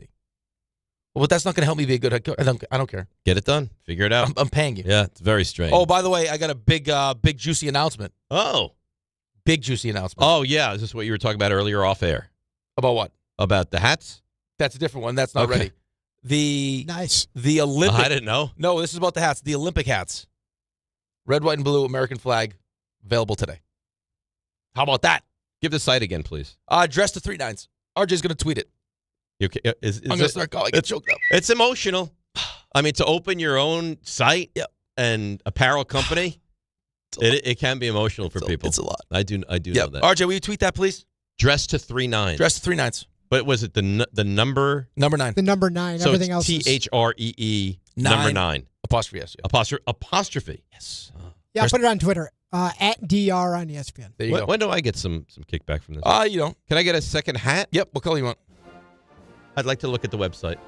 Well, you got this one. You got yours. I don't want the one I have already. You got already. the black and white, and then you got the USA one, which is nice. I'll let you know. And then you could get the when I get the baseball one. Then you get the baseball one if you want. You get all the money. You can get every color if you want. Okay. All right. Just got to tell me what you need. All right. You look nice in the hat. I love this hat. I wear this hat I represent this hat all the time. Terrific. Yeah. It's beautiful. Yeah. This outfit? I mean, I don't know if you're going on a date. If I was Sherry, you walk out the door like that, I'm like, where are you going? What do you have going on? I opened the door and leaving this morning. She's making lunches. Like, what are you already? Yeah. For who? Alex. You said lunches. Well, I think she makes a couple and then pops them away and look at you. He grabs one on. How Wednesday, lucky are you? Very lucky. If she could only figure out the laundry thing. There's no laundry thing. What does that even mean? Don't get me into a fight and get me in trouble. That's not funny. RJ. Yeah. Because you know what he's doing. I don't know what he's doing now. Stuff you missed. You ready to do that? Okay. Okay. Now. Walk up 3-pointer. He got it. See ya. Score! Put it in the box. The you missed. Oh, all righty. Well, the Knicks, they did win. So we don't know what's going to happen with the Owls, but they beat the Wizards badly. Should the Falcons do a reset at quarterback? That's where we're at already, huh? That was coming, too. They have a quarterback going into year 3. Well, that happened fast. Matt Ryan was non-committal yesterday. That was on my list, but we can go there now. Matt Ryan, non-committal towards Michael Penix Jr. being the very same Matt Ryan who's thrown for more than 390 passing yards. 2 times. Look at you. Twice. Multiple 2 times. Championship games. Knicks did lose Josh Hart to an ankle injury. Dale Warrior also got hurt, left that game. Mikal Bridges had 23. Jalen Brunson, who got the hard hat, defensive player of the game for the first time this season, had 21. Karl Anthony Towns had a double-double, 19 and 14. Knicks got to, after the injuries, got to rest some guys late. Back at it, second half of a back-to-back tonight against the Denver Nuggets, who lost to Detroit in Detroit last night. Am I the only one that gets aggravated when Karl Anthony Towns is like the mean mug and stuff? It aggravates me. I feel like a lot about Karl Anthony Towns aggravates you. I don't know. I feel if like a lot. I just feel like the mentality is like a foreign thing to me, though. It's like they're just like not like. I get it. You know, I get it. Not your style of player. No, it's just it makes no sense to me. However, let's give some credit to the Knicks. So they did go 2-9, and we were asking a lot of questions, rightfully so. They had that rough 11-game stretch, but 7-game heater they're on. During this stretch, I mean, they were up by 41 last night at one point. They have wins of 27, 30, 31, and 54 just in this run. So 54 is against the Nets, though. Yeah. That's not a real team. The Nets got mauled last night, too. Speaking of the Nets, yeah. LeBron, you see the dunk LeBron had? It looked like it was from 15 years ago. He had a nice dunk against the Knicks, though, too. He did. LeBron had 25, Luka 24. Lakers rolled. I mean, this is a 125-109 final score. This was a domination. Austin Reeves was back his first game since Christmas. He had 15 off the bench. In the first quarter, the Lakers from the field, I had to check this because I didn't think it was real, shot 83% as a team. Yeah, that's good. You can do that, you're going to typically win. Draymond Green's name, so we know the Warriors are one of the 4 teams in contention for Giannis. Draymond Green's name was surprising to see. Not from a structural standpoint, but just to actually see Draymond's name in trade talks. So there was actually reports yesterday that Steve Kerr's actually running, not damage control, but having talks with players about, hey, you might see your name here and there. So Draymond's kind of been one of those guys that's always been pushed to the side. You haven't seen him get involved in such matters. Well, Dave doesn't even think he's a Hall of Famer. So what? Dave thinks Draymond stinks. I never said he stinks. That's what you said. No, I never said he stinks. I just said I don't think he's a Hall of Famer. You did tweet at him, which I give you credit for. You tagged him that one day. Isn't he with Schultz? Yeah. He's going to get you on that show, right? No. That's what Jordan had said. You guys can battle? He'll pummel you. Oh, he'd kill you. He would kill me. Yeah. But it'd be good for our show if he killed me. Great. Yeah, but then you're gone. Well, I don't think he'd actually kill me. Oh. Jalen Duren of the Pistons, he joins the dunk contest. So you got Duren, you got Jackson Hayes, and you got Spurs rookie Carter Bryant. So there you go. NBA All-Star Game rosters revealed. So they divvied this up into the U.S. Stars, the U.S. Stripes, and the World Team. It's 3 teams. How is Towns playing for the World Team? Dominican. Ties to the Dominican Republic. Okay. And they need to even out the roster. So they also added Kawhi Leonard because they needed another American-born player. So the NBA All-Star Game. Yeah, they're trying. Stinks. They're trying. All-Star games in general. The slam dunk contest stinks. Did you watch the NFL Pro Bowl? All-Star game? I saw Jamar Chase run back a pick six at Garrett one point. Bowles was catching And then touchdowns. Micah Parsons was in a scooter. Playing? Micah Parsons was trying to get into the game on his scooter. Yeah. George I Pickens, crashed a scooter like that one time. George Pickens and Antoine Winfield Jr. were your MVPs.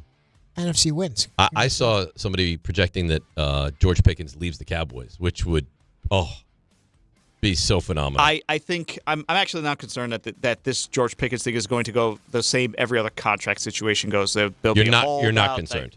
No, I am. But you are. You got Mingo though. Oh yeah, Mingo. Excited. Well, we got Flournoy. So he's good. How do you say his name? Flournoy. It looks like it's another one that doesn't. I thought it was like Flournoy. No, it looks like Flournoy. It's Flournoy. Flournoy. Flournoy. There you go. Lockette. St. John's, who's playing good basketball right now, up to number 22 in the AP poll, beat DePaul by 12. Blue Jackets won their season high 6th straight game. They shut the Devils out 3-0. Zach Werenski, by the way, is good hockey player. Awesome. Yeah, good hockey player. When does the U.S. play their first game? No, don't tell them. Don't Why? tell them because you're anti-Olympics. Yeah, you're anti-Olympics. You know what? You don't. You're anti-America. You don't listen to me at all. We'll tell you what event starts tonight. Ray had this earlier. Curling. Yeah, good job. Is that right? Yeah. How about that? It was a guess. It was the luckiest guess of all time. The opening ceremonies are Friday. But they do that sometimes. It's still weird to me.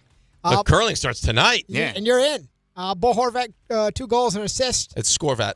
Scorvat, I like that nickname. Nice. Had the game winner 52 seconds in overtime. Islanders take down the Penguins. Good game, 5-4 at UBS. Carlos Beltran announced he will. I heard a bird got out at UBS last night. Why are you laughing? I'm Dave. Why exactly are you laughing? You. Yeah, you being you. You're in your element right now.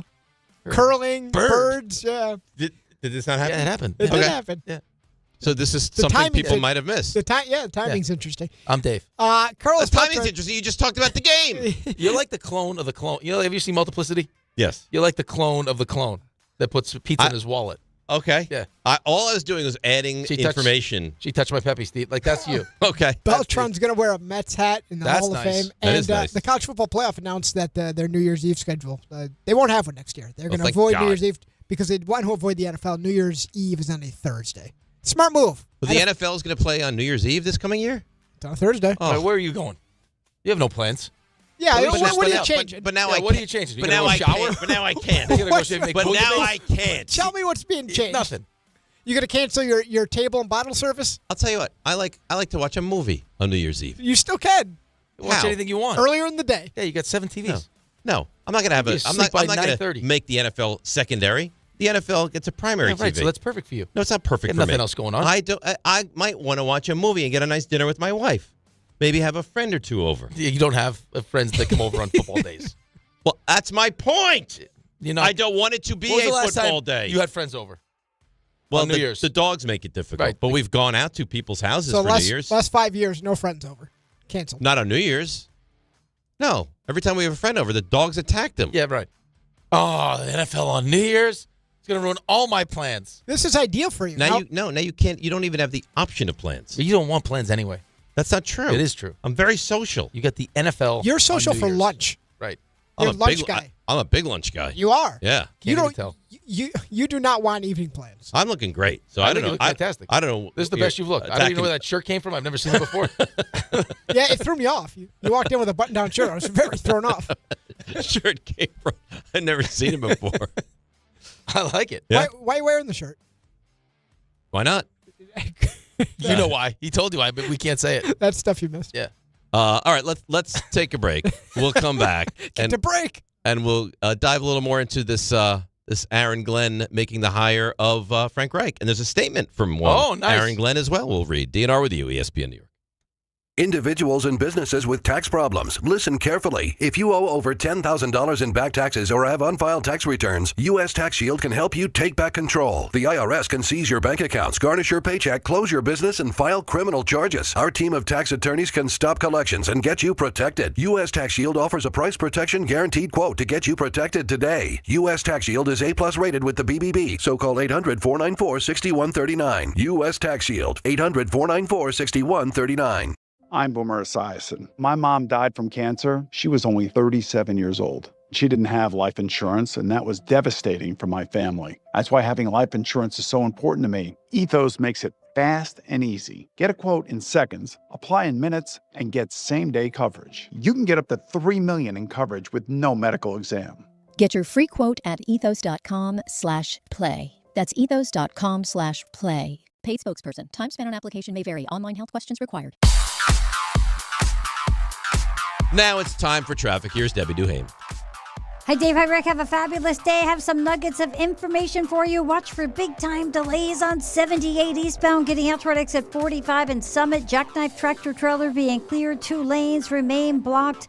Looks like miles of traffic into that area. Watch for delays as you head to the Queens Midtown Tunnel. LIE westbound approaching the Queens Midtown Tunnel. It's a collision. Van Wyck north at Liberty Ave. Construction. Alternate side parking suspended. Metered rules in effect. Traffic sponsored by Positive Coaching Alliance. If you have questions about youth or high school sports, Positive Coaching Alliance can help.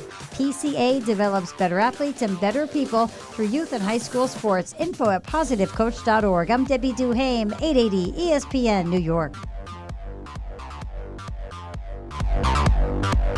Last call for football, and all week long, FanDuel is giving you a daily profit boost every single day leading up to the big game. Today's 30% profit boost is on the receiving markets. Receiving yards over under, all receiving yards, and most receiving yards.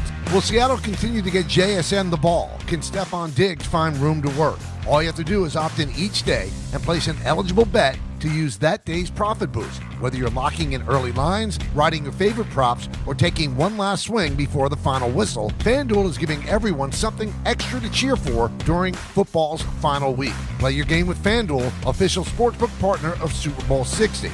21 plus and physically present in New York. Opt-in required. Bonus issue as non-withdrawable profit boost token. Restrictions apply, including any token expiration and max wager amount. See terms at sportsbook.fanduel.com. Start with a gambling problem, call 1-877-8-HOPE-NY or text HOPE-NY 467-369. DraftKings Sportsbook is making every snap, every drive, every moment of Super Bowl 60 count with DraftKings Live Millions. Open the app, opt in, and get your promo token. Place a live bet of $1 or more on the Super Bowl, and you're in. Download the DraftKings Sportsbook app and use code UNSPORTSMANLIKE. That's code UNSPORTSMANLIKE. Bet live for your share of $5 million in prizes with code UNSPORTSMANLIKE. In partnership with DraftKings, the crown is yours. Gambling problem? Call 1-800-GAMBLER. New York, call 877-8-HOPE-NY or text HOPE-NY. Connecticut, call 888-789-7777 or visit ccpg.org. On behalf of Boot Hill Casino in Kansas, wager tax pass-through may apply in Illinois. 21 and over in most states. Void in Ontario. Restrictions apply. No purchase necessary. Opt-in required. Minimum odds minus 500. Prizes either bonus bets or single-use 20% profit boost. Max bet $20 that expire in 30 days. See official rules at sportsbook.draftkings.com/promos for entry period and free method of entry. Sponsored by Crown Gaming, Inc. Guys, quick PSA, forgetting Valentine's Day flowers is not the move. Trust me, this is why I go to the Bouqs Company every time. Bouqs delivers modern bouquets fresh to her door. Plus, with my code Canty, you get 25% off. Bouqs flowers are cut fresh from the best farms in the world, so you get bigger, brighter blooms that last way longer. They've got incredible flowers, even roses grown on the side of a volcano. And the best part? Bouqs makes it easy. Pick the bouquet, the delivery date, and you're done. No last-minute panic. That's why Bouqs has over 50,000 five-star reviews.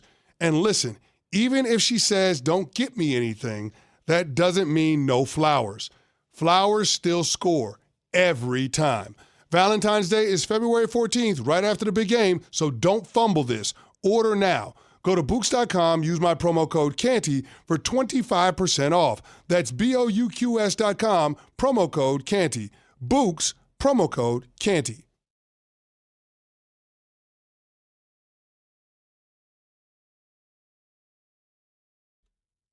This music, and I don't even like Notre Dame, but this music from Rudy, you're 5'0", 100. Make you weep, this movie. It's a good movie. Yeah, I love Rudy. Yeah. Yeah. I know you love Rudy. One of my favorite movies. I know. Are you gonna vote for it? No. No. What are you gonna vote for? I'm going to vote for Write-in? No, I'm going to vote for I'm not a big write-in guy. You like to just go with the flow. I'm going to go either Friday Night Lights or Remember the Titans. Okay. I think are the two. You had a nice moment out there. I'll give you credit. It was a nice little moment. Real nice. Mm-hmm. I'm sure you feel good about it. I feel great. Yeah. I think I won just that. Weaseled your way right into that meeting. I don't need to go into your big fancy No. meeting. I know you were so desperate for it. I'm not desperate oh my God. at all. By the way, February 12th, USA plays Latvia, 9 o'clock. Great. You get to Google it. You're anti-Olympics. It's fine. I'm not. Wait till I tell these nice people how anti-USA you are. I'm not anti-USA. You are. I hope the USA wins every gold medal that we have. But you won't be watching any of it. Right. I'll be watching the hockey and maybe a little other stuff here and there. Yeah. But for the most part, very little. Figure skaters, be damned. It doesn't. Why should I watch something that doesn't really interest me? Bobsled team. I'm not sitting here telling you not to watch. Luge, skeleton, curling, downhill. No. RJ's favorite, where they ski and shoot bows and arrows. No. None of it really moves the needle for me. It's great. You want to hear a quote from one Aaron Glenn? I mean, we have to. We just hired a new OC. Okay. Frank Reich, new OC. Here's what Aaron Glenn has to say. Frank has a rare combination of experience, creativity, and calm under pressure. He's lived this game from every angle as a quarterback in this league and as a coach who's led offenses at the highest level. He's unique in his ability to see the game for what is right now and adapt when appropriate. Frank understands offense and how to utilize the strengths of players. I'm looking forward to how he will help this team have success. That's Aaron Glenn. Nice. That's a fair statement. Right. RJ's giggling. Why? They're making fun jokes about the Jets. Why are you giggling? His Sabres. You're making a lot of assumptions right now. He was just giggling in my ear. I heard him. Wait, you turned on your mic to giggle in his ear? Hey, I just wondered. At gunpoint.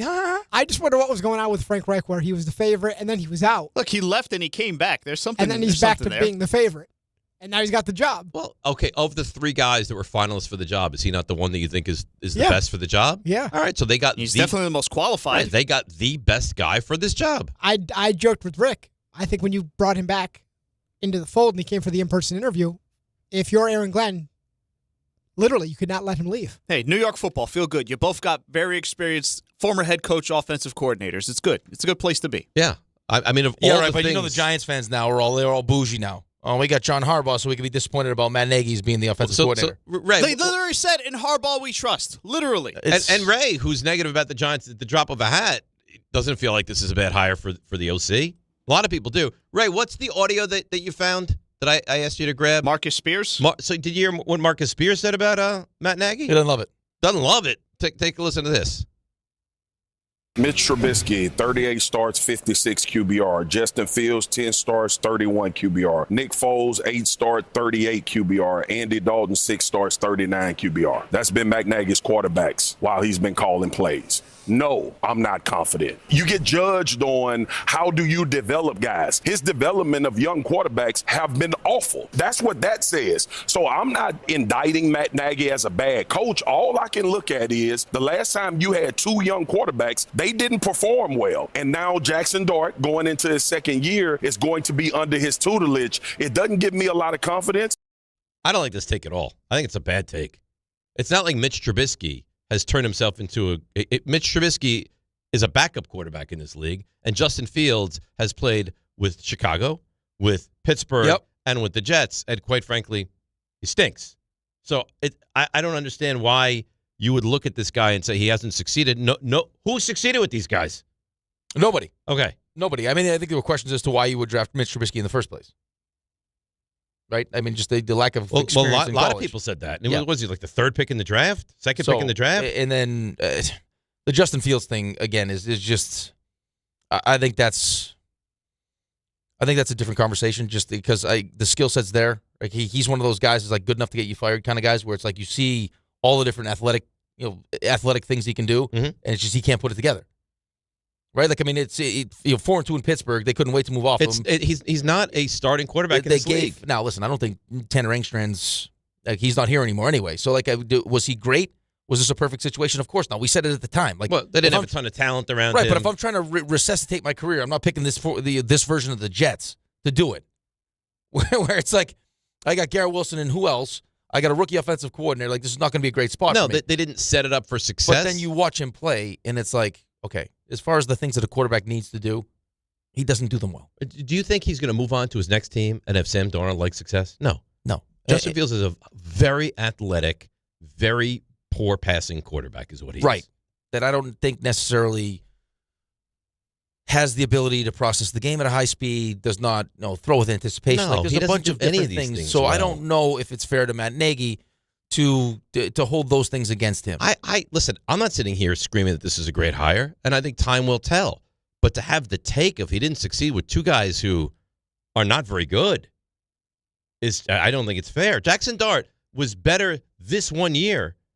Now I know Trubisky had a moment where he was decent, and I think they went 12-4 with him at quarterback, and then lost in that playoff game. And he actually got them into position to kick the winning field goal against the Eagles. But Jackson Dart looks like he could be special, and those two guys were not and have never been. No, right. And again, so I understand why you would say those things because that's just it's on his resume. And I think when you have the resume that Matt Nagy has, it's easy to pick apart those different things. Like, I mean, you're hearing people, like I was reading articles this morning getting ready for the show, just like some of the negative things about John Harbaugh and why he's not in Baltimore anymore. Like, you're sitting here all excited about it, and you should be. It's it's an 18-year chunk of time where he's been with the same team. And, of course, during 18 years, there's going to be good stuff and there's going to be bad stuff, right? It's no one's perfect. Like, there's Bill Belichick and Bill Parcells have things that have happened during their careers where you could point to, hey, how you manage the end of games. All like we were talking about the Super Bowl. Like, why didn't you call timeout? Right. If Malcolm Butler doesn't make that interception, it's razor thin. You crush him for that too. So like there are negatives with all these different things. Is it the sexiest hire? No, it's absolutely not the sexiest hire. But like it wasn't Todd Monken, who they thought it was going to be. Right. Charlie Weiss Jr., who doesn't have any. He's got no resume in the NFL. No resume in the NFL. Wanted to stay at LSU. People would have been excited about that, but why? Because he had success at because I'll tell you why. Because Ole Miss was really good. That's why. Right. Well, okay, that's fine. That's not the NFL. Right? So, I mean, I got a guy who's had head coaching experience, has had offensive coordinator experience, who comes highly recommended from Andy Reid. Right. And John Harbaugh decided to do it. Well, let's see what it looks like. I just think it's a really bad tack to say, well, he didn't have success with Trubisky and he didn't have success with Justin Fields, so he won't have success with Jackson And Dart. let's wait to see what the rest of the staff people looks don't like want to wait on the offensive side of the ball. Maybe you get that young, excited. Maybe you get the Davis Webb. If you got a big-time quarterback coach, a young, smart, innovative quarterback coach, I think this could be a really good match. That ends up being like the Davis Webb thing. What are you going on? Like, what are you going on with Davis Webb? That he's buddies with Josh Allen? That he's worked under Sean Payton? He wasn't like Davis Webb. I know, me too, but he wasn't calling plays. No. In Denver? No. And neither was Nagy. Like, what's sexy? Just because you haven't seen it. That's what's so sexy about it. That's right. Is people say he's good. You know what it is? The unknown is sexier than the... You said it earlier. It's the backup quarterback. Yeah, than the meh. All right, let's break. Come back. 1-800-919-3776. DNR with you on the Wednesday right here on ESPN New York. Don't miss Mets manager Carlos Mendoza as he joins the Michael K. Show live today at 1:30 on ESPN New York and streaming live on YouTube. Knicks fans, it's time for basketball. The action starts tonight at Pig Beach with Team ESPN New York and Ultra. Whether you need a pregame spot or you're looking for the right Knicks bar to watch the game versus the Nuggets, Pig Beach is your destination. The party tips off at 7 p.m. Team ESPN will be giving away plenty of ESPN, Ultra, and Knicks prizes. Join fellow Knicks fans tonight at 3537 36th Street, ground floor in Astoria. Cheer on your Knicks, enjoy Ultra draft and bottle specials, and cool prizes all game long at Pig Beach in Astoria. Benjamin Franklin, sir, I've just received news. Speak. They're multiplying you. Multiplying me? Yes, many times. Multiple Benjamins? Shall I stop it? No. Multiply your Benjamins with New York Lottery's Extra Multiplier Scratch-Off games. Play for the chance to multiply your winnings up to 100 times. Prizes up to $3 million. I've won! I've multiplied myself! We won! Please play responsibly. Must be 18 plus. Gambling problem? Call 1-877-8-HOPE-NY or text HOPE-NY. Texting enrolls you in a recurring automated marketing text messages. Consent not required to purchase. Message and data rates may apply. The team's looking good this season. I think so.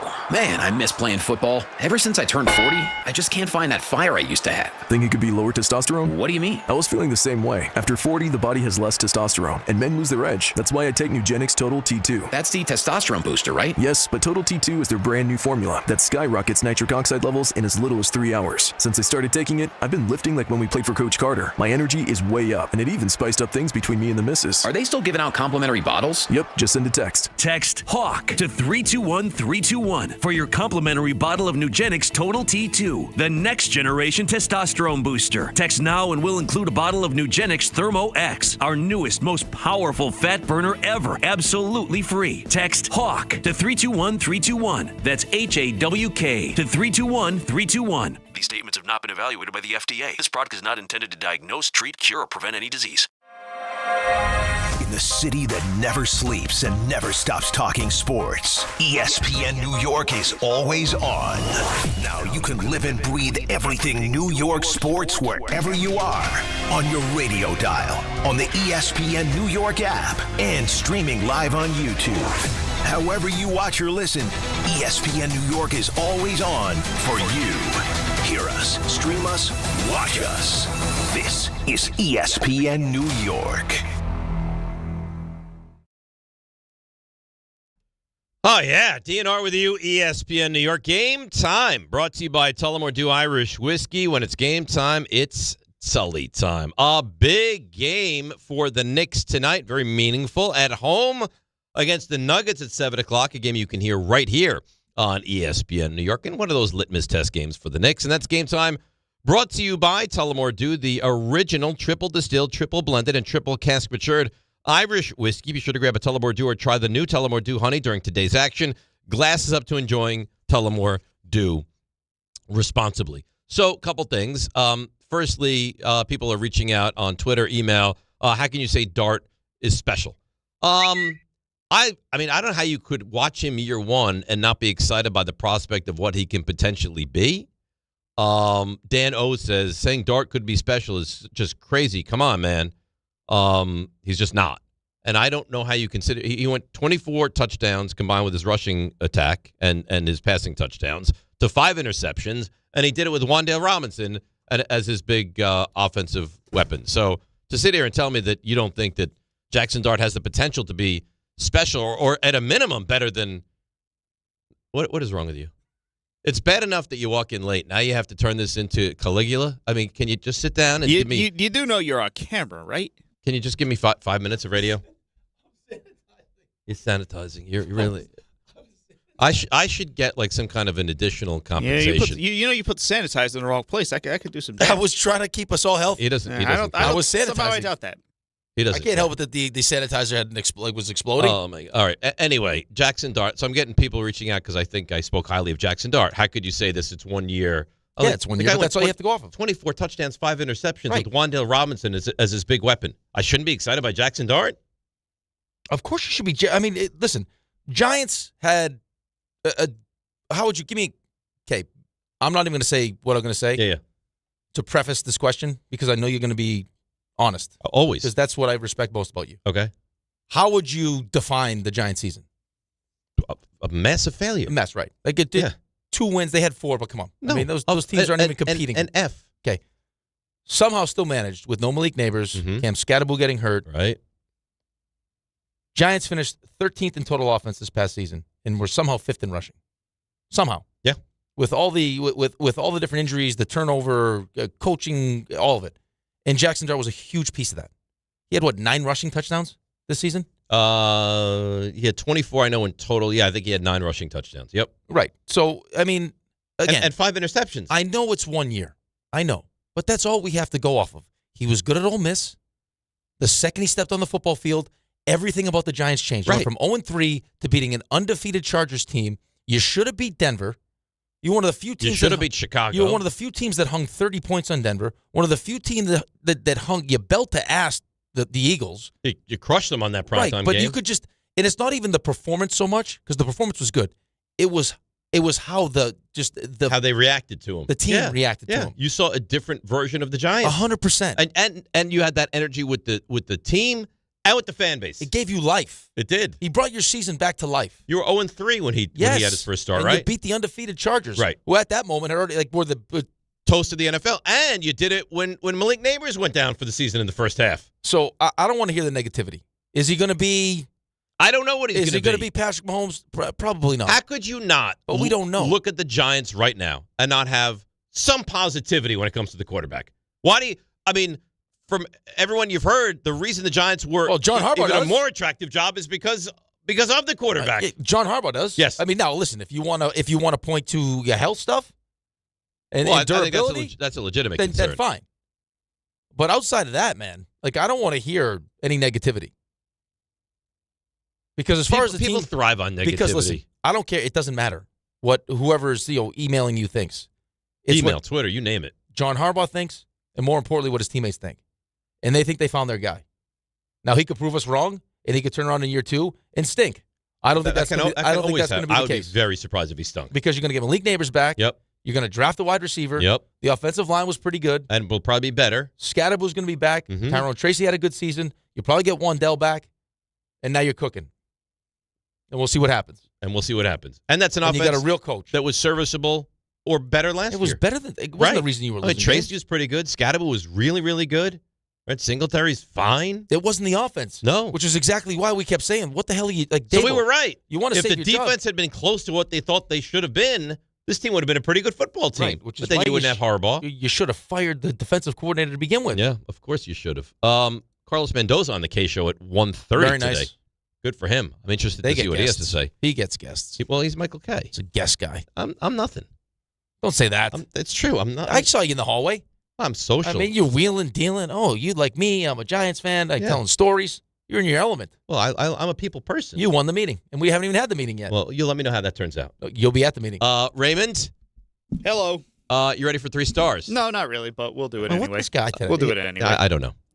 Come on, Ricardo. Today's 3 stars. Number 3. I mean, we'll start there because you're feeling away from yesterday, and I didn't think that this was, a thing, but you remember that old Sprite commercial? Don't talk to me like a child. Yeah, what the hell is Old Sprite? An old Sprite. I got it now. Dave. Yeah, I mean that was the tone for the day. And listen, you're trying to say that the rolls having butter now has changed things. A little bit. You've been giving me buttered rolls for like the last 2 or 3 weeks now. They've all been buttered.